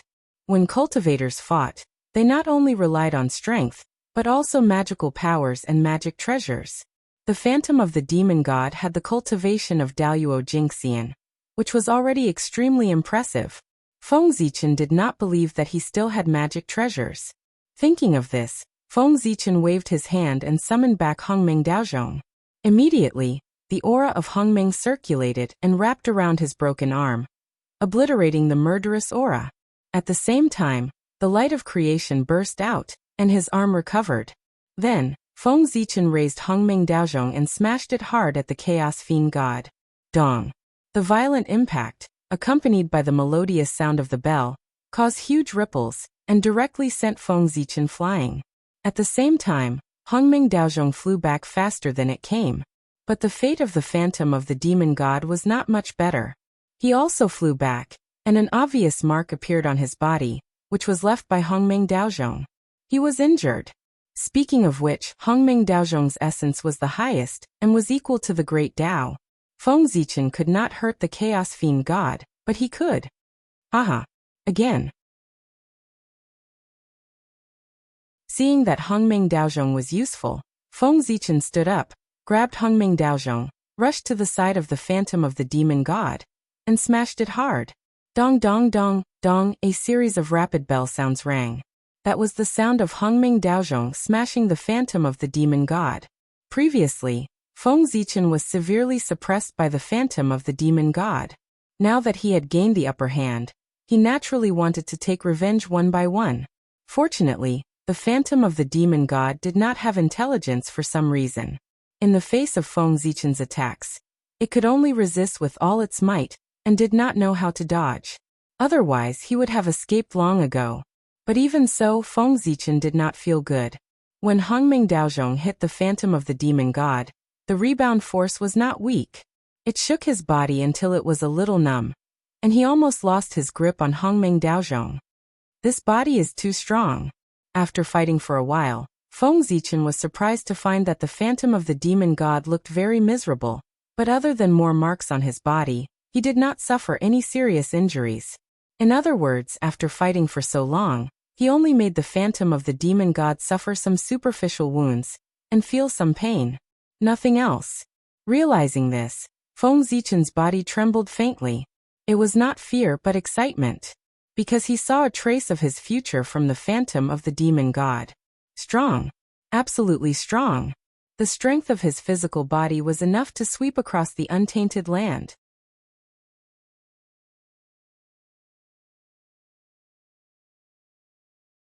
Chapter 418. No one was more powerful than Pangu in the world. The body of the demon god of chaos could be invincible in the untainted land. What about Pangu's body? Absolutely invincible in the untainted land. When Feng Zichen reached the primordial chaos and completed the shocking achievement of reverse refining Pangu's real body, he would be invincible in the untainted land with just his body alone. Just thinking about it was enough to make Feng Zichen excited. What's more, this was something that could be seen in the future. Feng Zichen saw such a future from the demon god phantom. He was destined to be invincible. It's time to end this. With his emotions surging, Feng Zichen grabbed the primordial chaos Dao bell and slammed it down on the fiend celestial phantom. Clang! The melodious sound of the bell rang, stirring up ripples of time, simple and heavy. But in the ears of the demon god phantom, it was not the case at all. When the sound of the bell entered his ears, terrifying fluctuations erupted, almost tearing his body apart, bringing him great pain and making his body twitch. At the same time, in the Hongming Daozhong, earth, fire, water, and wind emerged, demonstrating the power of the opening of the world, tearing at the demon god phantom. On the wall of the bell, runes appeared, shining brightly, showing the scene of the beginning of Hongmeng before heaven and earth were opened. Heaven and earth were vast. Then the Khanate Dao emerged, including yin and yang, the five elements, and strangling everything. In the blink of an eye, in the Hongming Daozhong, various forces appeared, interweaving into various killing methods, and blasted at the demon god phantom, wanting to completely destroy him. At this moment, under the full power of Feng Zichen, the power of the Hongming Daozhong was undoubtedly displayed. Terrifying power surged, and an unprecedented scene appeared. Roar! A huge roar came from the demon god phantom, accompanied by indescribable pain. Under the crazy attack of the Hongming Daozhong, his already broken body was even more broken. His flesh was melting, turning into great simplicity chaotic energy, revealing white bones, making him look exceptionally terrifying. Fortunately, the demonic god's skeleton was clearly tougher than its flesh and blood. Although Hongmeng Daozhong's attack was ferocious, it did not injure his bones and did not cause any fatal damage. His injuries were not as miserable as they looked on the surface. However, the demon god's shadow could not hold on for much longer. No matter how strong and hard his bones were, they still had their own limits. It was impossible for him to achieve eternal immortality. It could be seen that the divine charm that was constantly flowing on the bones was becoming fainter. The Tao glow it was emitting dimmed too. It no longer had its previous luster. Even some of the great Tao runes engraved on his bones had been obliterated. And it was all caused by Hongmeng Daozhong's attack. Although Hongmeng Daozhong could not directly destroy the skeleton of the demon god's shadow, it could slowly wear it down with the passage of time. Hongmeng Daozhong's power was too strong. It would not be long before the demon god's shadow was refined and completely destroyed. It would turn into great simplicity chaotic energy again, and become the nourishment for Hongmeng Daozhong's promotion. Within the bell wall, the demon god's shadow seemed to have sensed the danger. He knew that if this continued, the only thing that awaited him was death. Therefore, he finally could not help but erupt completely. Roar! He roared and suddenly attacked Hongmeng Daozhong crazily. All kinds of great magic that Feng Zichen could not understand poured out of his hands and hit Hongmeng Daozhong one by one. It made his heart thud and tremble endlessly. Unfortunately, although Hongmeng Daozhong's background was unknown, it was definitely stronger than the Chaos Demon God. Just by looking at the level of an innate spirit treasure, it had the power that even an innate cardinal treasure could not compare to. One could tell that it was not simple.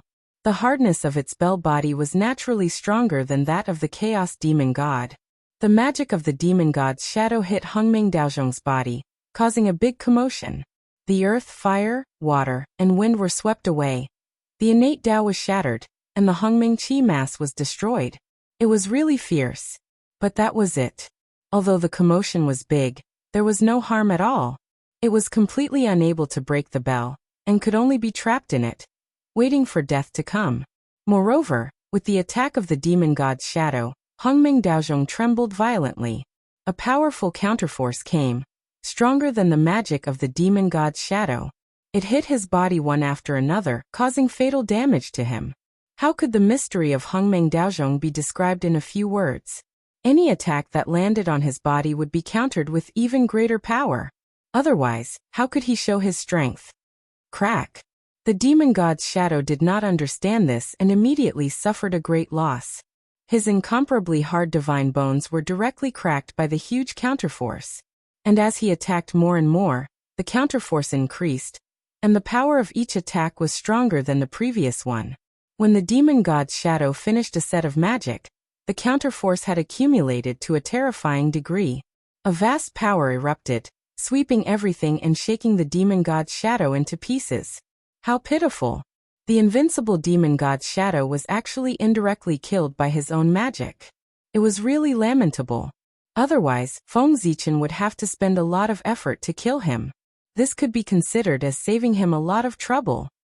You still want to be resurrected? Disappear completely. In Hongmeng Daozhong, the demon god's shadow, which had been shattered into countless pieces, suddenly gathered into a ball and wriggled crazily, as if to reform his body. Seeing this, Feng Zichen's eyes turned cold. He took out the human emperor's seal and smashed it toward Hongmeng Daozhong. It was not easy to shatter the demon god's shadow. How could he let it recover? Wasn't this looking for trouble for himself? Dong! After a loud sound, the primordial chaos Tao bell emitted a bright light. It was like a purple sun, and boundless primordial chaos hung down. Countless mysterious runes appeared on its body, showing the scene of the opening of heaven and earth. Boom! It was as if the sea of stars had exploded and the universe had collapsed. All kinds of Khanate Tao were born, mysterious and unpredictable. They surged toward the fragments of the demon god's shadow, completely drowning it and shattering it again. Dong dong dong. Without hesitation, Feng Zichen raised the human emperor's seal and smashed it several times toward Hongming Daozhong. In an instant, the Khanate Dao was vast and mighty, showing all kinds of mysteries, and completely obliterating the demon god's shadow. At this time, Feng Zichen's arms drooped down weakly, and his body was trembling. This series of actions seemed easy, but in fact, it was a great burden on Feng Zichen. The recoil of Hongming Daozhong was not so easy to bear. In particular, the human emperor's seal was a Khanate ultimate treasure. It was even more powerful when it hit Hongming Daozhong.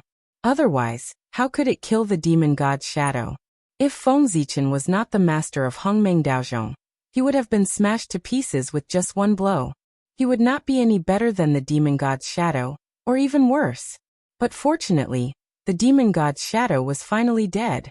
After a long while, Feng Zichen finally caught his breath and had time to check on Hongming Daozhong and collect his trophies. As expected, Tai Chaotic Qi. It's inside the demon god's shadow. He took out Hongming Daozhong and saw a black airflow floating in the bell. If it was not Tai Chaotic Qi, what else could it be? Then, Feng Zichen understood the origin of the demon god's shadow. That divine mountain. It carried the mark of the chaos demon god.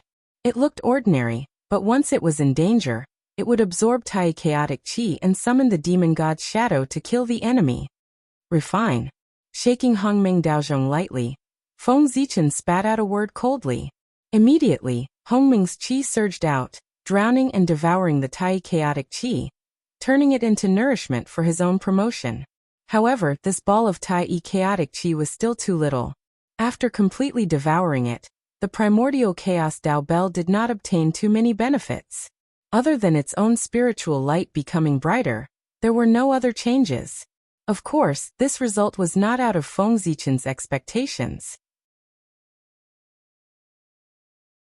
If it was so easy to obtain a primordial treasure, there would be more than a few in the untainted land. If one Tai Chaotic Qi was not enough, it did not matter. There were at least 2,000 Tai Chaotic Qi here.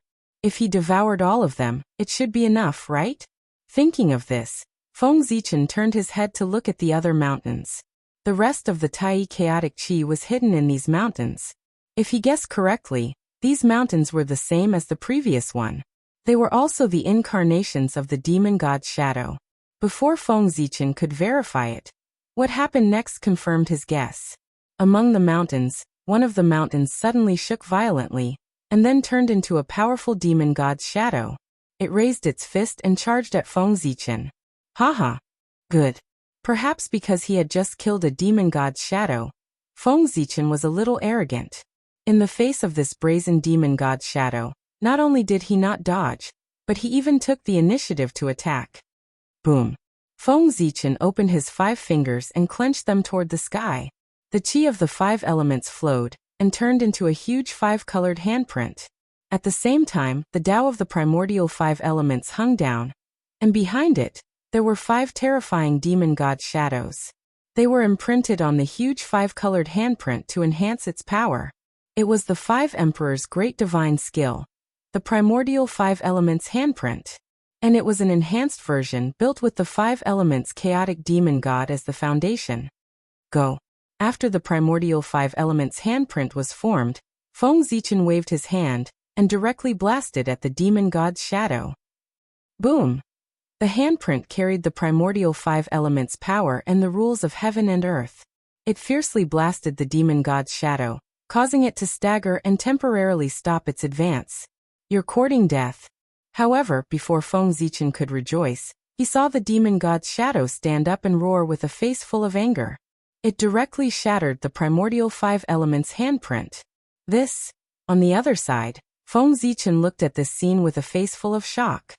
He did not know if he should use the great path furnace in his hand.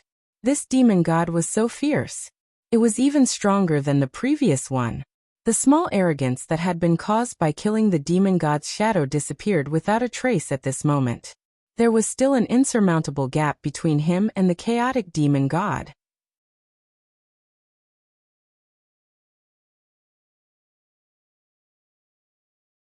Chapter 419. With just a roar, the phantom of the demon god broke the magic that Feng Zichen was so proud of. It had to be said that it was a huge blow to him. However, it was still okay. The previous experience had already given Feng Zichen enough of a blow. This experience, except for making him more aware of the gap between him and the demon god of chaos, was not a big deal. Go. Knowing that he was no match for the phantom of the demon god, Feng Zichen did not try to be brave. He put away the furnace of the Great Way in his hand, and took the opportunity when the phantom of the demon god was unprepared to take him in. The Emperor's seal was the disguise of the Chaos Bead, and the Chaos Bead was a legendary Chaos Spirit treasure, which was not necessarily worse than the demon god of chaos. If the phantom of the demon god fell into it, he would be at his mercy. However, Feng Zichen's idea was quite good, but what happened next shocked him to the extreme. His heart was full of fear, and he only felt that the crisis of death had come to him. After Feng Zichen took out the Emperor's seal, the rest of the mountains, which were originally quiet, suddenly moved together. All of a sudden, they all turned into phantoms of the demon god and attacked him. How could, seeing this scene, Feng Zichen was really shocked and angry. He quickly called back the Emperor's seal and hung it over his head. At the same time, Hongming Daozhong also flew out and covered him. Together with the Chaos Bead, it protected him firmly. After that, Feng Zichen did not care whether it was useful or not. He directly urged his Dharma power to the limit and hit all the great magic that he had mastered, bombarding the phantoms of the demon god with the intention of blocking their attacks. Unfortunately, it was completely useless. Those were 3,000 demon gods of chaos. Even if it was just a phantom, it was not something that anyone in the same realm could resist. What's more, Feng Zichen could not even defeat one demon god. How could he resist 3,000 demon gods? With 3,000 demon gods attacking together, except for Pengu, no one in the untainted land could defeat them. Boom. Fist seals flew over one after another. Feng Zichen's great divine ability was completely unable to resist, and was shattered one by one. This included his most powerful divine ability, the heaven-opening sword art. The gap was too big. F***ck. Seeing this scene, Feng Zichen couldn't help but curse, and then he didn't know anything else. This was because he had been smashed into pieces and had completely left this world. Even Hongmeng Daozhong and the Chaos Bead would not be able to protect Feng Zichen from the joint attack of the 3,000 demonic gods. In the blink of an eye, all the defenses were broken, and Feng Zichen was reduced to ashes. Hiss! How frightening! I thought I was really going to die. In the outside world, after Feng Zichen was killed by the joint attack of the demon god phantoms, he woke up with a start. He didn't have time to think about what had happened. He jumped up and hurriedly checked his body. When he found that there was no problem, he let out a long sigh of relief. Fortunately, it was just an illusion. The scene that he had just experienced was really too frightening. The feeling of death was too real, causing him to think that he was really dead for a time. Now that he suddenly realized that the experience was just an illusion, he couldn't help but feel that he had survived a disaster. How could he not feel relieved? No, that was definitely not an illusion. After a while, Feng Zichen gradually regained his composure and gradually figured out that something was wrong. Everything that he had experienced in the vast world was definitely not an illusion. First of all, it was too real. It didn't seem fake at all. Second of all, at Feng Zichen's level he could still distinguish whether it was real or fake. Finally, the most important thing was, Feng Zichen flipped his hand and took out the Hongmeng Daozhong. The Khanate Dao light that soared on it proved that everything that had just happened was real. Otherwise, how could the Hongmeng Daozhong that had been improved in the illusion be reflected in reality? In a trance, Feng Zichen seemed to have realized that that place should be an opportunity left behind by Pengu. It should be an opportunity specially prepared for the great Taoist priests. Thus, suddenly, there was an inexplicable throbbing between heaven and earth, which made Feng Zichen understand everything. The origin of the terrifying power in his body and the cause of the vast world. It was indeed left behind by Pengu. In the past, Pengu opened the sky and died of exhaustion. Although his body had turned into the primordial world, there was still a part of his power that didn't turn into Tao but dissipated between heaven and earth. Pengu was like that. So was the chaos demon god. Although his body and origin had become nourishment for the growth of the primordial world, there was still a part of his power that was left behind to create chaos in the primordial world. Pangu noticed this, so before he turned into Tao, he mobilized a wisp of power and suppressed it in the depths of the boundless void, a mysterious unknown place. He wanted to use the power of the primordial world to obliterate it. However, countless years had passed. Although the power of the chaos demon god had almost been obliterated, there was a wonderful change at the last moment. After many years of tempering, they had merged tightly with Pangu's power, forming a power that was the closest to Tao with Pangu's power as the lead. This was an unforeseen event that even Pangu had not expected. The power of the 3,000 demon gods came from the great Tao. They were different manifestations of the great Tao.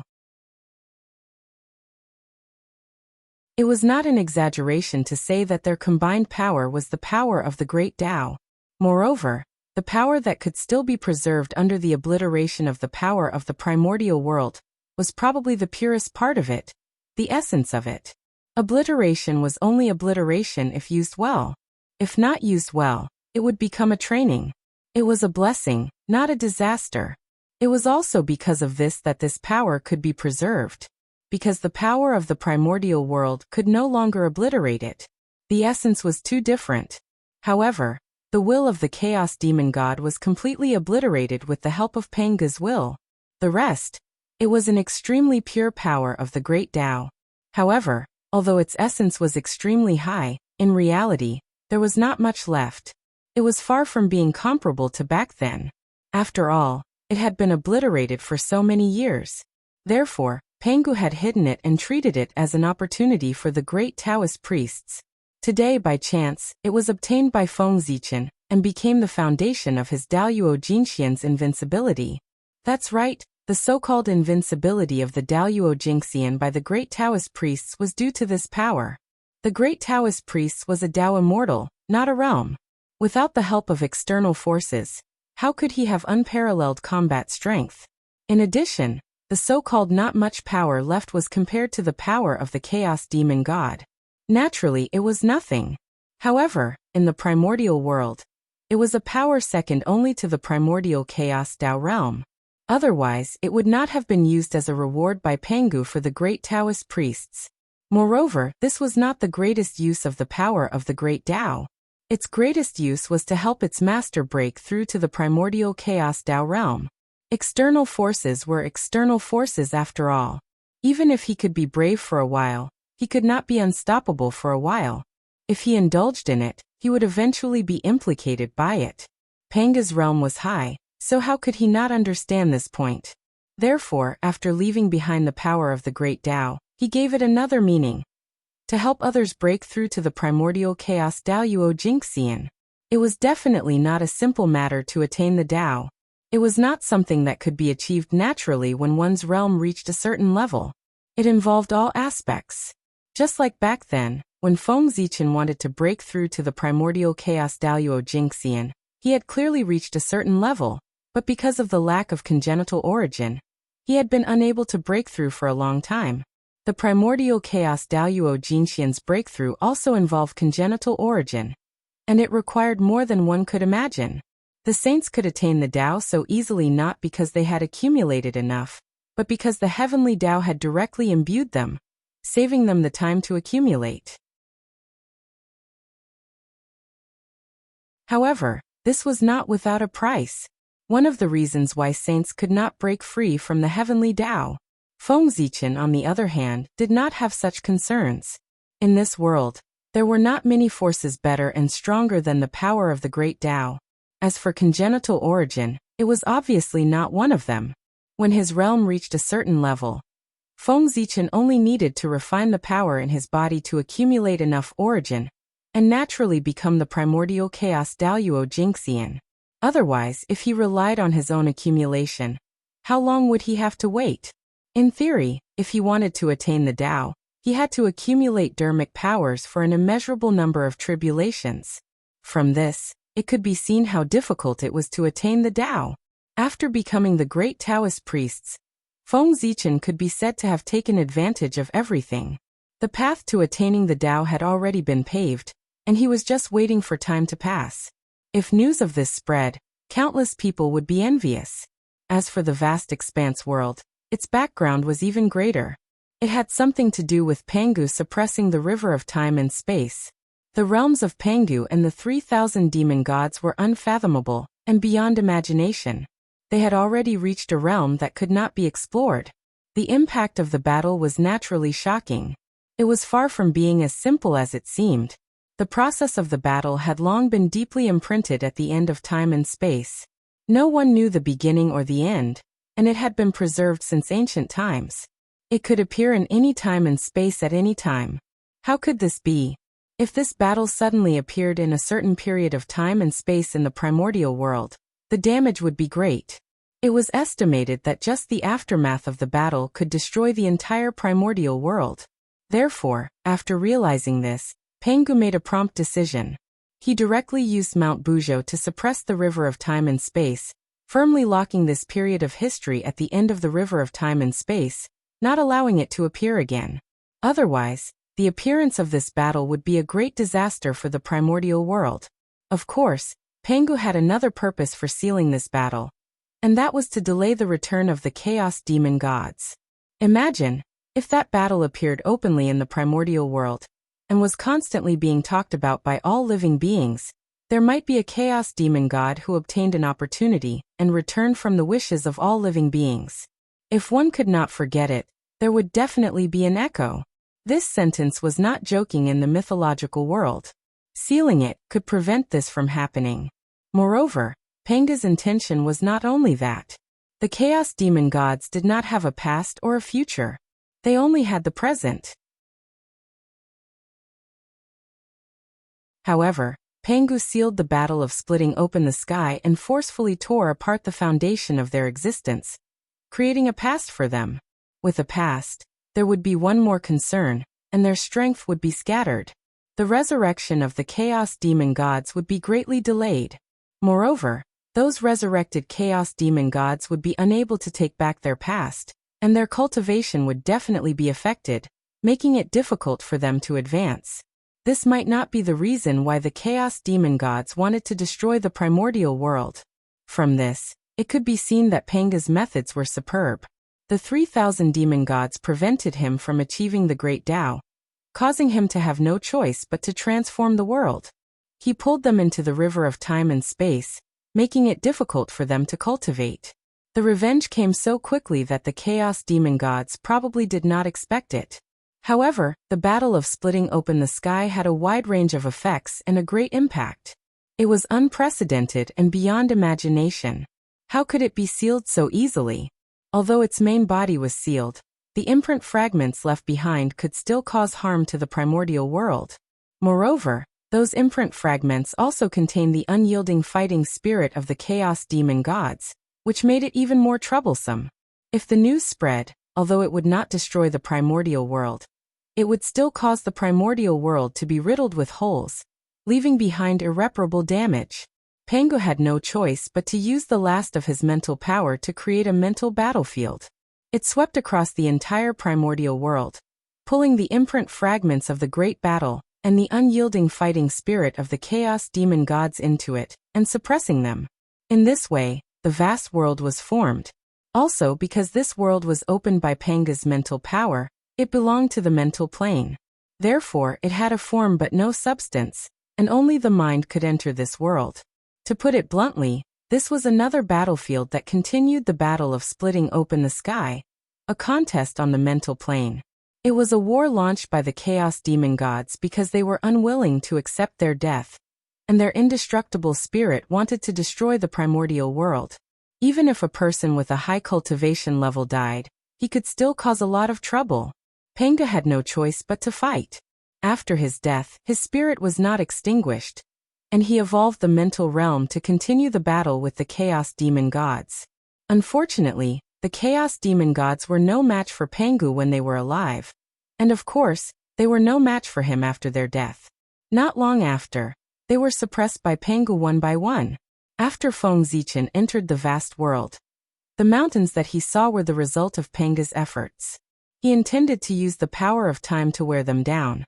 After all, Time could erase everything. No matter how big a thing was, how unforgettable a love was, how deep a hatred was, it would eventually be forgotten with the passage of time. It was a pity that his great power was known. However, the Chaos Demon Gods were not people who would wait for death. Seeing that things were not going well, at the moment when they were suppressed by Pengu, they used the last of their strength to tear a hole in the vast world and draw in the Tai chaotic chi. Tai, the first process of the evolution of heaven and earth, had boundless creation. The Chaos Demon Gods drew in this chi with the intention of merging it with the vast world, so that this world would turn from illusion to reality and completely manifest in the world. They could also take advantage of this opportunity to refine their Taoist bodies and return. It had to be said that the Chaos Demon Gods had a good plan. After Pengu's spirit sealed them, it completely dissipated and could no longer interfere with their actions. If the Chaos Demon Gods were given enough time, they might really succeed. Unfortunately, Feng Zichen came and changed everything. The resurrection method of the Chaos Demon Gods became his opportunity. The Tai chaotic chi could help Hongming Daozhong to advance. The shadow of the Chaos Demon Gods could let Feng Zichen feel the Taoist rhyme of the Chaos Demon Gods at a close distance. Wasn't that a great opportunity?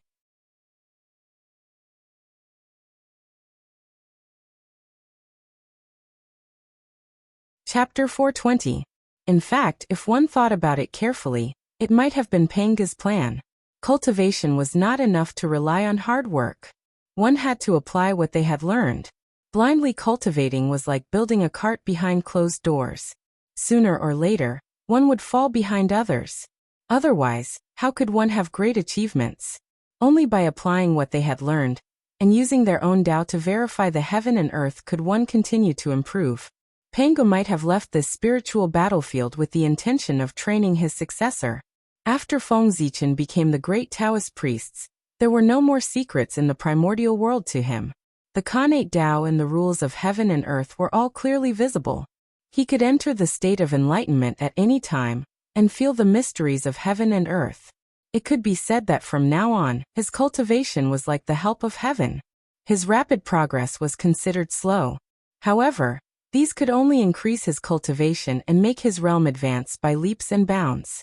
It could not increase his combat strength by much. In the primordial world, although realm was important, it did not mean that combat strength was not important. Realm determined the upper limit, but combat strength determined life and death. With a high realm but no corresponding combat strength, one usually could not live long in the primordial world. After all, on the path of cultivation, it was inevitable to engage in life and death battles with others. If the realm difference was big, it was fine. One could easily win by suppressing others with realm. However, if the realm difference was not much, then the importance of combat strength would be reflected. Whoever had the higher battle prowess would be able to win, or even kill their opponent. Just like back then, as Daoyuo Jingxian, Dong Huangtai could be the best of his generation and be invincible in the world. It was because his combat strength was unparalleled in the world. In the spiritual battlefield, there was the existence of the demonic god's shadow. Feng Zichen entered and wanted to obtain the Tai chaotic chi. He had to fight with it. Although Feng Zichen was no match for the demonic god's shadow, fighting with it would be of great benefit to him. Every move of the demonic god's shadow was in harmony with the Tao. A casual attack was a great magical power that contained the charm of the great Tao and supreme creation. Feng Zichen's confrontation with them could be used to sharpen his supernatural powers and transform them beyond the scope of the primordial world. Moreover, if he could comprehend some mysteries from the magic of the demonic god's shadow, there would be indescribable benefits. Training in the spiritual battlefield could completely make up for Feng Zichen's lack of actual combat experience. Even if he was no match for the phantom of the demon god, he could only rely on Hongming Daozhong to fight it. However, Dharma treasures were also a part of one's strength. Being able to win was a good method. Moreover, Feng Zichen's strength was not constant. As he continued to fight with the demonic god's shadow, he would definitely transform and become stronger. He believed that in the end, Feng Zichen would definitely be able to kill the demon god Phantom with his own strength without the help of any magic treasures. The power of the Great Tao allowed Feng Zichen to have the invincible power of Daoyuo Jingxian. The spiritual battlefield could allow Feng Zichen to continue to transform, and finally obtain a heart that matched his strength. The two complemented each other. When the two were combined, Feng Zichen could achieve the realm of primordial Daoyuo Jingxian in the most perfect state. It had to be said that the means left behind by Pangu were really amazing. He could create a primordial Daoyuo Jingxian at the fastest speed. Just this point. This proved how powerful he was. The primordial Daoyuo Jingxian, who was at the peak of the primordial world, could be created just like that. It was really amazing. Rumble. In Feng Zichen's body, the power of the Great Tao suddenly became restless. A very small part of the power completely integrated into his body, and became a part of his power. Seeing this scene, Feng Zichen was slightly surprised. Such a situation had never happened before. One had to know that the power brought by the karmic rank, whether it was the power of destiny, the power of heaven and earth, or other forces, were all external forces that were borrowed from heaven and earth. They did not come from his own hard work, and did not belong to him at all. In general, this was the power that he only had the right to use, but not ownership. He could use this power to fight against enemies, to assist in cultivation, and to do many things. However, he could not refine it and turn it into his own power. This was the power of heaven and earth, which he had borrowed. If he took it for himself and harmed heaven and earth to enrich himself, wouldn't he be afraid of being punished by heaven? Therefore, even though Feng Zichen's body had all kinds of powers that could quickly increase his strength, he did not dare to refine it. That was exactly what he was afraid of. But now the power of the Great Tao had actively integrated into his body, and become a part of his power to increase his strength. This was something that Feng Zichen did not expect. Yes, I see. After deducing in his heart for a while, Feng Zichen gradually understood.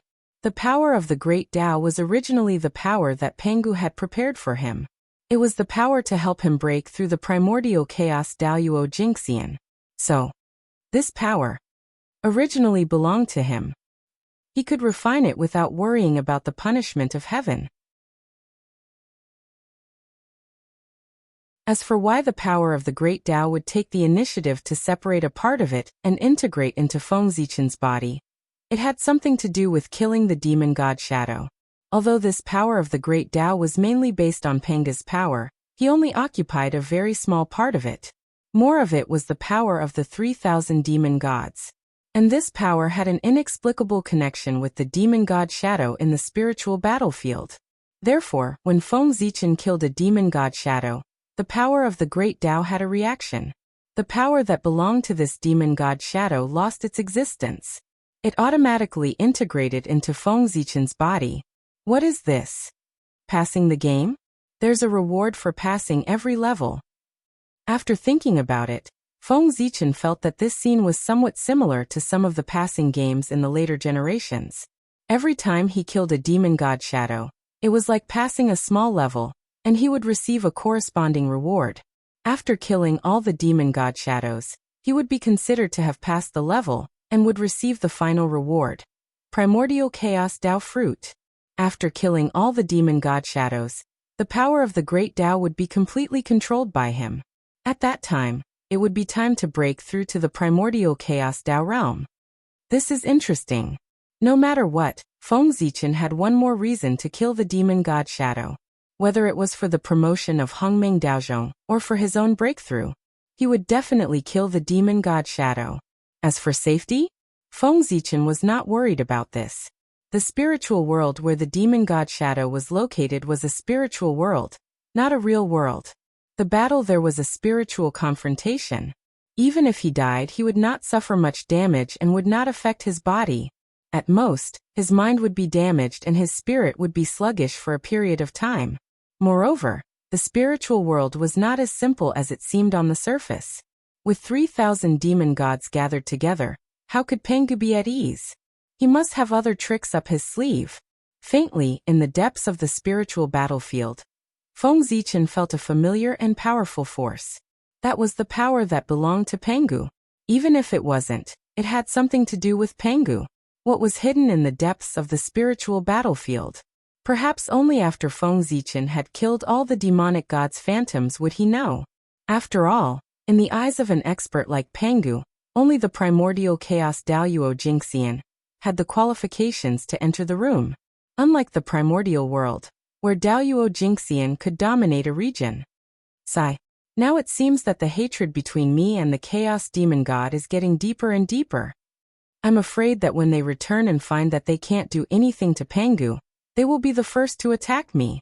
Suddenly, Feng Zichen realized something and couldn't help but shiver. Since his debut, he had ruined the plans of the chaos demon god countless times. The world tree in his hand was snatched from the true spirit of the demon god back then. This was one of the means used by the chaos demon god to destroy the primordial world, and he had unintentionally destroyed it. Now he had ruined the plan of the chaos demon god's resurrection, causing their countless years of efforts to turn into flowing water. No, he had made a wedding dress for Feng Zichen.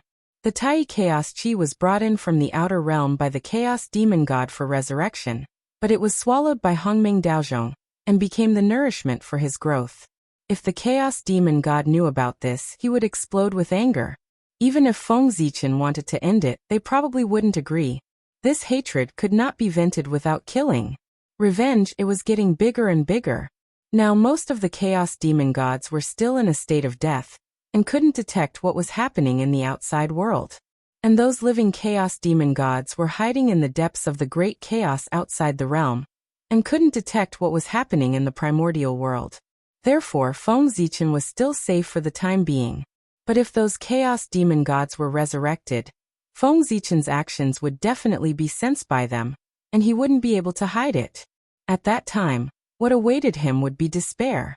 Even Pengu couldn't protect the person that the 3,000 demon gods wanted to kill. After all, killing a person was far simpler than protecting a person. If such a day really came, Feng Zichen could only rely on himself. When the chaos demon god was resurrected, his strength had to at least reach the point where he could contend with him. Otherwise, it would really be over. No matter how much he schemed, he couldn't defeat the majesty of the chaos demon god. In the face of absolute strength, all schemes and tricks were like clay chickens and pottery dogs, unable to withstand a single blow. But how could it be easy to reach the realm of the chaos demon god? Until now, Feng Zichen didn't even know what the realm above the primordial chaos was. He only knew that the highest realm known was the Great Dao realm. This was the realm that Pengu was pursuing. As for the few realms between the Great Dao realm and the primordial chaos realm, Feng Zichen didn't know what kind of abilities they had. And these realms that he didn't know were the realms of the chaos demon god. The gap was too big. Feng Zichen didn't know if he could reach such a realm. Moreover, who knew when the chaos demon god would be resurrected? How much time was left for him? So, how could he not be afraid? F***CK. How did I become a mortal enemy with the chaos demon god for no reason? Thinking of the situation he would face in the future, Feng Zichen shuddered.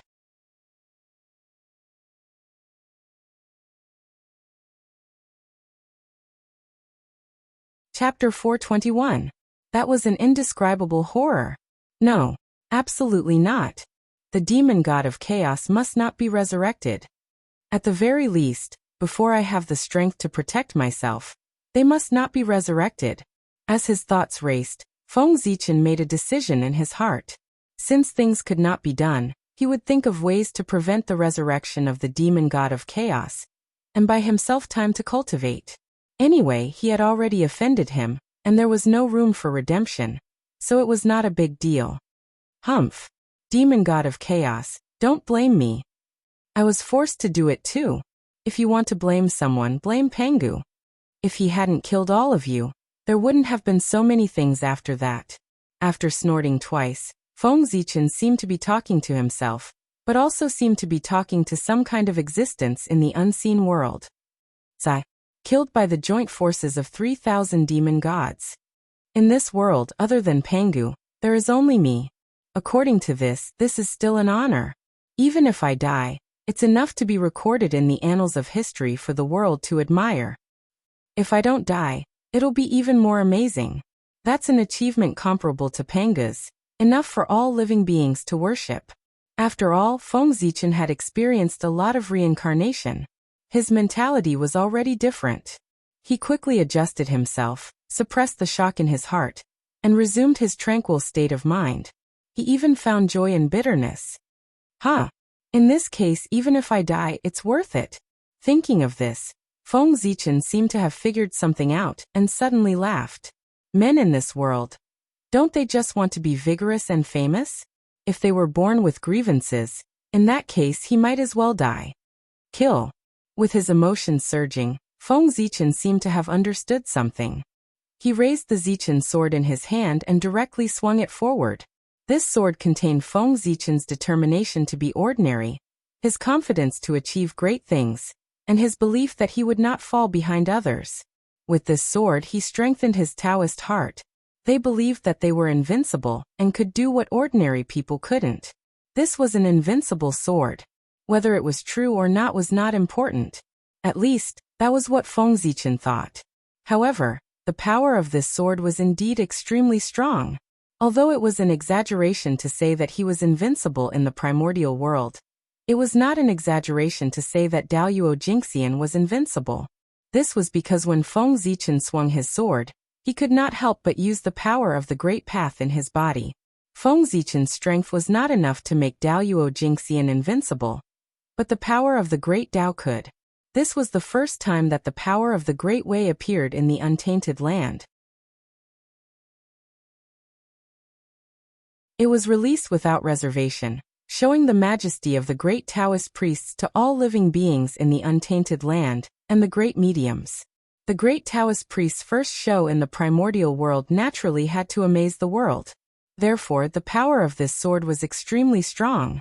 Rumble. Immediately, a resplendent sword light swept out like a sea of stars exploding. It wiped out the void in front of it, causing the myriad Dao to cease to exist. That's right, what no longer existed. The void, the connate Dao, and the rules of heaven and earth no longer existed. Everything was wiped out by this sword and completely returned to the state of nothingness. Hiss. The power of this sword is so strong. Is this the great Taoist priests? It's indeed extraordinary. If this sword isn't his strongest divine ability, perhaps Daoyuo Jingxian's invincibility isn't a lie. The great mediums who had been paying attention to Feng Zichen's movements couldn't help but suck in a breath of cold air when they saw this scene. The power of this sword was too strong.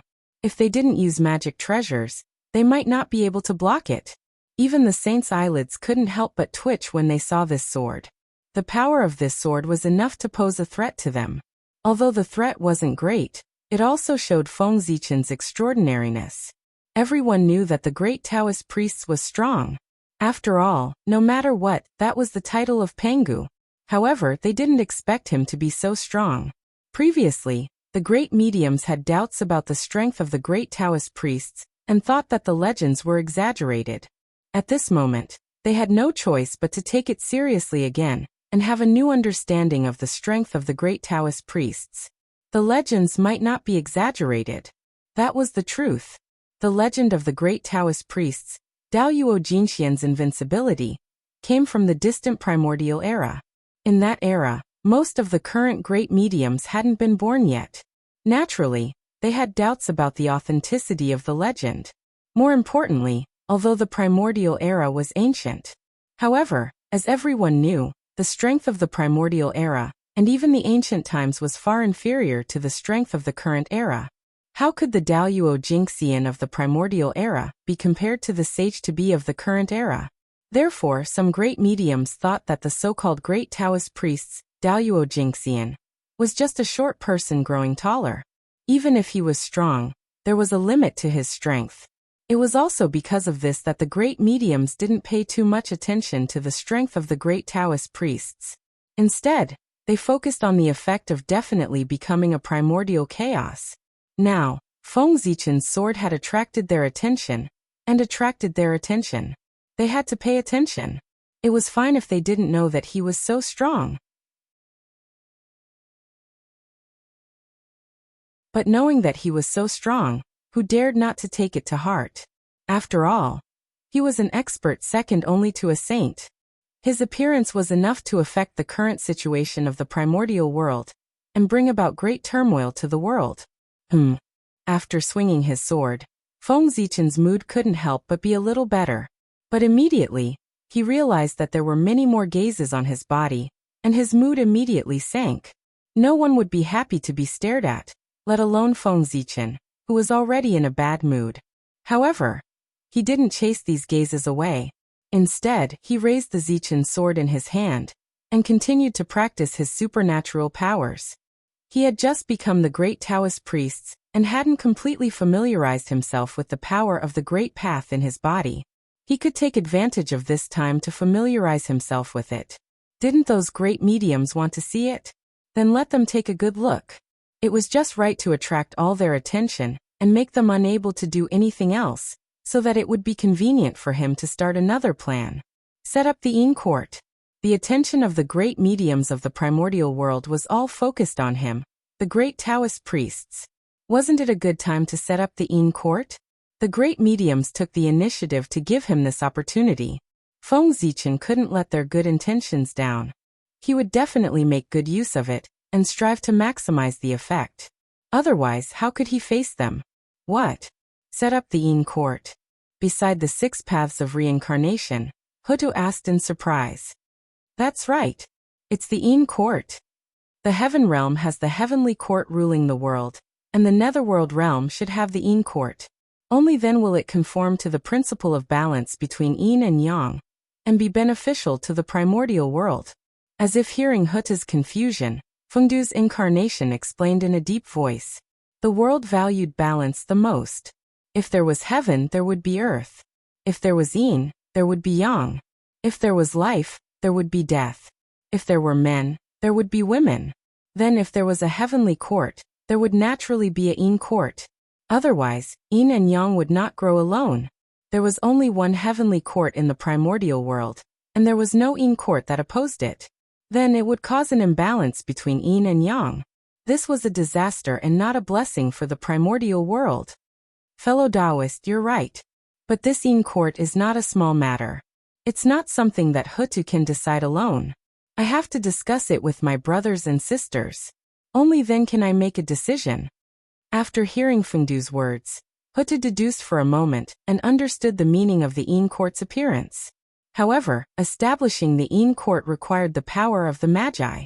This was not something that she could decide alone. She had to get the consent of the other ancestral Magi. Of course, the netherworld was originally prepared by Father for the Magi. The establishment of the Yin Court can't be helped by the brothers of the Magi. This matter naturally requires their participation. Nodding his head, Fengdu was indifferent. The Yin Court was originally prepared for the Magi. Otherwise, how could he and Hutu establish the Yin Court? It would just be a joke. After thinking for a while, Fengdu continued, worried that Hutu would not take this matter seriously.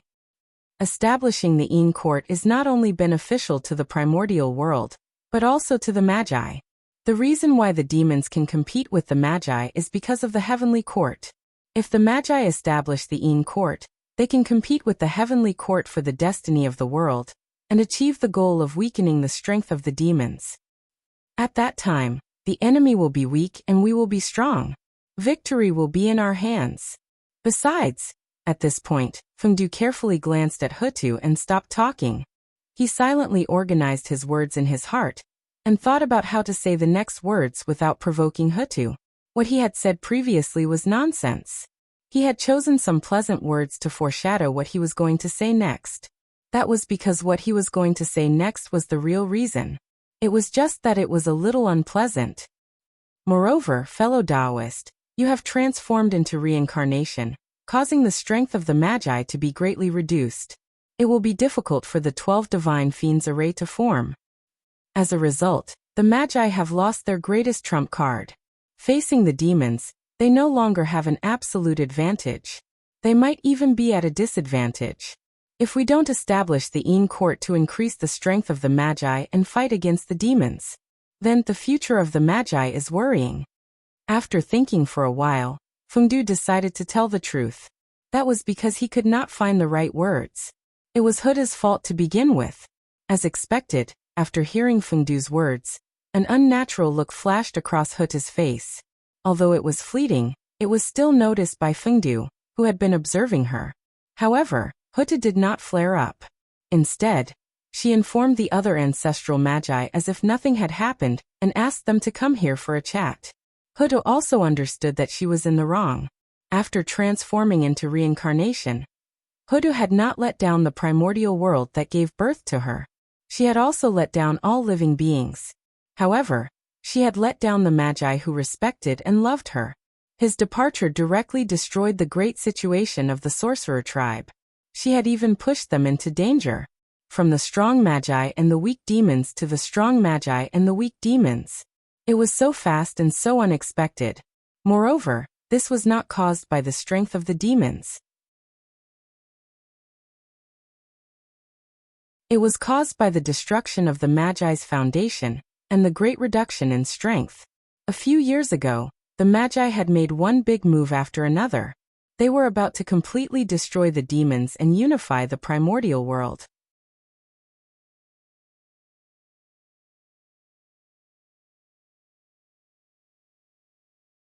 Chapter 422. But unexpectedly, the situation changed, and Hutu could not restore the witch. The situation was completely reversed, which shocked many people. Things were really unpredictable.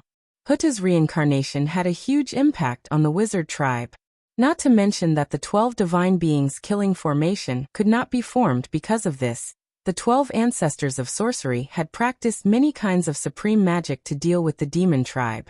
But Hutu's departure directly destroyed these magic, making the efforts of the ancestors of sorcery in vain.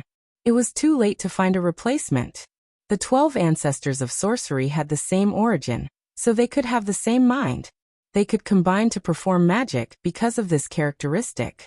If they found another person to replace Hutu, how could this person be connected with the other ancestors of sorcery like Hutu? They might be able to cooperate with each other by practicing, but how long would it take? The great war of sorcery and demon tribe would break out at any time. How could they have so much time to practice their magic? Hutu's reincarnation had reduced the strength of the wizard tribe by at least half. The loss was not small. Even so, the sorcerer tribe's attitude towards Hutu was still the same as before. There was no change at all. It had to be said that the ancestors of sorcery were very affectionate.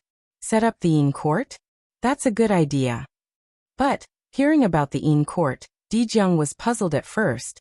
But then he realized that setting up the Yin court could bring a lot of benefits to the wizard tribe.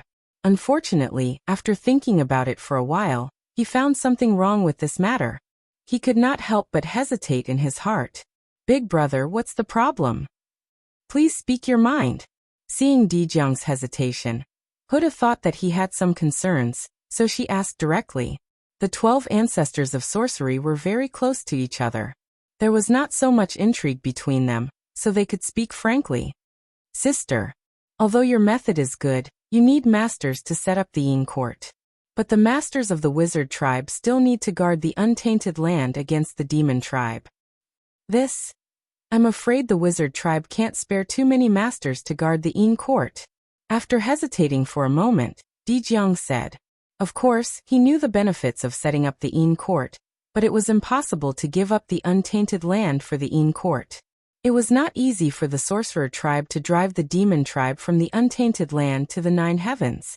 How could they give up the untainted land for a mere Yin court? The untainted land was the foundation of the sorcerer tribe. Compared to it, the netherworld was really nothing. Yes, I didn't think this through. He thought for a while. Huto also felt that Dijiang's words made sense. If the Yin court was established, the sorcerer tribe would have to send some of their experts to guard the nether realm to prevent any unexpected changes. However, although the Magi were strong, they relied on quality to win. They did not have as many experts as the demon clan. Therefore, if a portion of the people were to go to the Yin court, they would definitely have no time to care about the primordial world. The demon race would definitely not let go of this opportunity. They would definitely counterattack the untainted land. At that time, the sorcerer tribe would be in a passive position. In the end, it was because there were too few sorcerer tribe members. The Wu tribe was already struggling to manage the untainted land. With the addition of the Yin court, they would definitely not have enough manpower. If the base was too big, it would be easy to focus on the head and not the tail. In the end, it was likely that the gains would not make up for the losses. Dijiang understood this very well. It was best to keep what was in front of him. Therefore, although Dijiang agreed with the establishment of the Yin court, considering the current situation of the sorcerer tribe, it was very difficult for him to agree. Haha. I was wondering what it was about. So it's about this. Brother Dijiang, don't worry. This matter is easy. At the side, after hearing Dijiang's words, Fengdu suddenly laughed out loud. In his words, he did not take Dijiang's worries seriously at all. Who is this fellow Taoist? Seeing Fengdu suddenly speak, Dijiang said with some displeasure. At the same time, the other ancestral sorcerers also glared at Fengdu angrily. If it weren't for the fact that he was Huta's friend, they would have already made a move and taught this kid who didn't know the immensity of heaven and earth a good lesson. It was about the sorcerer tribe. When did they need an outsider to speak? For a moment, Fengdu choked. He had forgotten that he had not told the person in front of him his identity. The pride of the ancestral sorcerer. It was famous in the primordial world. Even Dao ancestor Hongjun was not taken seriously by them. An outsider, like him, had rashly interfered in the affairs of the sorcerer tribe. They did not directly attack him because of Hutu. Otherwise, Fengdu would have been beaten out by them long ago. Forget it. Should I tell him? After thinking for a moment, Fengdu decided to reveal his identity to Dijiang. The identity of a sorcerer could save him a lot of trouble. It would also be of great help to the establishment of the Yin court. Otherwise, with the identity of Fengdu, it would be difficult to gain the trust of the sorcerer tribe. Brother Dijiang, do you still remember me? As he spoke, Fengdu secretly activated the aura of Panga's token and transmitted it to Dijiang. He also blocked the other ancestral sorcerers from prying and did not let them notice. In the Nether Realm, Fengdu was an expert at the great perfection of the quasi-saint realm. He was not weaker than the ancestral sorcerers. He could still block their perception. This is, sensing the familiar aura, Dijiang's expression suddenly changed. He pointed at Fengdu and said in shock, "It's you. So it's you." After the shock, Dijiang seemed to have understood something and muttered, "Yes, I should have thought of it. Who else could it be other than you?" "That's right, it's me." Seeing that Dijiang had calmed down, Fengdu replied with a smile. "What do you mean you're mine? Who exactly are you?" The question and answer of the two of them confused the other ancestral sorcerers who did not know the truth. At that moment, the most hot-tempered Zhurong directly asked Fengdu casually. It was as if he would beat him up if he did not say anything. "Sai, sixth brother, don't mess around. This fellow Taoist is my best friend. Be polite." Without waiting for Fengdu to speak, Dijiang stopped Zhurong, who wanted to cause trouble, and took the initiative to cover for him. As the patriarch of the sorcerer tribe, Dijiang was naturally not a stupid person. Seeing that Fengdu only revealed his identity to him, he knew that he did not want to reveal his identity. As for the reason, it seemed that he had his own plan. Although he did not know what his purpose was, Feng Zichen was a sorcerer of the sorcerer tribe after all. He would prosper and suffer together with the sorcerer tribe. He would not harm them. Therefore, Dijiang did not reveal his identity, so as not to ruin his plan. "Friend. Big brother, don't joke. If he is really your friend, then why don't I know him?" Zhurong touched his head and asked with some confusion. It was not Zhurong's fault for asking this. The 12 ancestral sorcerers knew each other very well. If he was really Dijiang's friend, the other ancestral sorcerers would definitely know him.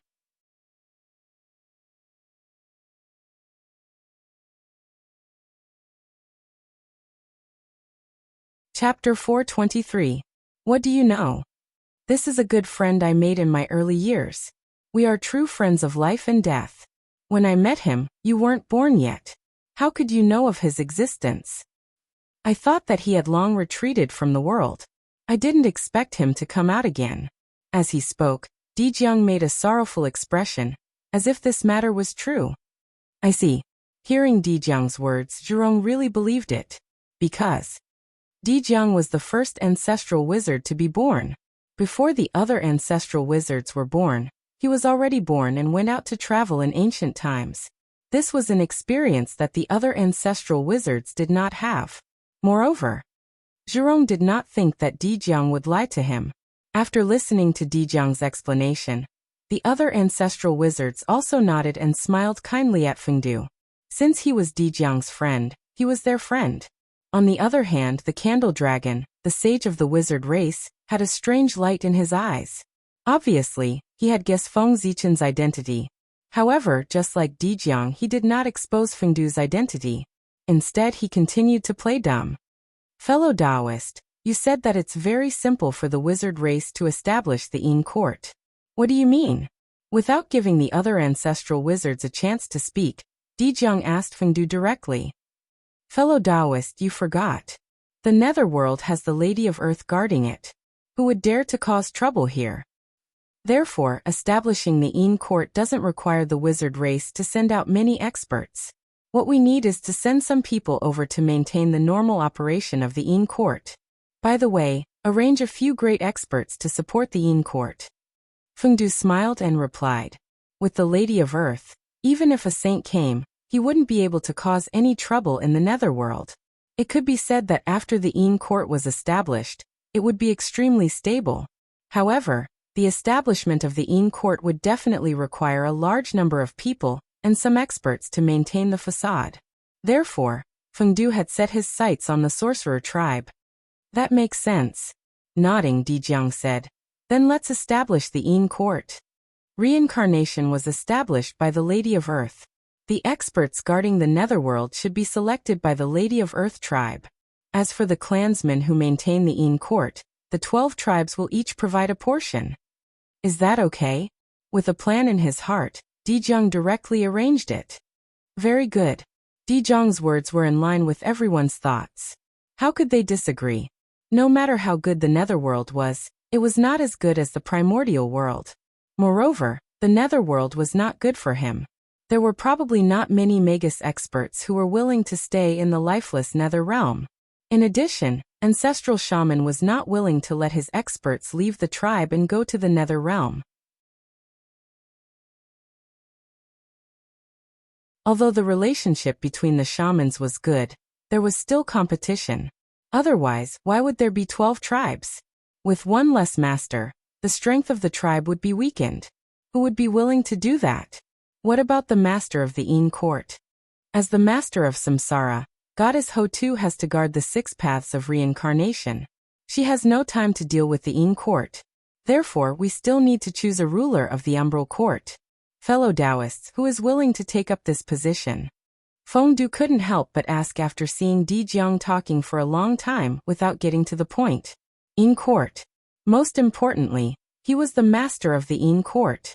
That was an existence that could rule over the Nether realm and bear the destiny of heaven and earth. Me?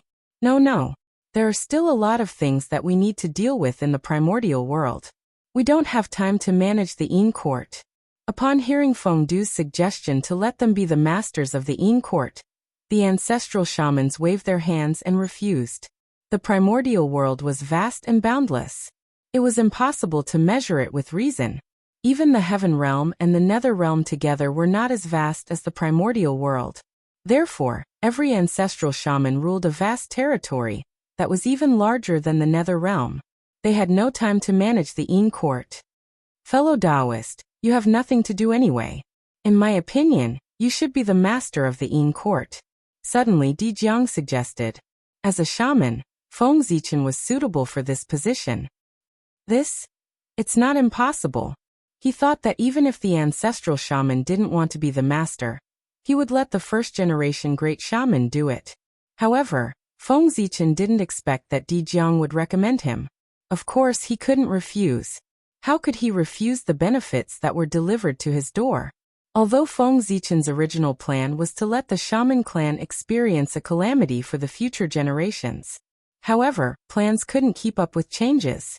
It wasn't impossible to dominate the Yin court in advance. That's good. I'll do as you say. Now that the attention of all living beings in the primordial world is attracted by the birth of the great Taoist priests, it's a good time to set up the Yin court. There's no time to lose. We should hurry up and pray to Father God and set up the Yin court.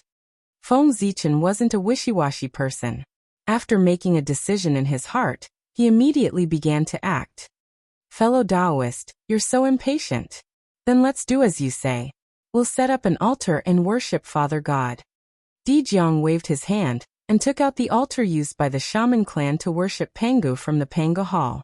He planned to worship Pangu here. On the side, the other ancestral shamans who wanted to say something couldn't say anything when they saw this. At this moment, stopping Feng Zichen from becoming the master of the Yin court would be a slap to Di Jiang's face. Father God above. Today the Nether Realm has appeared. As the home of the dead. It will fill the primordial world. However, the Nether Realm has just appeared.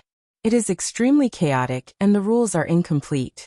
Therefore, the Shaman clan wants to set up the Yin court in the Nether Realm to govern the Death Realm, and set the rules to manage the dead in the world. Please enlighten us, Father God. In front of the altar, Di Jiang first bowed and then swore loudly. Instantly, the primordial world shook. A vast divine light appeared out of thin air, and shone in the center of the Nether Realm. It was like a heavenly pillar that pierced through the three realms of heaven, earth, and man and went straight into the chaos outside the heavens. That light was too dazzling. It was even more dazzling than the sun. Even across the endless world, it could be seen. In an instant, it attracted the attention of the great magicians from the great Taoist priests to the Nether Realm. Yin court? What's that? Is it a force similar to the heavenly court? Yin court was an extremely unfamiliar word. However, because the heavenly court was in front of them, everyone more or less guessed what he meant. Whoosh. There was a good show to watch. The Shaman clan was going to fight to the death with the Demon clan.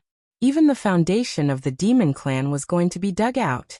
Thinking of the impact of the Yin court's appearance on the Demon clan, the great magicians of the primordial world immediately perked up. They looked in the direction of the heavenly court with expressions of watching a good show. They wanted to know how the Majesty would react in the face of the sudden actions of the Shaman clan. Exciting. It was really too exciting. The situation of the Shaman clan was really changing day by day. Just as the Shaman clan was about to suppress the Demon clan, the Shaman clan suddenly destroyed their foundation, causing their strength to plummet. However, before the Demon clan could start to become strong, the situation was changing. The Shaman clan set up the Yin court and wanted to break the foundation of the Demon clan.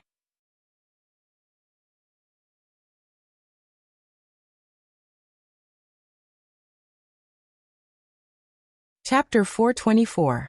This time, it was the demons' turn to be candles. In the Lingxiao Hall, Di Jun's expression changed with a whoosh.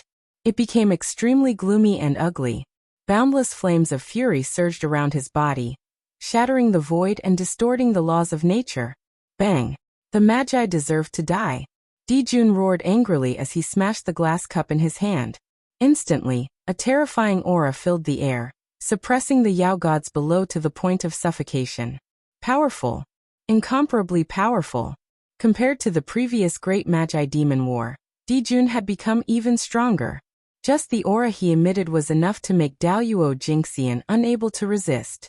Moreover, these people were not the weaklings among Daoyuo Jingxian. From this, it could be seen that Di Jun's strength was not far from that of primordial chaos Daoyuo Jingxian. However, even though he was so powerful, he was incomparably furious at this moment.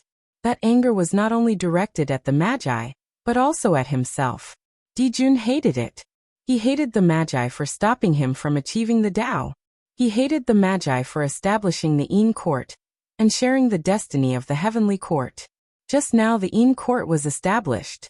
In an instant, a quarter of the huge destiny that originally belonged to the heavenly court disappeared and flowed into the Yin court.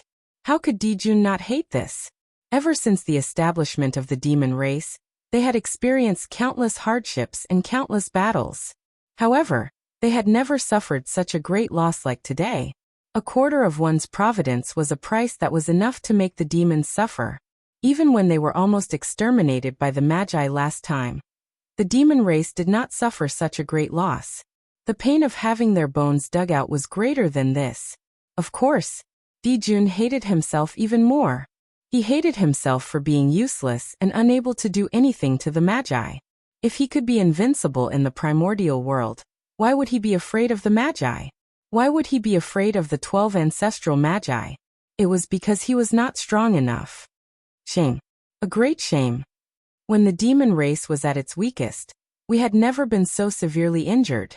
However, just when the demon race was at its peak, our demon race suffered such a heavy blow that our foundation was almost shaken. This, after Dijun, Tai roared, unable to suppress his anger. Her tone was filled with humiliation and bone-deep hatred. A vast and boundless aura emanated from his body. It was even more profound and powerful than Dijun's. It distorted everything and interfered with the operation of the Great Path. Bang! The aura was too powerful, too majestic. Several Yao gods who had just become Daluo Jingxian were completely unable to withstand it, and were crushed to the ground. This was the Eastern Emperor Tai, the god closest to primordial Daluo Jingxian. He was also the only god who could rival the saints. His strength was well known in the primordial world. Done. Let's think about what to do first. The situation is not clear yet. It's not a good time to start a war with the shaman tribe.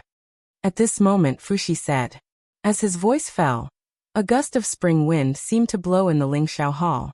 It was extremely warm, and carried a thick sense of hope, calming Dijiang Tai's anger. At the same time, it also eliminated the two grand auras in the hall. The Yao gods in the hall could not help but heave a sigh of relief. Fuxi, the founder of the Heavenly Court, one of the 3 emperors of the demon race, the top great divine ability of the primordial world, and also the top sage of the primordial world. Although under the glory of Dijun and Tai, his figure could not help but be a little dim, so his name was not well known in the primordial world. However, this did not mean that he was not powerful. On the contrary, Fuxi was very powerful. Even if he was not as powerful as Dijun and Tai, he was not far behind. In terms of victory or defeat, he might not be a match. If they really fought to the death, the outcome would be hard to say. After all, Fuxi had almost become a saint back then. Looking into the past, Taoist Hongjun had attained the Tao and was going to preach the Great Path in the Purple Cloud Palace. For a time, all the Daluo Jingxian in the primordial world set off, and headed to the chaos outside the heavens to search for the Purple Cloud Palace and try their luck. Among them, the 3 pure ones were the first to arrive, followed by Fuxi and Yuhua. At that time, Fuxi could tell that the 6 seats were extraordinary, and seemed to contain a great opportunity. With his ability, he could have occupied a seat. However, he refused and gave this great opportunity to his only sister. Fuxi's strength was beyond imagination. The Khanate 8 trigrams was what he could show. The Zhouxing array was his achievement. Dijun and Tai could hide his light. It was not that he was not strong, but that he did not fight. The demon race. It was enough for them to shine and heat. The Fuxi should be hidden under their light. In the hall, the atmosphere was extremely oppressive and unsettling. However, Fuxi's words were like a spring breeze, silently dissolving Dijun and Tai's aura. Just this move showed that Fuxi was extraordinary. His cultivation level was at least half a step into the primordial chaos Daluo Jingxian. In fact, Fuxi was also very angry that the demon race had lost a quarter of their luck. However, the demon gods present were already in a weakened state. If he were to get angry again, some of the demon gods would probably make a fool of themselves on the spot. If that was the case, it would be a little ugly. Moreover, the 3 demon emperors were angry at the same time. It was inevitable that they would lose their demeanor. Therefore, Fuxi suppressed the anger in his heart, and tried to persuade him with an amiable expression. What else can we do? With Huta here, even if we attack together, we can't do anything to the Yin court. We can only accept this loss. With a cold snort, Kuanpeng said sullenly. The Een court stood in the netherworld, which meant that it was destined to be unshakable, because no one could defeat Hutu in the netherworld. Sigh. In my opinion, Your Majesties, you don't have to worry. To establish the Een court, we must set rules and coordinate everything to operate the primordial world.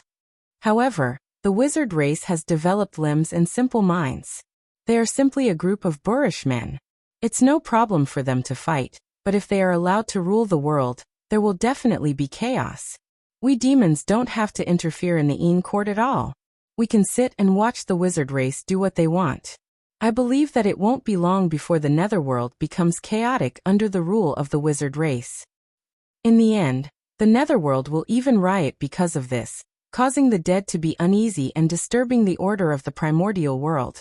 At that time, the Een court will no longer be the protection of the wizard race, but their death warrant. Under the backlash of heaven and earth, even saints can't treat it lightly, let alone the wizard race. In this way, the wizard race will collapse on its own. The wizard race is just a group of boorish men. They dare to establish the Een court without comprehending the heavenly Tao. They are really courting death.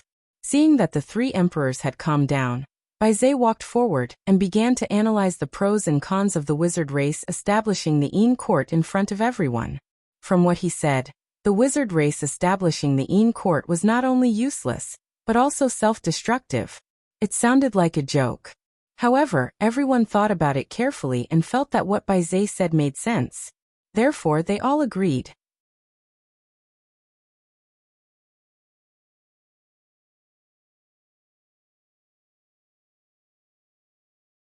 Chapter 425. Fellow Taoist, Baizé's words make sense. The Magi are tyrannical.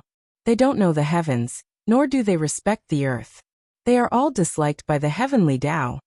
Isn't the establishment of the heavenly courts taking the initiative to hand the heavenly Tao a knife? If it's not a path to death, what is it? The heavenly Tao was the true ruler of the primordial world. The sentence that the heavenly Tao did not like had already doomed the Magi's tragic fate. However, the Magi did not know. Perhaps they knew, but they did not care. Anyway, they did not take the heavenly Tao seriously. As for the demons, they were able to survive until now under the attacks of the Magi, because they knew that the Magi were disliked by the heavenly Tao. Therefore, the demons firmly believed that as long as they could persevere, the Magi would sooner or later be punished by the heavens and destroyed by the heavenly Tao. In the early days, the difference in strength between the liches and the demons was too great. The demons were no match for the Magi at all. They relied on this belief as their motivation to persevere. Otherwise, the demons would have long been destroyed by the Magi. After Baizé finished speaking, everyone present had different reactions. However, at the top, there were the three emperors and one master of the demon race. These were the absolute experts of the demon race, the top great mystical abilities of the primordial world. His heart skipped a beat. He knew that the battle between the liches and the demons had reached an irreversible stage. Especially when he saw the expressions of approval on the faces of the demon gods present. There was no noise at all. He could not help but feel a chill in his heart. Baizé's words seemed to make sense, but they could not withstand scrutiny. If the Magi were all boorish, how could they fight with the demons until today? Moreover, the demons could not even defeat a group of boorish people. Didn't that mean that the demons were all trash? The Magi, they just looked simple and honest. If anyone really treated them as fools, they would really be fools. But now, what was the situation? Baizé looked like he did not take the Magi seriously at all. The demon gods present were the same. It was as if they were not the ones who were chased and beaten by the Magi back then. Damn it!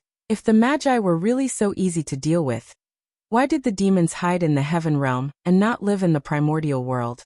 This was not the future. The heaven realm was the world that everyone yearned for. It was the residence of the immortals. At this moment, the heaven realm was far inferior to the primordial world. No, it should be said that all the worlds were inferior to the desolate wilderness. That was the foundation of the primordial world, the origin of everything. It was the richest place in the primordial world. At this moment, The Yao gods were clearly showing signs of tribulation aura entering their bodies. Only in this way would they lose their minds and their previous calmness. They would think that the Magi were vulnerable and would have thoughts of lawlessness. Everyone present was Daoyuo Jingxian. This was especially true for the 10 great demon gods led by Bai Zhe. They were the best of the Daoyuo Jingxian, and were about to become quasi-saints. However, it was still unknown whether or not the tribulation aura had entered such an expert's body. The tribulation aura was terrifying.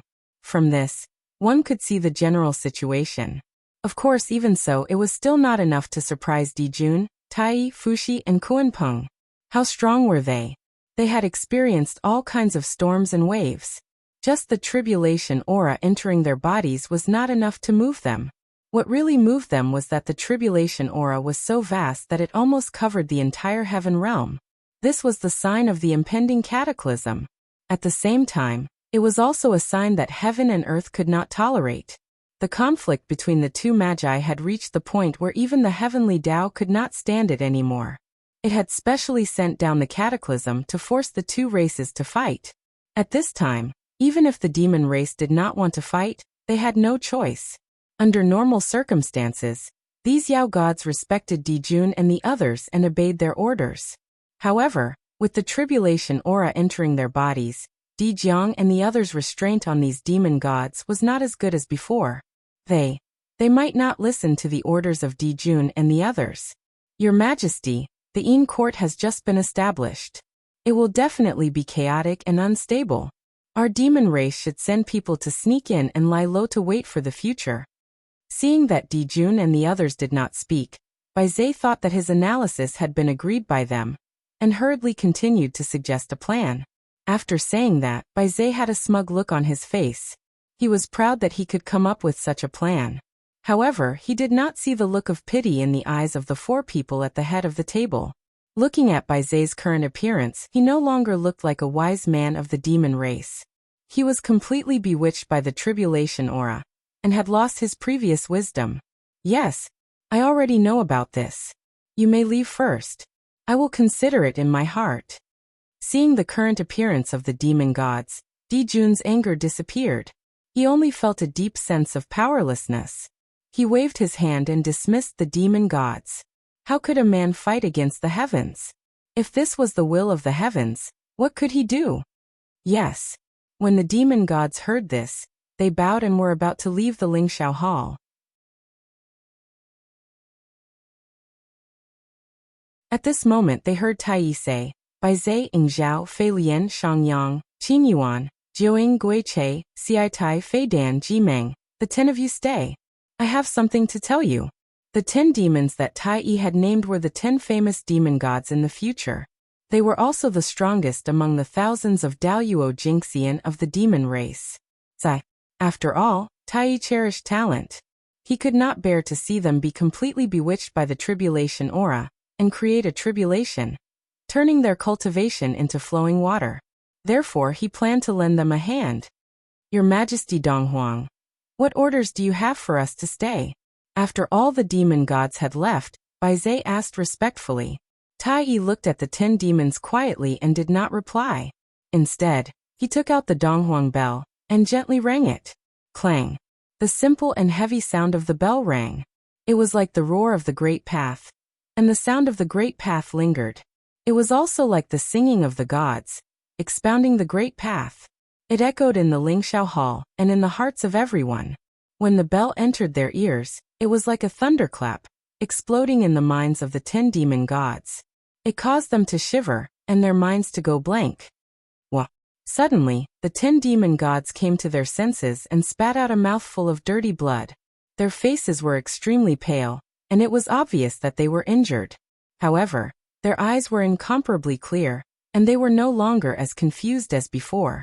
In just 1 second, Tai had eliminated the tribulation aura on their bodies. It could be said that his divine might was boundless. Thank you, Your Majesty Donghuang. At this moment, the 10 demon gods also realized what had happened. They thanked Donghuang with cold sweat on their faces. Being caught in a calamity without knowing it was a sign of death. If Tai had not intervened, their fate would have been worrying. It's fine.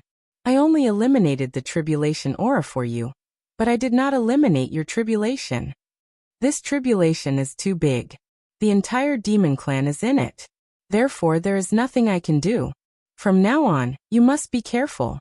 If the tribulation aura enters your bodies again, I will not be able to save you.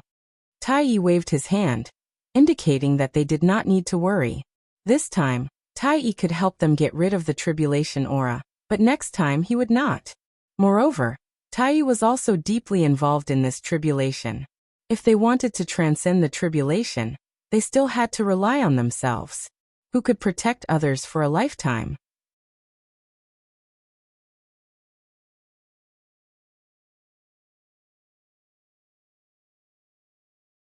Chapter 426. Yes, we understand.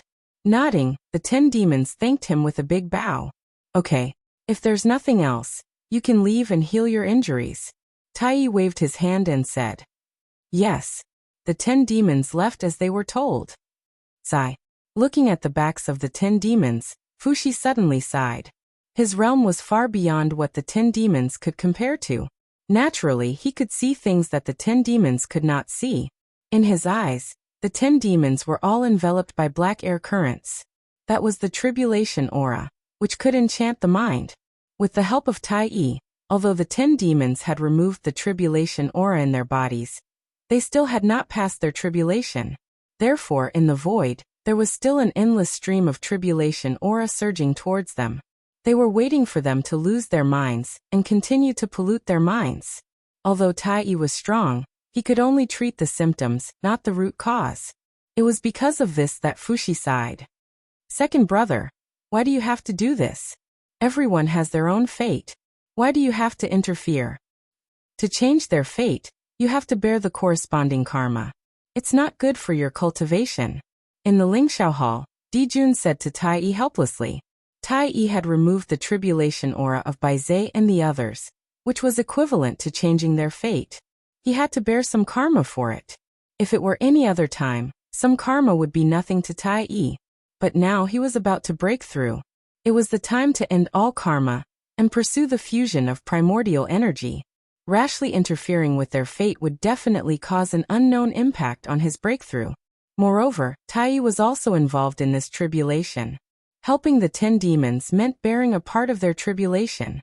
This way, it would increase his tribulation and cause unexpected danger. Therefore, in Dijun's opinion, Tai's action was extremely inappropriate. With their strength, it was impossible to remove the tribulation aura of the entire demon race. However, it was still possible to remove the tribulation aura of some demon gods. However, they did not do so. Instead, they allowed the demon gods to fall into the tribulation because they were worried about this. They were the protagonists of the tribulation and were in danger. If they helped others transcend the tribulation, their chances of survival would be slim. Big brother, they are all outstanding figures among the demon gods, half-step quasi-saints. With my help, you can take that crucial step and become a quasi-sage. Then, in the battle with the sorcerer tribe in the future, the demon race will have a much higher chance of winning. Tai had his own plans for this matter. These 10 demons were infinitely close to the sage-to-be realm. However, they lacked some opportunities, which caused them to be unable to break through. Today, with his help, his emotions were in turmoil. If he could calm his heart and comprehend, he would definitely gain something. He might even be able to take that crucial step. Even if only one of the 10 demons broke through to the sage-to-be realm, the changes it brought to the demon race would be unimaginable. Although they were both in the realm of Daluo Jinxian, the gap between Daluo Jinxian and sage-to-be was like heaven and earth. If the demon race had 12 demi-saints, why would they need to fear the witch race? You're right. With the arrival of the cataclysm, everything will change. Things that were impossible in the past might become possible. No one can tell what his fate is. Dijun's eyes flashed as he said with melancholy, "Cataclysm. Read as a cataclysm." However, it was not necessarily a cataclysm. If one could not overcome it, then it would be a cataclysm. If one could overcome it, then it would be a great opportunity. Did you not know that only during the cataclysm would experts emerge one after another? At that time, the qi of heaven and earth would arrive like bees, and the great Tao laws would be unusually active. Countless experts would rise in the chaos and achieve great achievements that were unimaginable. When the cataclysm broke out, it would be the era of great competition. Countless geniuses would emerge and compete for supremacy. This was a dazzling era. Although there would be countless experts falling, there would also be countless new people rising up. Whether they would continue to be glorious or turn into ashes would depend on their individual opportunities, and whether they could seize that great opportunity. Brother Tai, you're right. Those 10 demons are indeed extraordinary. If they were born earlier, they might be able to compete with us. Beside him, Fushi also said. The Bei's 10 demons were indeed talented, but they were born too late, and did not make it in time for the Tao ancestors' preaching.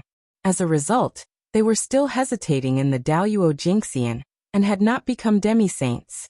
Otherwise, there would be a few more great divines in the wilderness. Beis was a Khanate godfiend born from the Tao of Wisdom. He was known as the wisest of the demon race. Of course, this title might be a little exaggerated, but he was indeed the wisest apart from the demi-saints of the demon race. Such a person had a high chance of becoming a demi-saint. In the nether realm, when the divine light dissipated, a large group of palaces suddenly appeared at the foot of Yin Mountain. The palaces were layered and exuded an inexplicable charm. They were shrouded in Yin Qi, as if they were hidden in a black fog, making it impossible to see through them. Moreover, unlike the sacred palaces of the heavenly court, the palaces of the Yin court were all black and exuded a solemn feeling. Good. Good. Good. Looking at the palaces, Fengdu could not help but laugh. The palaces were congenital and not man-made. However, they were not Khanate spirit treasures, but the charm of the great Tao. The charm of the great Tao merged with the rules of heaven and earth and materialized in the nether realm. They had a physical body and formed this solemn palace. Cultivating in the palace would increase one's aptitude by 10%, and it would be easier to comprehend the rules of the great Tao. It was extraordinary. Fellow Taoists, the poor way has passed away. Nodding at the surrounding ancestral shamans, Fengdu took a step forward and came to the center of the palace. In the most majestic hall, he sat on the Supreme Emperor's throne. Today, Fengdu has received the great favor of the great Taoist priests, and has been elected by the shaman race. I hereby announce to the wilderness. From today onwards, I will be the master of the Yin court, and my name is Emperor Fengdu. I will rule the nether realm and the endless dead souls. Immediately, Fengdu's majestic voice resounded throughout the wilderness, announcing his existence to all living beings. Fengdu. Where did this person come from? For a moment, everyone was extremely curious about Fengdu's origin. Fengdu was an extremely unfamiliar name. However, it was this existence that had suddenly appeared that had shaken the wilderness many times in the past 1,000 years. Now, he had become the overlord of heaven and earth and the ruler of the nether realm. He was an expert second only to the saints. His status was not inferior to that of the saints. What was even more surprising was that he had only used a few thousand years to go from being unknown to being famous in the wilderness, and then becoming the overlord of heaven and earth. How could this not be surprising? His mysteriousness made people more and more curious. Rumble. The moment Fengdu became the master of the Yin court, a quarter of the luck that had flowed from the heavenly court fell, and descended on his body. In an instant, Fengdu's body underwent a huge change.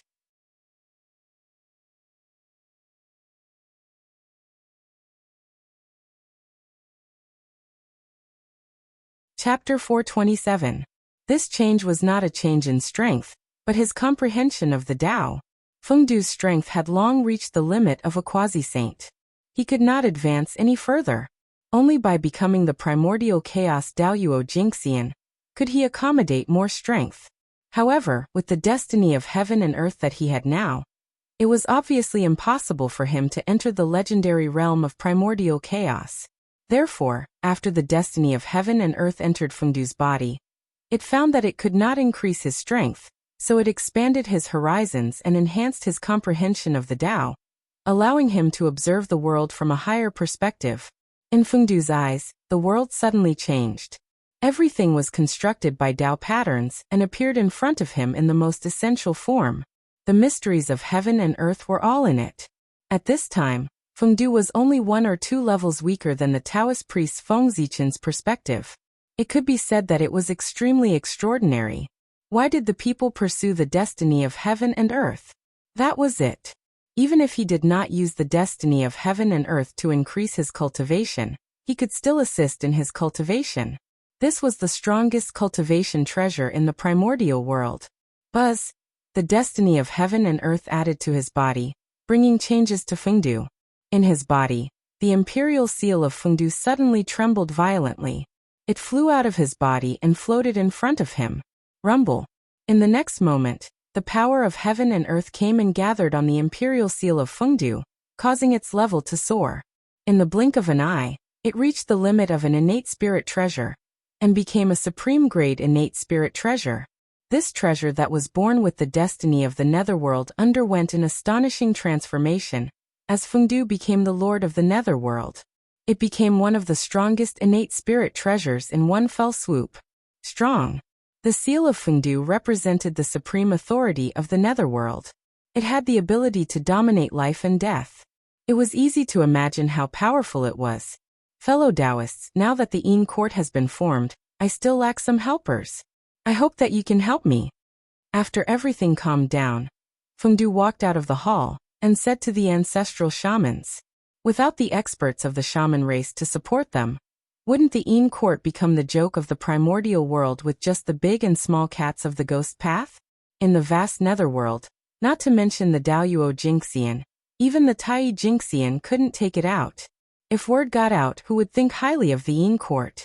In this way, how could the Yin court compete with the celestial court? Yin court had just been established, but it had already lost all of its prestige. This was a scene that Fengdu definitely didn't want to see.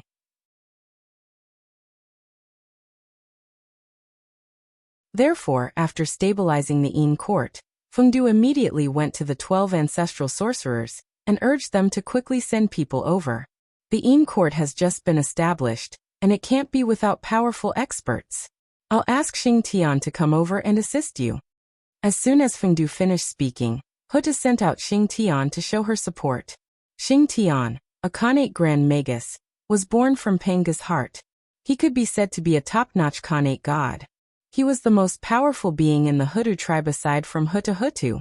It could be said that the Lady of Earth had sacrificed a lot to send him here. Thank you, fellow Taoist. Everyone knew how powerful Xing Tian was. Although his realm was still Daoyuo Jingxian, and he had not stepped into the realm of Sage to be, but his strength had long surpassed the limits of the realm. Even ordinary quasi-saints were no match for him. Xing Tian could be considered a mighty figure in the untainted land. If Feng Zichen dispelled all the external forces, he might not be a match for him. His strength was so strong that few people in the same realm could compete with him. However, Fengdu thought about it. If Xing Tian came, who would be in charge of the Huta tribe? Fellow Taoist, if Xing Tian comes, what should the Huta tribe do? Fengdu was puzzled, so he asked directly. After losing Hutu and Xing Tian, the Huta tribe would be half-crippled. Since I'm in the nether realm, the Huta tribe will naturally follow me. Other than the warriors of the witch tribe, the rest of the Huta tribe will migrate to the nether realm. After becoming a saint, the Huta tribe could clearly see the future of the witch tribe. They would perish together with the demon tribe. This was a destiny that could not be changed. Therefore, he wanted to leave some seeds for the witch tribe. The Huta tribe was his choice. It was not that the Huta tribe did not want to choose other tribes, but if he chose another tribe, the other ancestral sorcerers would not agree. Since that was the case, he would leave the warriors behind to deal with the great war of the witch-demon tribe. The rest would migrate to the nether realm to reproduce.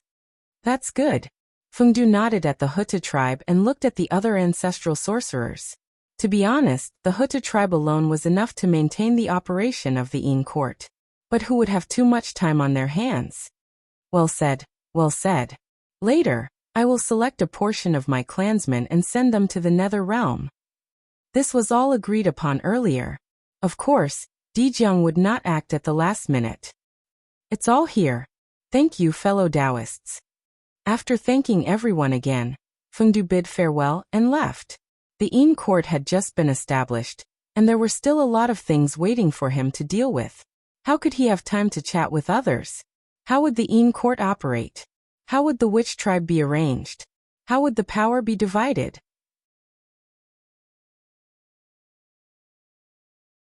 All of these needed him to deal with. He was really busy. Not to mention how busy Fengdu was in the nether realm. On the other side, Feng Zichen's deduction had already ended. Seeing that the gazes of the primordial world experts were focused on the nether realm, he turned around and escaped into the void. It had been some days since he left the human race. It was time to go back and take a look. Before Feng Zichen left the human race, he was only at the late stage of Daoyuo Jinxian's cultivation. But now only thousands of years had passed. He was already one of the few great divine powers in the primordial world. There were not many who could match him. Correspondingly, the increase in strength led to the increase in speed. His speed had already reached an inconceivable level. With a thought, he crossed the endless void and returned to the territory of the human race. It was as if he had teleported. What a magnificent scene. This is a sign of the rise of the human race. From afar, Feng Zichen saw that in the sky above the territory of the human race, the torch that represented the destiny of the human race was burning fiercely. It was like a small sun, emitting the spirit of self-improvement. This destiny was more than 10 times stronger than before he left. It seemed to have the atmosphere of a large clan. Good boy. I've only left the human race for thousands of years. Why does it feel like I've left for hundreds of thousands of years? Isn't this destiny rising too quickly? Could it be that something big happened to the human race after I left? When he first saw the destiny of the human race, Feng Zichen was also shocked. Wasn't this too much? But soon after, this feeling of surprise was replaced by joy. The more exuberant the destiny of the human race was, the faster the strength of the human race would increase. This was a great thing. However, faintly, Feng Zichen felt that something was wrong. The exuberant destiny of the human race was somewhat abnormal. The destiny of the human race was increasing too quickly, so quickly that it was beyond imagination. Just like adding oil to a raging fire. Although it was glorious, once the oil was exhausted, there would be an endless curtain.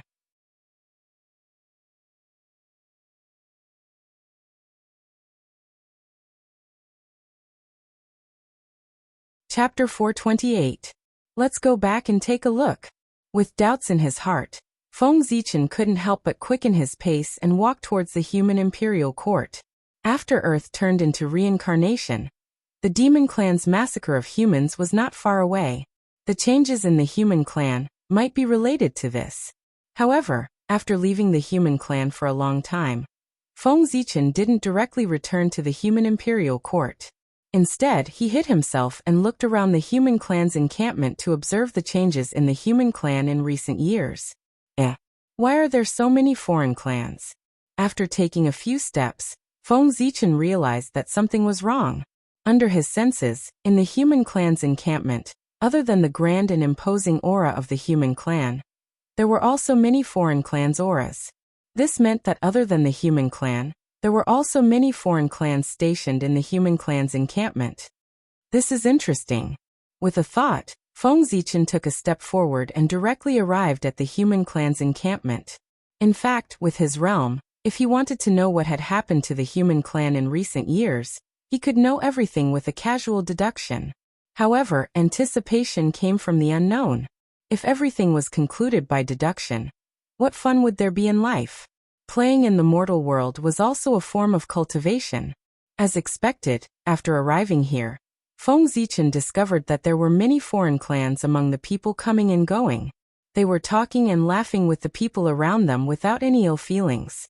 These foreign clans all walked in the mortal world in the form of Dao bodies and restrained their auras. They didn't look much different from the human clan. However, what kind of realm was Feng Zichen in? There were too few people in this world who could hide from him. With a slight glance, he knew the origins of these people. There were water clans, divine beasts, innate life forms, and all kinds of clans. There were also demons and shamans. Fortunately, they didn't fight. Moreover, the human clan's encampment had changed significantly compared to before he left. Lively. Very lively. If Feng Zichen didn't know that this was the primordial world, he would have thought that he had returned to the bustling city of the future. In his ears, there was the sound of hawking one after another. In front of his eyes, there were shops selling all kinds of goods. There were spirit herbs, divine stones, spirit springs, and all kinds of natural treasures. Everything one could think of was there. It was as if Feng Zichen had not come to a human settlement, but to a large trading market. What surprised him even more was that among the shops, other than the shops that sold treasures of heaven and earth, there were also restaurants. This was truly shocking to the extreme. Smelling the alluring fragrance floating in the air, Feng Zichen's tranquil state of mind began to fluctuate.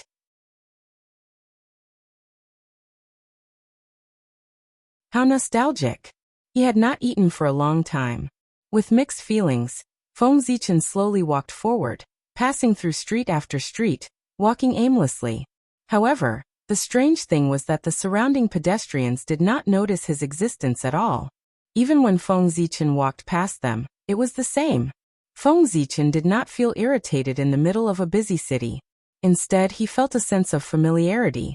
It was as if he had returned to the future. He couldn't help but smile and spread his arms, enjoying everything before him. I see. In a trance, Feng Zichen understood why the luck of the human race had increased so quickly. The reason was because of this trading market. He had gathered merchants from all over the world, countless races, and living beings from all over the world. Some flew in the sky, some ran on the ground, and some swam in the sea. There were many kinds of races. It did not include all the races in the untainted world, but it also gathered most of the races in the untainted world. The benefits brought by the gathering of so many living beings were undoubtedly amazing. It was natural for the luck of the human race to soar because of this. In the past, when Feng Zichen went to the wizard tribe, he had asked Taoist Xiandu, Yang, to set up a human market to develop trade. Yang was also extraordinary. Not only had she completed Feng Zichen's request, but she had also exceeded Feng Zichen's expectations. Yang had Saint Taiching as his backer, and the East Sea as his backing. He could mobilize most of the natural treasures from Penglai City that were not available in the untainted world. The moment the treasures in the sea appeared, their rarity, their effects, and their miraculous nature attracted a lot of attention in an extremely short period of time. In addition, the Eong clan would take out a few pills refined by the Grand Pure One every once in a while to auction them off. This also caused the reputation of the human market to spread throughout the untainted world, forming a great influence. Who was Saint Taiching? The eldest senior brother of the celestial sect of wonders, the number one of the 6 saints. Of course, although these identities were important, they were not the most important. The most important thing was that Saint Taiching was the ancestor of alchemy in the primordial world. The Tao of alchemy. It was passed down from him. The effect of the pills refined by such a person could be imagined. Even the most ordinary first transformation golden pill was better, stronger, and extraordinary than ordinary third or fourth transformation golden pills. Moreover, not to mention the medicinal power of the pills, just the name of the pills refined by Saint Taiching was enough to make people rush like cranes. If the pills refined by the saint were tainted with a trace of the saint's Tao runes, how extraordinary would it be? It might be able to help people break through Daoyuo Jingxian.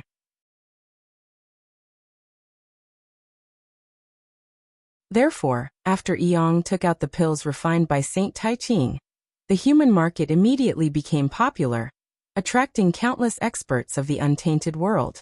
In particular, as Dijiang set up countless teleportation arrays in the entire untainted world, making transportation more convenient, more people came to the human market. They had to come without the teleportation array, let alone with the teleportation array. It could be said that the human market could be what it was today all because of Saint Taiching's pills. Although the natural treasures of the East Sea were novel, and could attract the attention of many people, it was impossible for them to attract the attention of the untainted world in such a short period of time. Of course, if not, Saint Taiching would not have accepted him as a disciple. Accepting him as his only disciple was a form of affirmation to the Eong clan.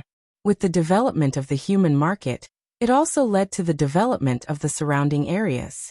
The encampment of the human race also received many benefits because of this and gathered a large number of experts of the myriad races. It was also at this time that the human race, a postnatal race that originally had no sense of existence, gradually revealed their talents in the primordial world. They appeared in front of the myriad races, and officially joined the magnificent stage of the primordial world. As they came into contact with the human race, the postnatal race created by Nuwa brought a different experience to the myriad races. They were clearly extremely weak. Even the weakest connate life form was countless times stronger than them. What was even more unbelievable was that they actually had a limit to their lifespan.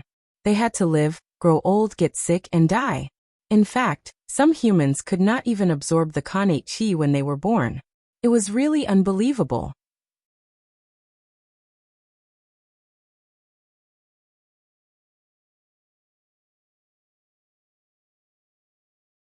Chapter 429.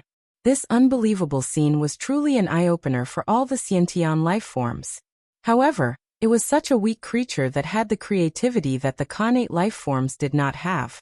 Although the tools created by the human race were not as powerful as the spirit treasures in their hands, they had extraordinary imagination. This was a manifestation of use.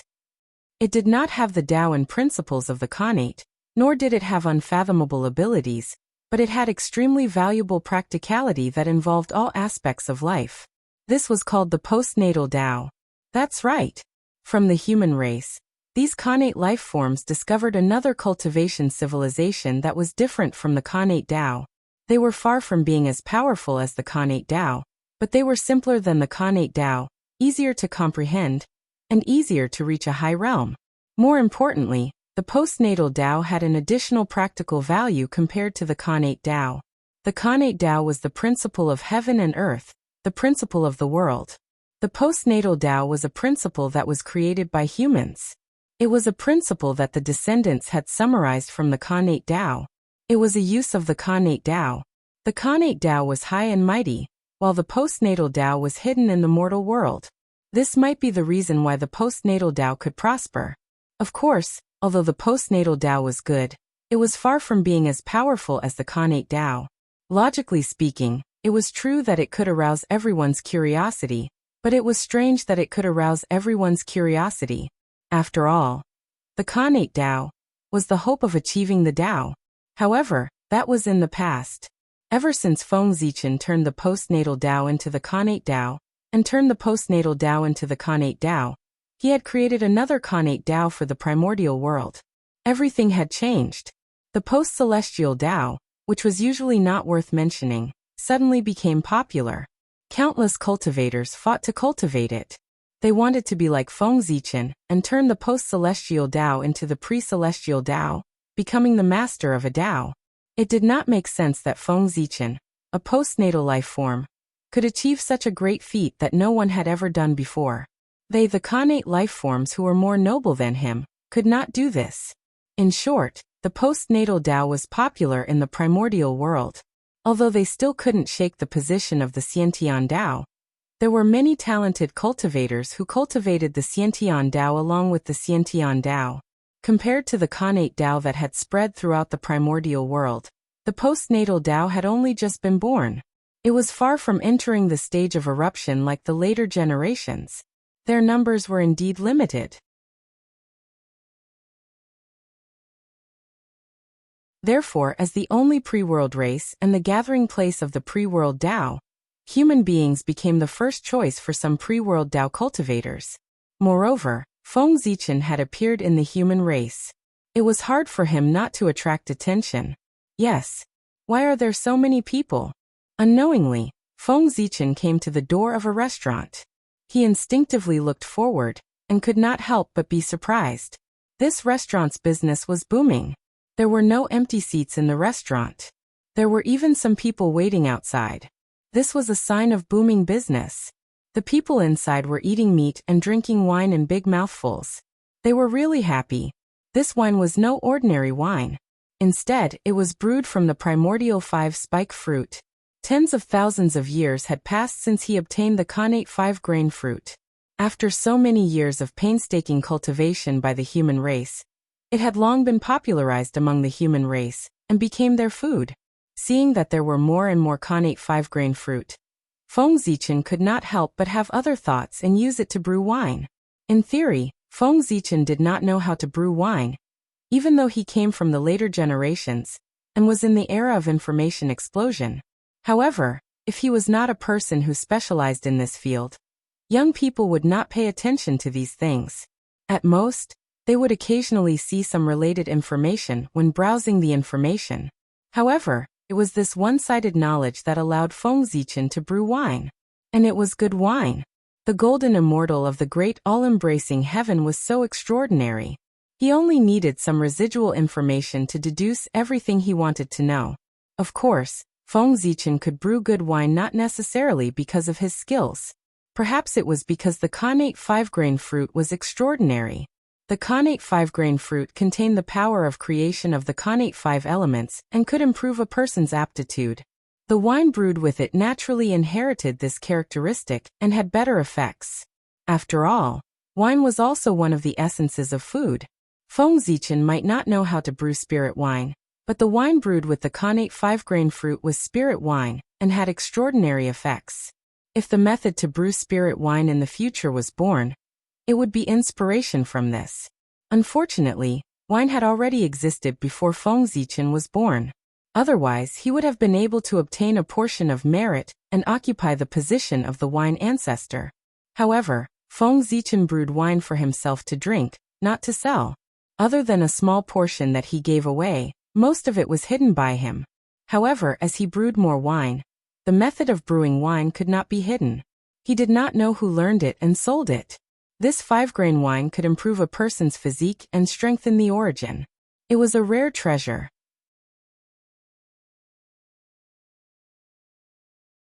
It would be difficult for it not to become popular if it was sold. No wonder the business of this restaurant was so popular. Yes, this is. After looking at the wine, Feng Zichen went on to look at the dishes on the table. What he saw really shocked him. The ingredients of the dishes were only ordinary beast meat, and some ordinary spiritual herbs. This was not worthy of Feng Zichen's surprise. What really surprised him was that the combination of the beast meat and the spiritual herbs was actually in line with a certain pharmacology, causing its effect to greatly increase. Although it could not be compared to pills, it already had some possibilities. This was simply the embryonic form of the path of spirit food. If it could be deduced continuously, it might be able to develop and grow. Although the path of spirit food could not be compared with the path of alchemy, it was not much inferior. It was also a great path that assisted in cultivation. If this path was completed, the creator would at least be able to become a sage to be. Therefore, Feng Zichen was shocked. If the creator of this path was really a human, it meant that in the future, the human race was very likely to give birth to a primordial almighty. This person is really a great talent. With a thought, Feng Zichen walked to the back kitchen. He wanted to see who created this path. Speaking of which, this cooking method was created by Feng Zichen. Before he was born, the human race had just gotten rid of the era of eating raw meat and drinking blood. Their food was mainly wild fruits and roasted meat. However, although roasted meat was good, who could stand eating people every day?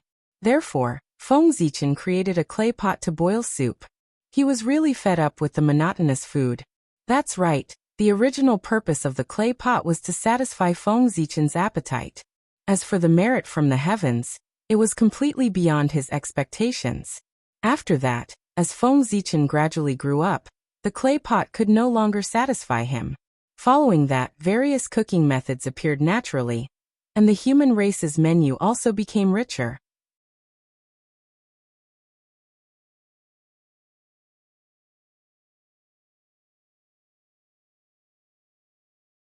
Chapter 430. However, as Feng Zichen's cultivation continued to improve, he gradually gave up on the desire for good food. Becoming stronger had become his only goal. Of course, the most important thing was that when his realm was high, he did not need to eat anymore. The cause of adding to the human race's diet was thus put on hold. However, Feng Zichen did not expect that after so many years, someone would actually comprehend the embryonic form of the path of spiritual cuisine from the cooking method that he had abandoned. It was truly inconceivable. A long time ago, when Feng Zichen had just started to make clay pots, he had already had the idea of opening up the path of spiritual cuisine. However, back then he was not proficient in pharmacology, nor did he recognize all kinds of spiritual herbs. He was even more powerless. Therefore, this idea had been put on hold by him. Later, when Feng Zichen had all the conditions to open up the path of spiritual cuisine, he no longer needed it. He simply buried this idea deep in his heart and did not think about it anymore. He left this opportunity for the future generations to open up. Feng Zichen already had more than enough. In the past, innate life forms did not have the desire for good food. However, after seeing the spiritual cuisine of the human race, they had it. Xiantian life forms fed on Xiantian qi. Any treasures that fell into their hands would be refined into pure Xiantian qi and devoured. It was the same for the meat of fierce beasts. Therefore, innate life forms had no use for things like starting a fire to cook, nor did they need it. They had never seen it before. Therefore, this kind of treasure, that was both delicious and could increase one's cultivation, had conquered them as soon as it appeared. In their hearts, this kind of treasure called food was much more delicious than elixirs, but its effect was not as powerful as elixirs. If its effect could be improved, it would be even more perfect. It's not him. With a flash, Feng Zichen arrived at the back kitchen of the restaurant and saw the person who was cooking. However, immediately his eyes revealed disappointment. This person's cooking skills were extremely skilled. It was obvious that he had been immersed in this path for a long time. Unfortunately, this person's cultivation was mediocre and ordinary. He had just attained the Yang spirit realm, and hadn't even reached the immortal Tao realm. There was nothing special about him, and he didn't have any great fortune on him. He was just an ordinary person. The Tao of spiritual cuisine was definitely not created by him. Those who could open up their own paths were all rarely seen heroes from past to present. Even if their cultivation wasn't heaven-reaching, they should still possess exceptional intelligence, possessing extraordinary auras, making others unable to forget them. Obviously, the person in front of him had nothing to do with either. However, that wasn't a big deal.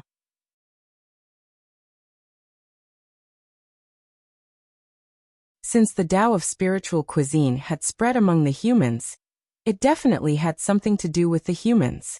He'd find out once he returned to the human Tao imperial court. With his mind preoccupied, Feng Zichen no longer cared about patrolling the human encampment.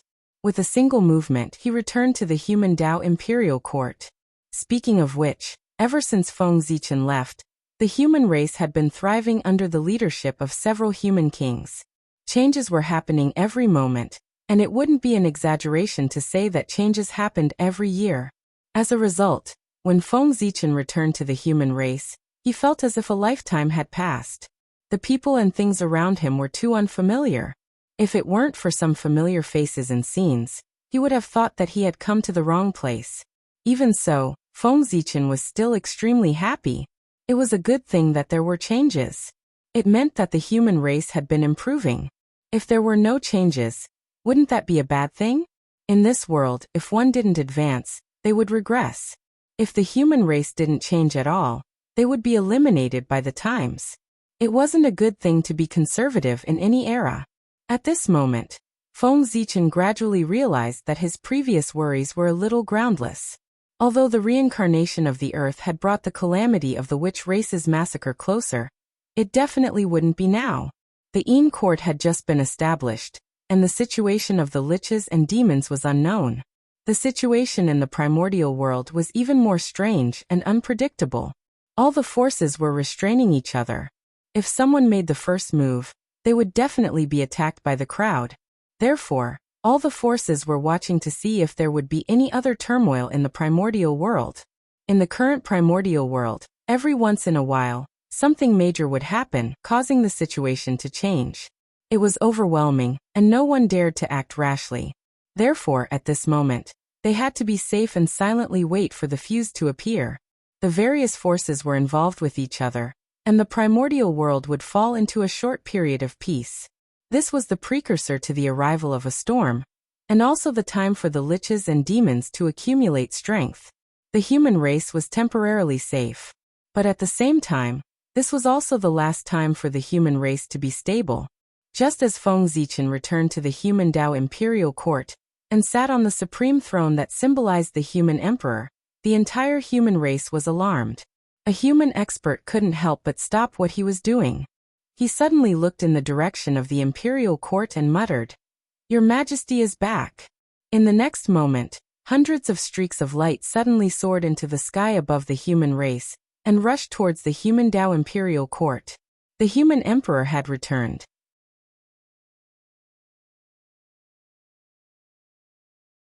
All the human kings, the elders, the leaders of the major tribes, and many human city lords had to enter the palace to pay respects and report the current situation. Swoosh! The first to arrive were the human kings.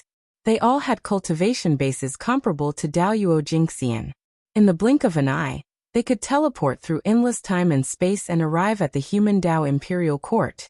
The next to arrive were the human elders. They were all Khanate life forms, the first humans. They had the legacy of goddess Nuwa.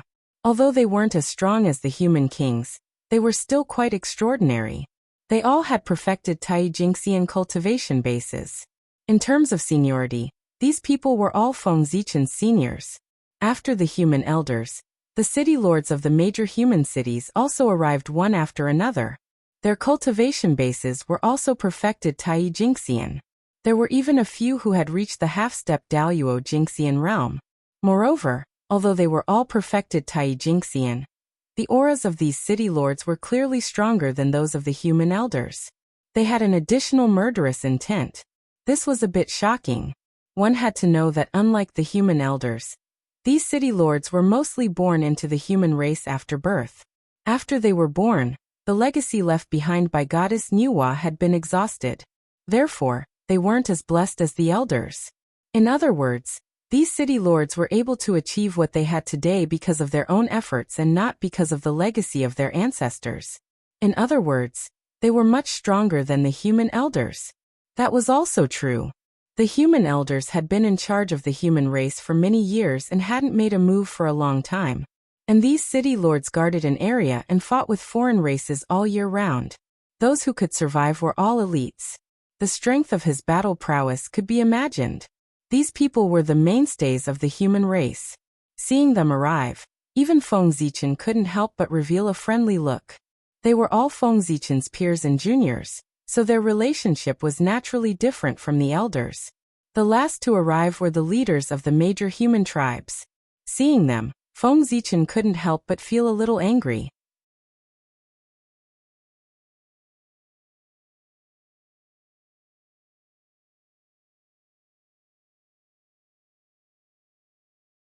Chapter 431.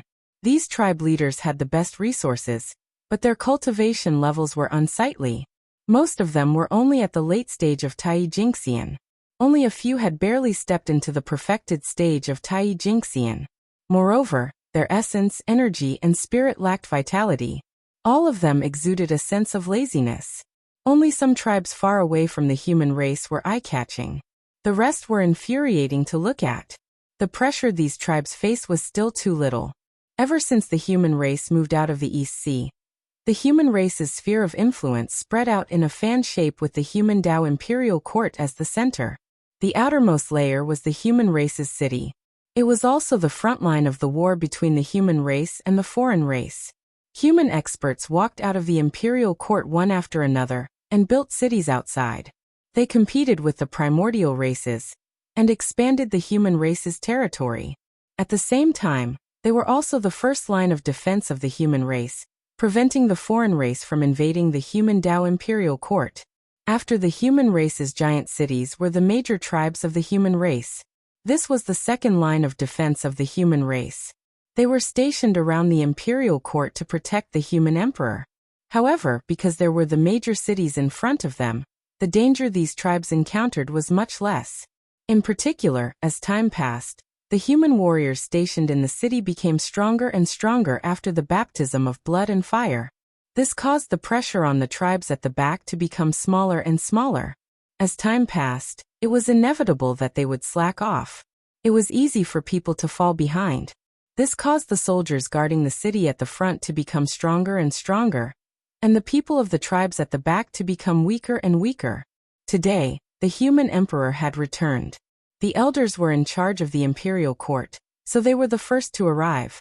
However, the tribe leaders, who were stationed around the imperial court and should have been the second to arrive, fell behind the city lords who were the furthest away from the imperial court. It was obvious that they were slacking off.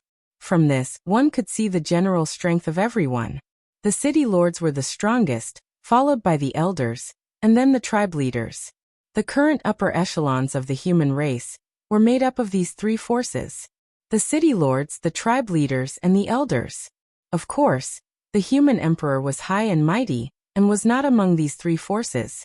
However, they had always been stationed at the front line, leading the human elites to war and expanding the human race's territory. This was also the reason why the tribe leader had fallen so low.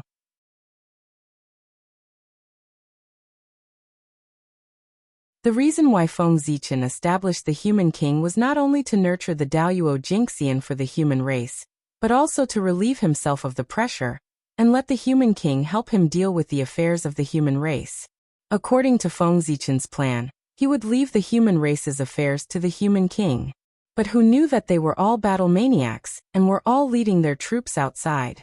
Feng Zichen left, and so did they. As a result, there was no one to watch over the tribes, and they gradually fell into degeneration. Otherwise, the leaders of those tribes would have no lack of natural treasures.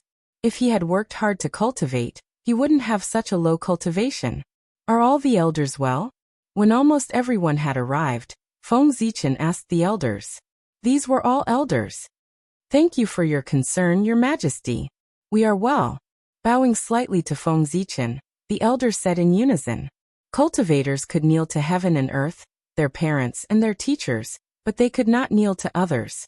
Heaven and earth gave birth to all living things, their parents gave them life, and their teachers passed down the great Tao. These were all great favors, so of course they could kneel. But they could not kneel to others. Attaining the Tao relied on a single breath. If they knelt, they would lose their courage, and it would be difficult for them to attain the Tao again. Therefore, there was no kneeling in the primordial world. Even Dijun, as the celestial emperor, only bowed and did not kneel.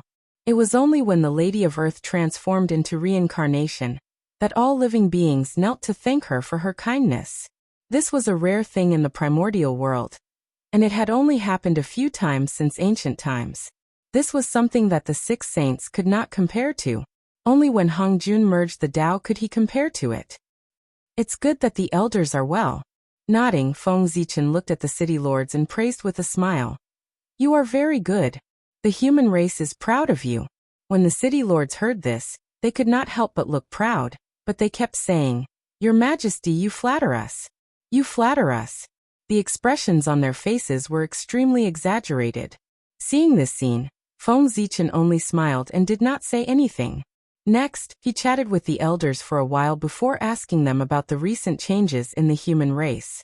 The human emperor and human king were not around, so the specific matters of the human race fell to these elders. During this process, Feng Zichen did not even look at the tribal leaders. He was going to ignore them for a while. Your Majesty, in the years that you were not around, the changes in the human race could be said to be great. One elder after another stepped forward and told Feng Zichen about the changes in the human race. It was not entirely true to say that the changes were great.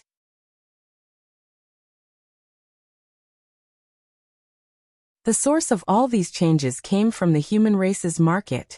It brought a lot of resources and opportunities to the human race, allowing the human race to rise quickly and produce a large number of experts. Although there were no great overarching golden celestials among them, there were a lot more primordial unity golden celestials. There were more than 100,000 of them. This force was not small in the untainted land. Moreover, during Feng Zichen's absence, Swerin and the other two had also returned.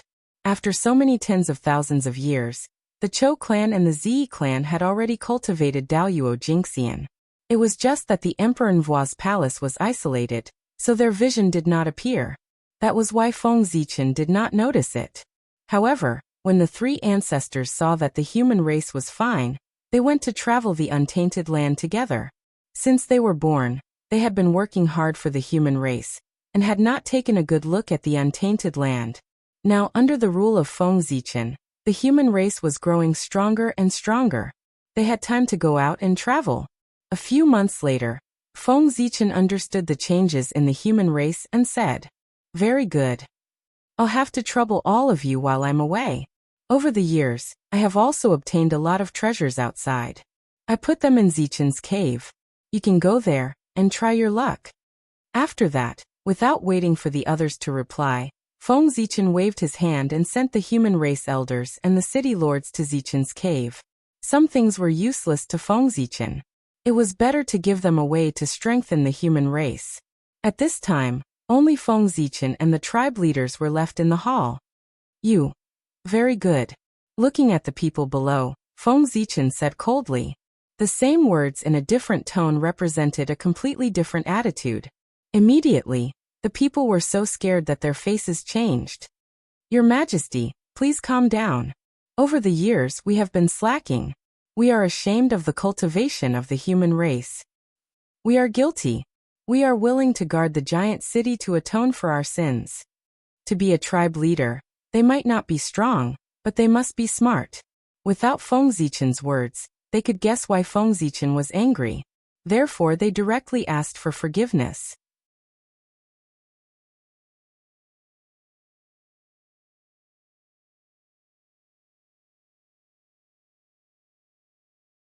Chapter 432. Feng Zichen hadn't even glanced at them since they entered the hall. At that time, these leaders already knew that the human emperor was displeased with them. However, the human emperor was in a meeting with the elders. Although they wanted to apologize, they didn't dare interrupt, and could only wait anxiously. At this time, the elders and the city lord had already left. These leaders found an opportunity and did not dare to be negligent. They immediately asked for forgiveness. "Defend the city." "Pfft, you think you can do that?" Feng Zichen was so angry that he laughed. These leaders didn't have high cultivation realms, and their combat strength was a mess. How dare they talk about defending the city?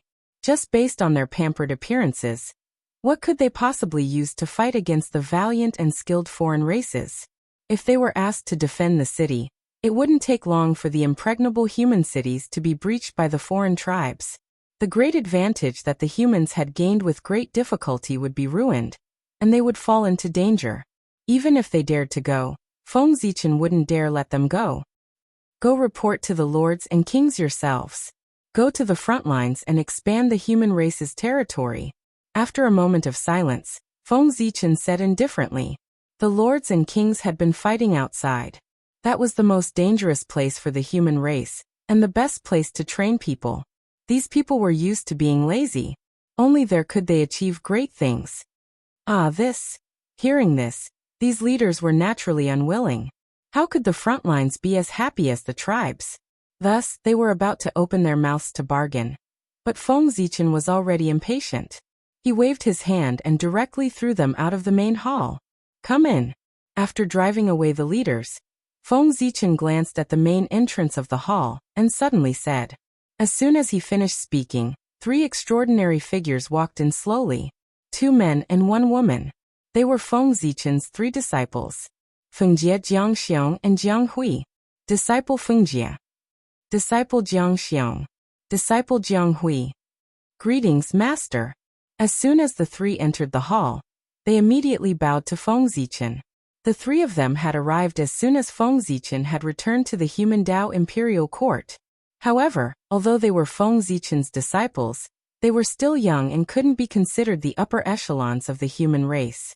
Therefore, they could only wait outside when Feng Zichen was discussing with the human elders.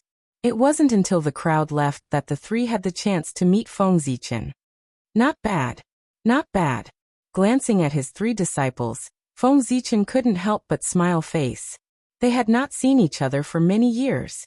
Fengjie and the other 2 had reached the golden immortal karma rank and entered the ranks of immortality. They had begun to pursue their own Tao.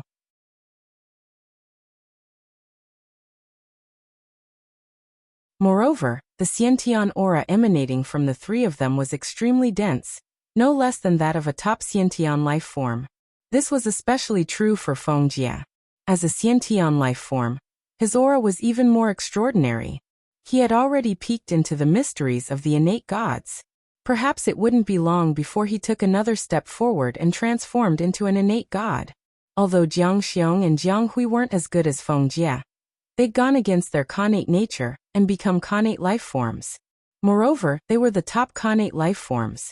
They were extremely extraordinary. Clearly, these three had a deep understanding of the Tao of God fiends. Otherwise, they wouldn't have undergone such shocking changes.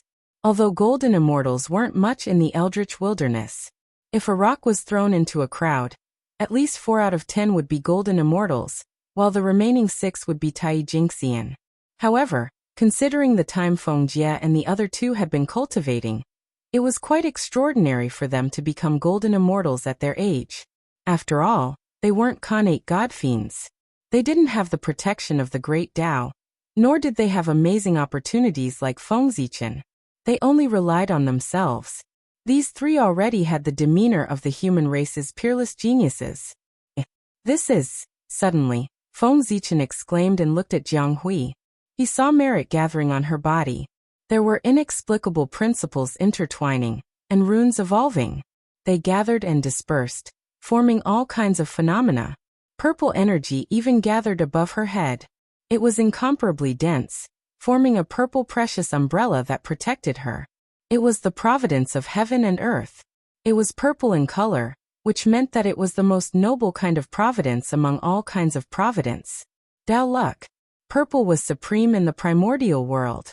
His luck was purple, which showed how extraordinary he was.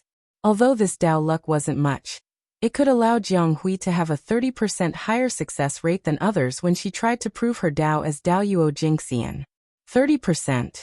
In the primordial world, there were as many Tai Jingxian as grains of sand. There were more than billions of them. However, how many Tao Yuo Jingxian were there? Less than 100,000.